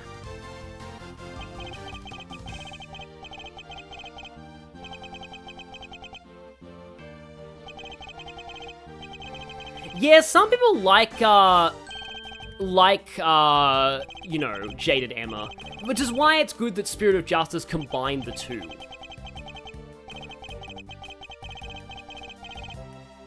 Yeah, Zengfar's gonna have an emergency election right now, probably. So, plot twist, Lang gets elected president somehow. I mean, I could kind of see that happening.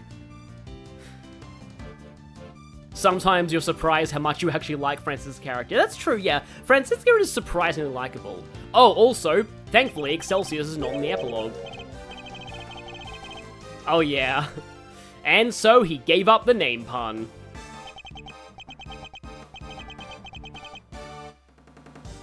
And suddenly, yeah, it's all tragic.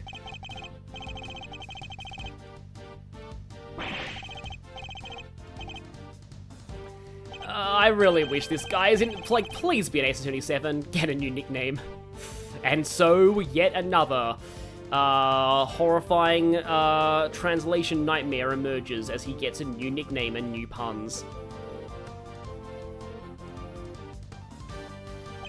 Yeah, I thought they'd do these two at the same time.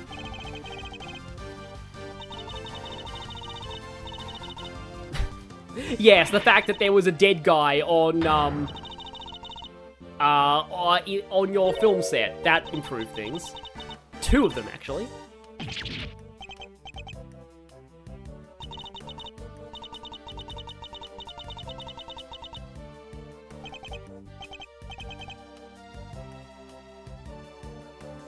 And yep, it's still just assistant.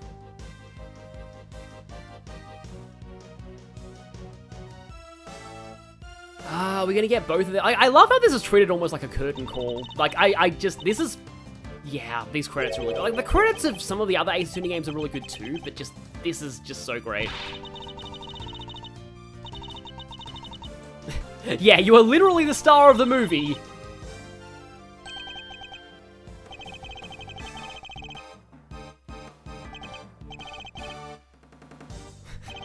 He's being tsundere about his own job. I kind of like acting.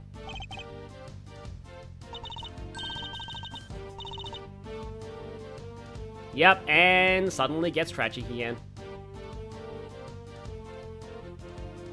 She might be slightly biased, yeah.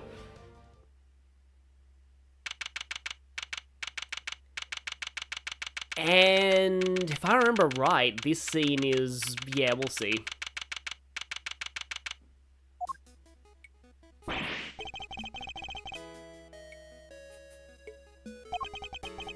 I don't know why this song is so chiptune sounding.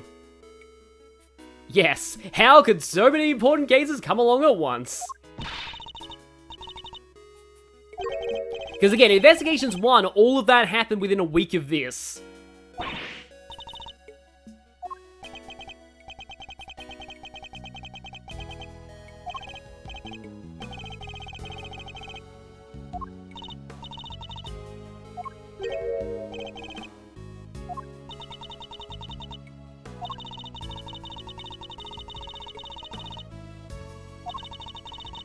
And then I realized there were so many people in this game with daddy issues, so I decided I didn't want to do that.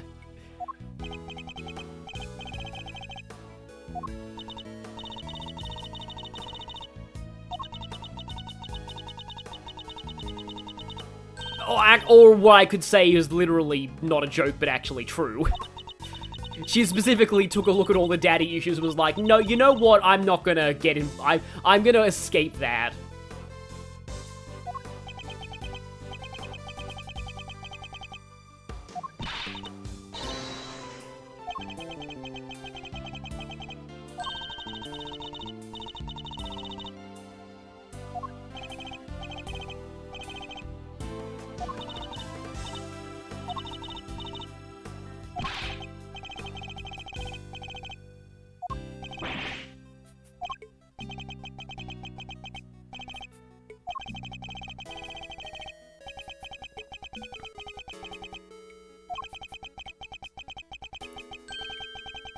Yeah, and I love this. The sad part is, this is Gumshoe's canonical. No, it isn't.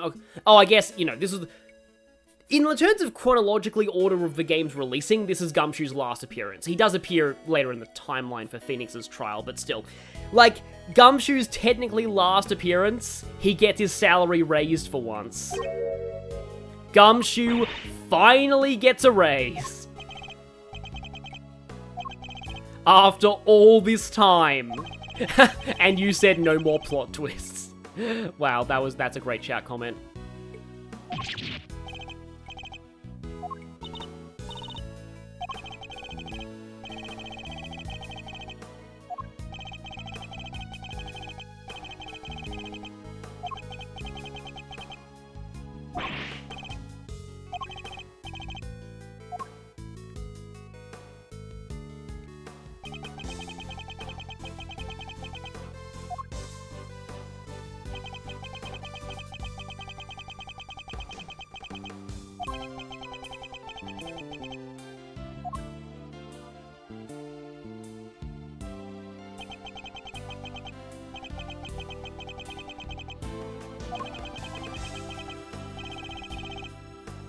It certainly won't be easy. I wonder if I should ask a certain defense attorney for help. And then, like, he gets disbarred in a few days. We're flashing back to this again.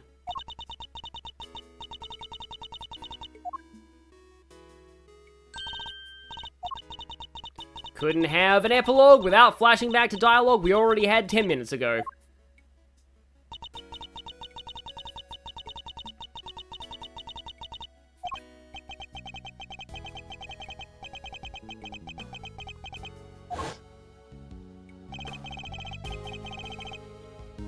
It really is a Persona finale. Edgeworth's like, wait, I've had social links this whole time. I wonder what Arcana Phoenix is with the social link.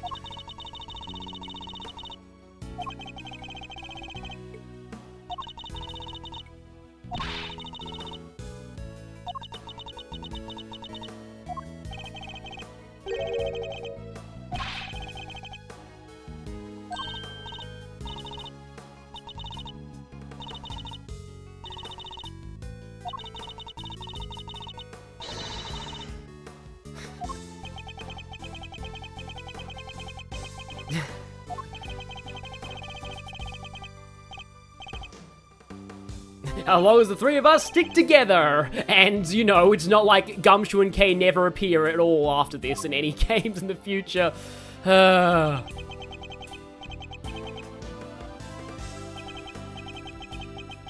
This dialogue was automated, by the way.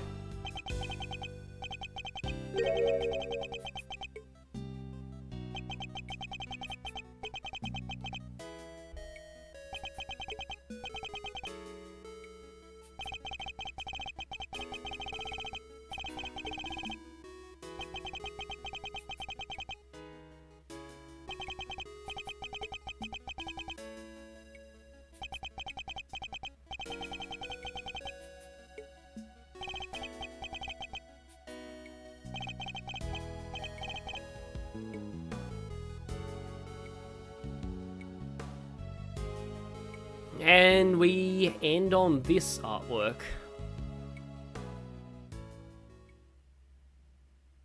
And in a weakened new Phoenix, yes.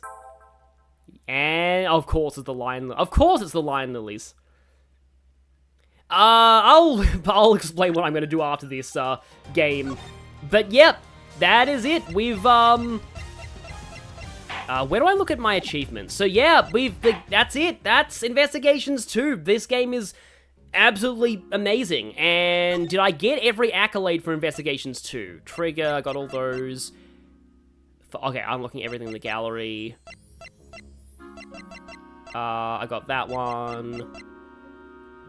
Oh, I didn't get the secret achievement from Case 1. Interesting, okay.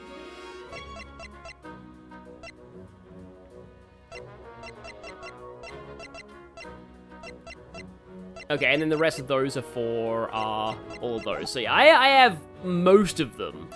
But yeah, I actually thought, though, that I would, oh no, this is just the sprite viewer. Where is the concept art? Here we go, documentation, yeah.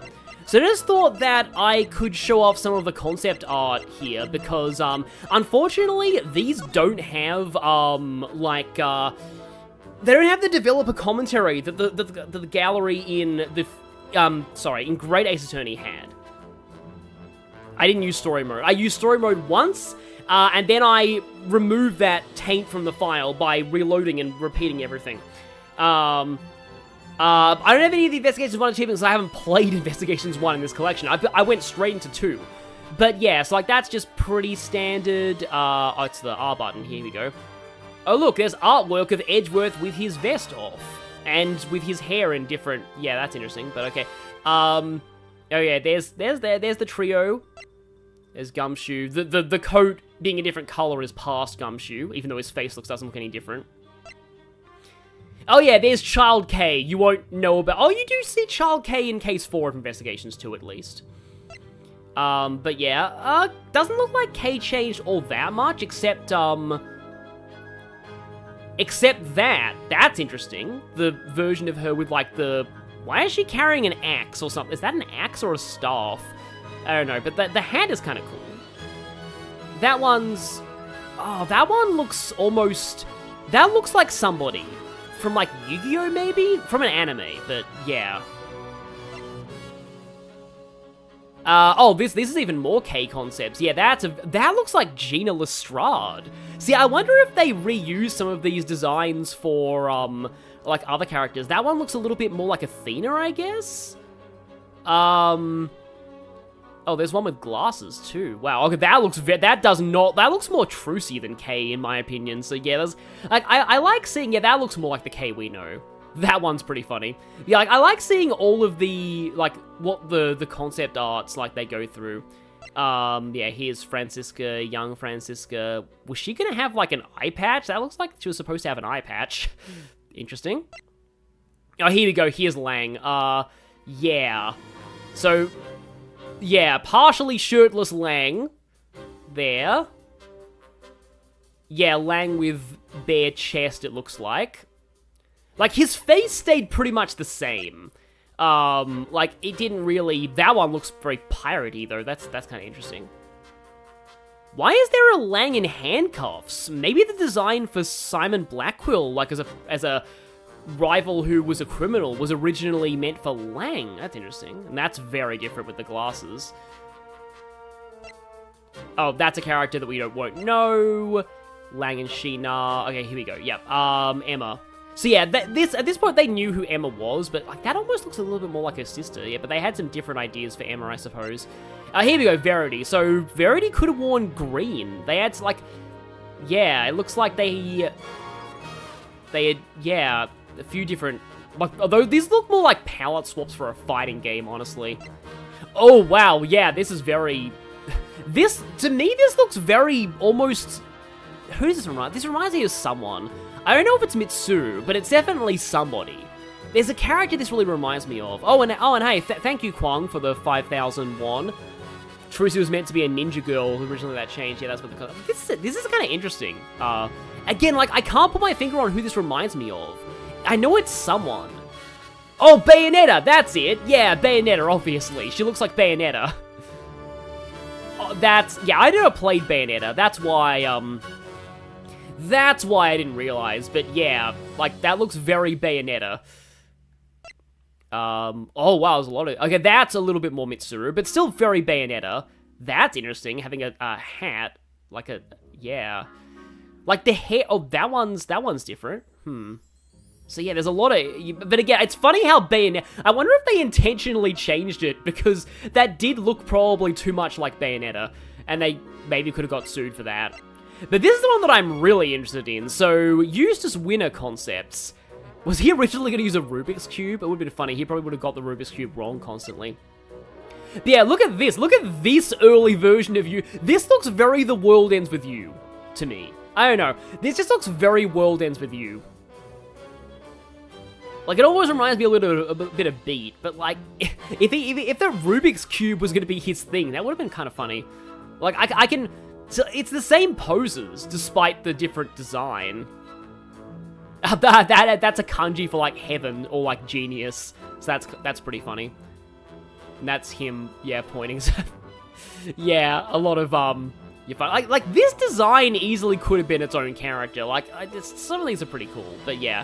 Again, very... And then here, they're settling onto uses more. That one looks a little more school-ish, I guess. I like the goofier hairstyle they went with. He sort of meant to look goofy. Like, I think some of the others look a bit too cool. They were probably going for the idea of, like, he acts cool but really isn't. But, like, I think the goofy hairstyle suits him more. Oh, yeah, here's Fender. Goatee Fender. That's pretty cool. I mean, he kind of already has a bit of a goatee, but yeah, that one looks pretty good. Young Fender. Pfft, what? Why is there a picture of young Fender in his underwear? Why is that there? I don't... Okay. Let's just move on and ignore that. Why is there a picture of him with a gun? That's weird. Huh. Okay, then there's Gregory. Yeah, I have no idea. What even is that art?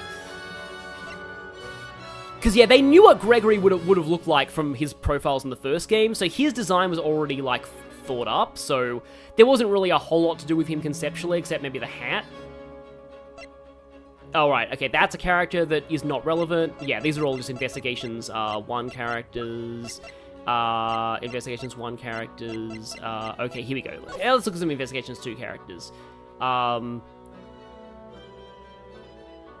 What's he holding there, huh? Interesting, but that looks pretty similar. All of that is pretty... I do like this version of him, though. I do kind of like that one. And wow, okay, Knight had some interesting concepts. That almost looks like a great Ace Attorney design. And there's the concept of the revolver twirling. Okay, there's Bastion Rook. Yeah, they all look kind of similar to how they did. And here is Tabby. I almost called her by her fan translation name again. Okay, she didn't really... Okay, that version of her looks younger, but apart from that, she didn't really change all that much conceptually. And... Is that seriously shirtless? What is up with the concept art having none of the characters we want to see shirtless? I don't know. Yeah. There's all this art of shirtless to killer for some reason. Meanwhile, Canis... I kind of like the version with the skull staff. That's cool. Because it kind of plays into the idea of a blind person with a walking stick. Why is shirtless to killer a thing? Oh, that's very different. So yeah, he originally had maybe he was originally meant to have more of a Yakuza theme than a Buddhist priest theme. A lot of this looks more Yakuza-like.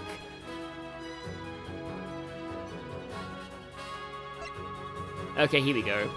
Like, of all the people who would have shirtless concept art, I'd expect this guy to have shirtless concept art, but no.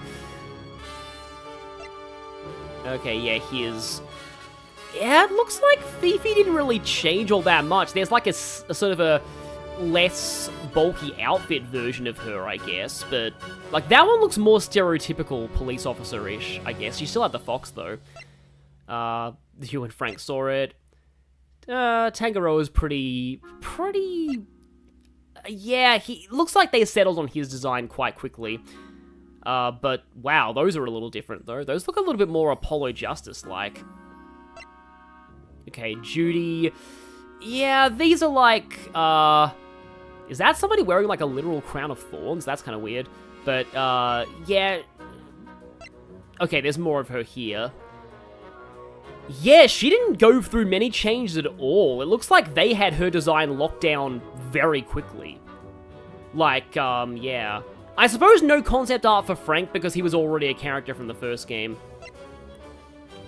Yeah, here's it would make sense that Delisha didn't have a ton of, like, concept art because, you know, she's very cartoonish. They probably settled on her design quite quickly, too. And here's... Gusto originally looked like a gnome. That's kind of funny. But yeah, a lot of these look fairly similar. And these are like... Okay, he was originally going to be like a martial artist chef, which I guess fits. It would have been funny if they'd like referenced like Capcom with the... Oh, this pose though. Oh, not reference reference Street Fighter, I mean. But yeah, this right here. I wish he did that pose in the actual game. And then that's more of a samurai-like pose out of him. And, oh yeah, they had to do art of Amnesiac K. Wow, full face bandages at one point. That's kind of interesting, yeah. They already had the concept for, like, longer hair, I suppose. Oh, here he is. Here's big daddy winner himself. Please don't let there be concept out of this guy shirtless. I would die. But yeah, that's all pretty similar to how we know him, apart from that. But I guess that's the burnt-off beard version. So, like, really, I like how they have his, like, swagger walk nailed down. Oh, no, there's more. Oh, okay. So, yeah, that was an idea for him. Yeah. That sort of full-on, almost Eggman moustache. Oh, that makes him look more like a judge. It's really interesting here. Yeah, one of those Gusto arts is literally just Ryu with a chef's hat. But, like, yeah, this version is very different. Like, he would have come across quite differently with some of these designs. So, I don't, like, it's just, there must be a lot of thought that goes into this art. Oh, here we go. Needler and, Hertz. Yeah, these look all pretty much... Okay, there's a few... Oh, wow, this one. That makes it look a witch. Like, I kind of like this one, honestly. And there's another one there, yeah. Oh, that one's funny. That makes it look like a mad scientist. Those are like, speaking of Eggman, those are like Eggman glasses. But yeah, I like this one though, the witch version of her. And again, no concept art for these three, because they were already in the first game, I guess. Oh, Sean Fenn, this is interesting. Of course, he gets shirtless art for some reason. Not really sure why, but yeah. Yeah, that looks a little similar to how he ended up. But just, Ninja Star. Maybe he was originally planned to be a Jammin' Ninja actor. But, like, this is, like, a cooler version of how he ends up looking. Yeah, they got Needler in one, but Hilda took a while. One with headphones. That, again, very World Ends With You, that one. Like, they clearly had that whole rebellious teenager idea going. Is that him with a lighter? Huh, maybe they decided to give that lighter to Blaze. Oh, is he wearing a shirt there? Thank you. I hope he's wearing a shirt there. Oh, they even did Torosaurus concept art? Oh, Sean was supposed to be in the cancelled case that was meant to be between Captive and Legacy. Is that really? Is there any evidence of that? This one's pretty funny. That one's great too. That one's also really good. Oh, here we go. They grouped them together, yeah. So, here's where things get interesting. Okay, so these are all pretty similar how he turned out. Yeah, there's the clown, and there's the clown breakdown. And there's... Is that Edgeworth being threatened at knife point by Simeon? That's an interesting concept art to do. Huh. Oh, wow, he originally looked even goofier. And had, like, and had, like, bandages from being attacked by the animals, maybe. That... okay. I'm glad they didn't go with that. That one's probably more... That's a little too on the nose. Like, it looks too similar to Edgeworth. Like, I'm glad they didn't use that one. Oh, there's the elephant concept art for the breakdown. Yeah, so most of these are pretty on point, but, like, a few of these, yeah. Like, again, this one, I'm glad they didn't use that. That's a bit too, you know... Oh, here we go. Why is Pearl here? This must be very early. They must have just been using... Oh no, they would have had to make a new sprite for Pearl. Maybe Pearl was supposed to appear in these games, or it was just to test things, but that's kind of funny that they've got Pearl here. Yeah, he looks more like an evil phantom thief at one point. I went back to the beginning again. Special... Oh, these are just the... Oh, this one's kind of cool. And rivals and assistants, I suppose. This one's pretty cool too, yeah. Edgy and Francisco and Kay. I haven't even seen... I've seen this one. And I've seen this one too, yeah.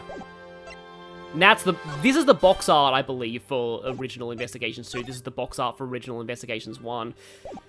And, yeah, here's the box art of the compilation, and here is... Why is there...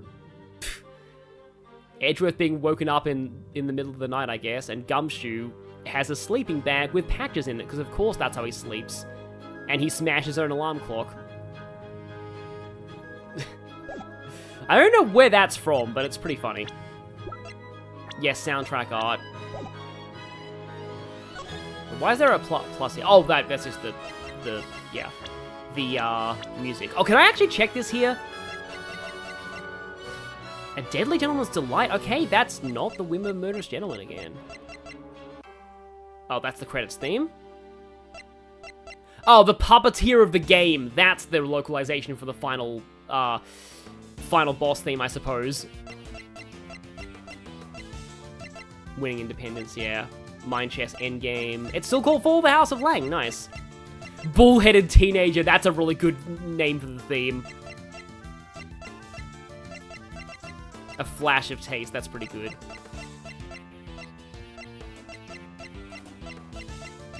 I still love this song. A hug and a smooch is entirely didgeridoo. That's amazing. Sound of One's assassination, yeah.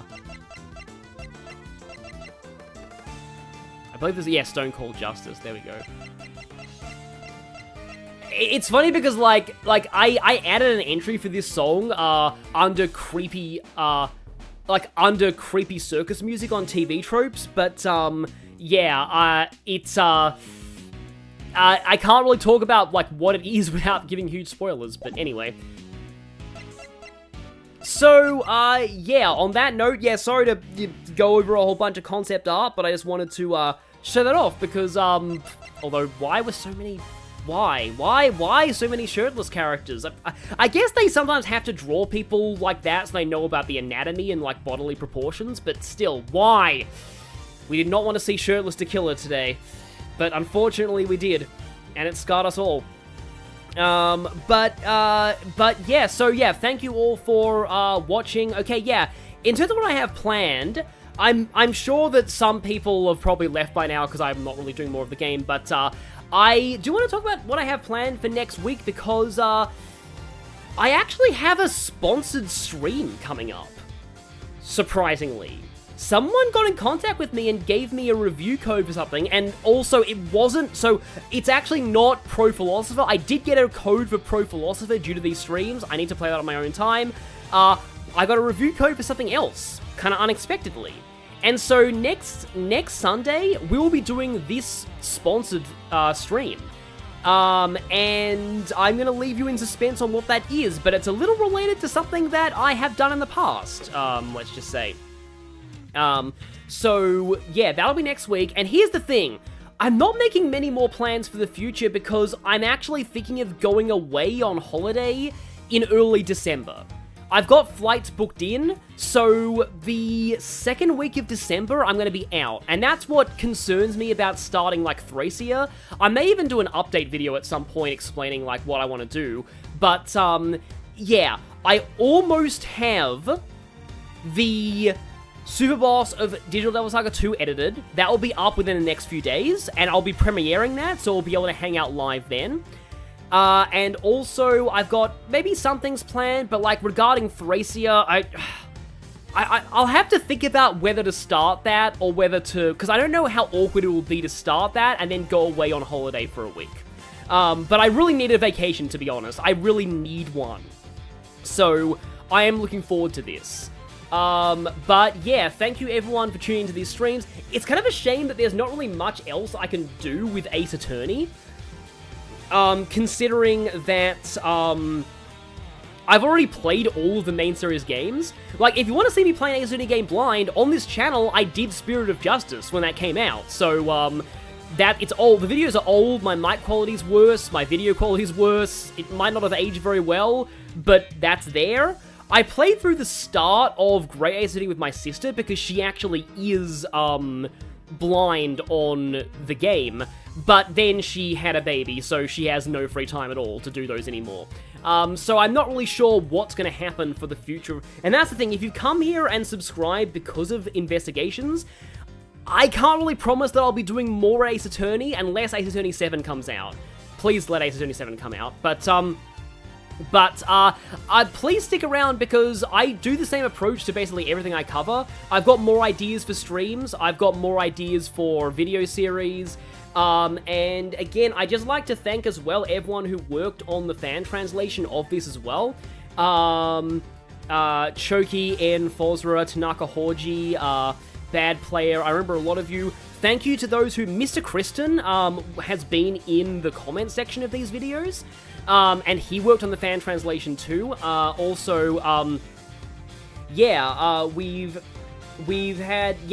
had Henke who did some of the hacking.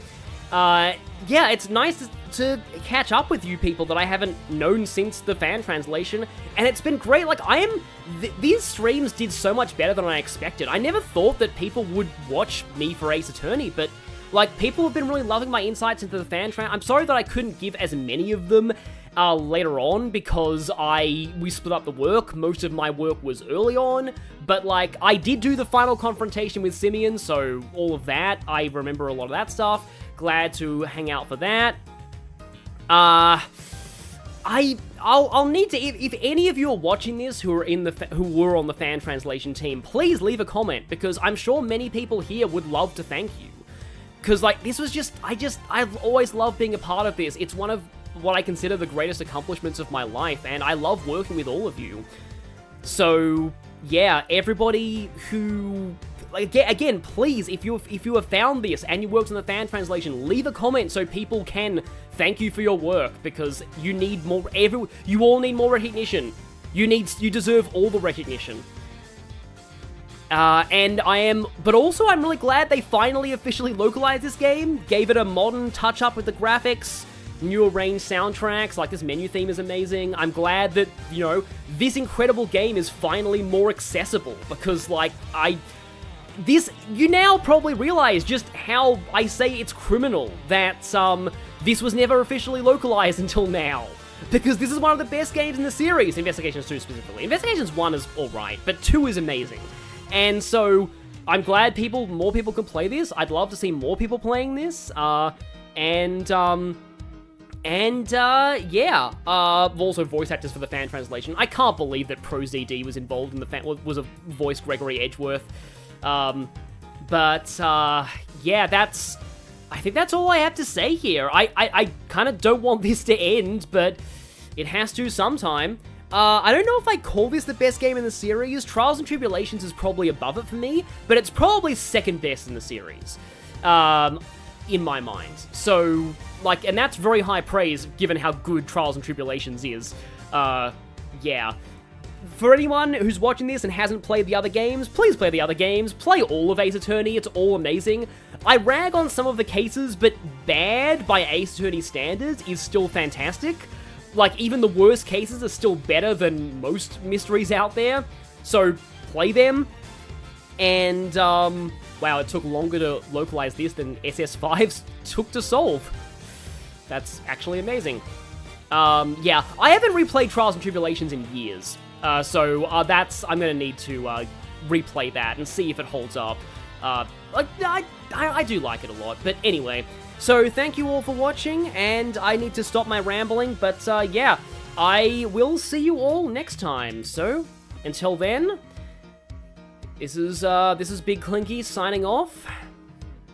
See you.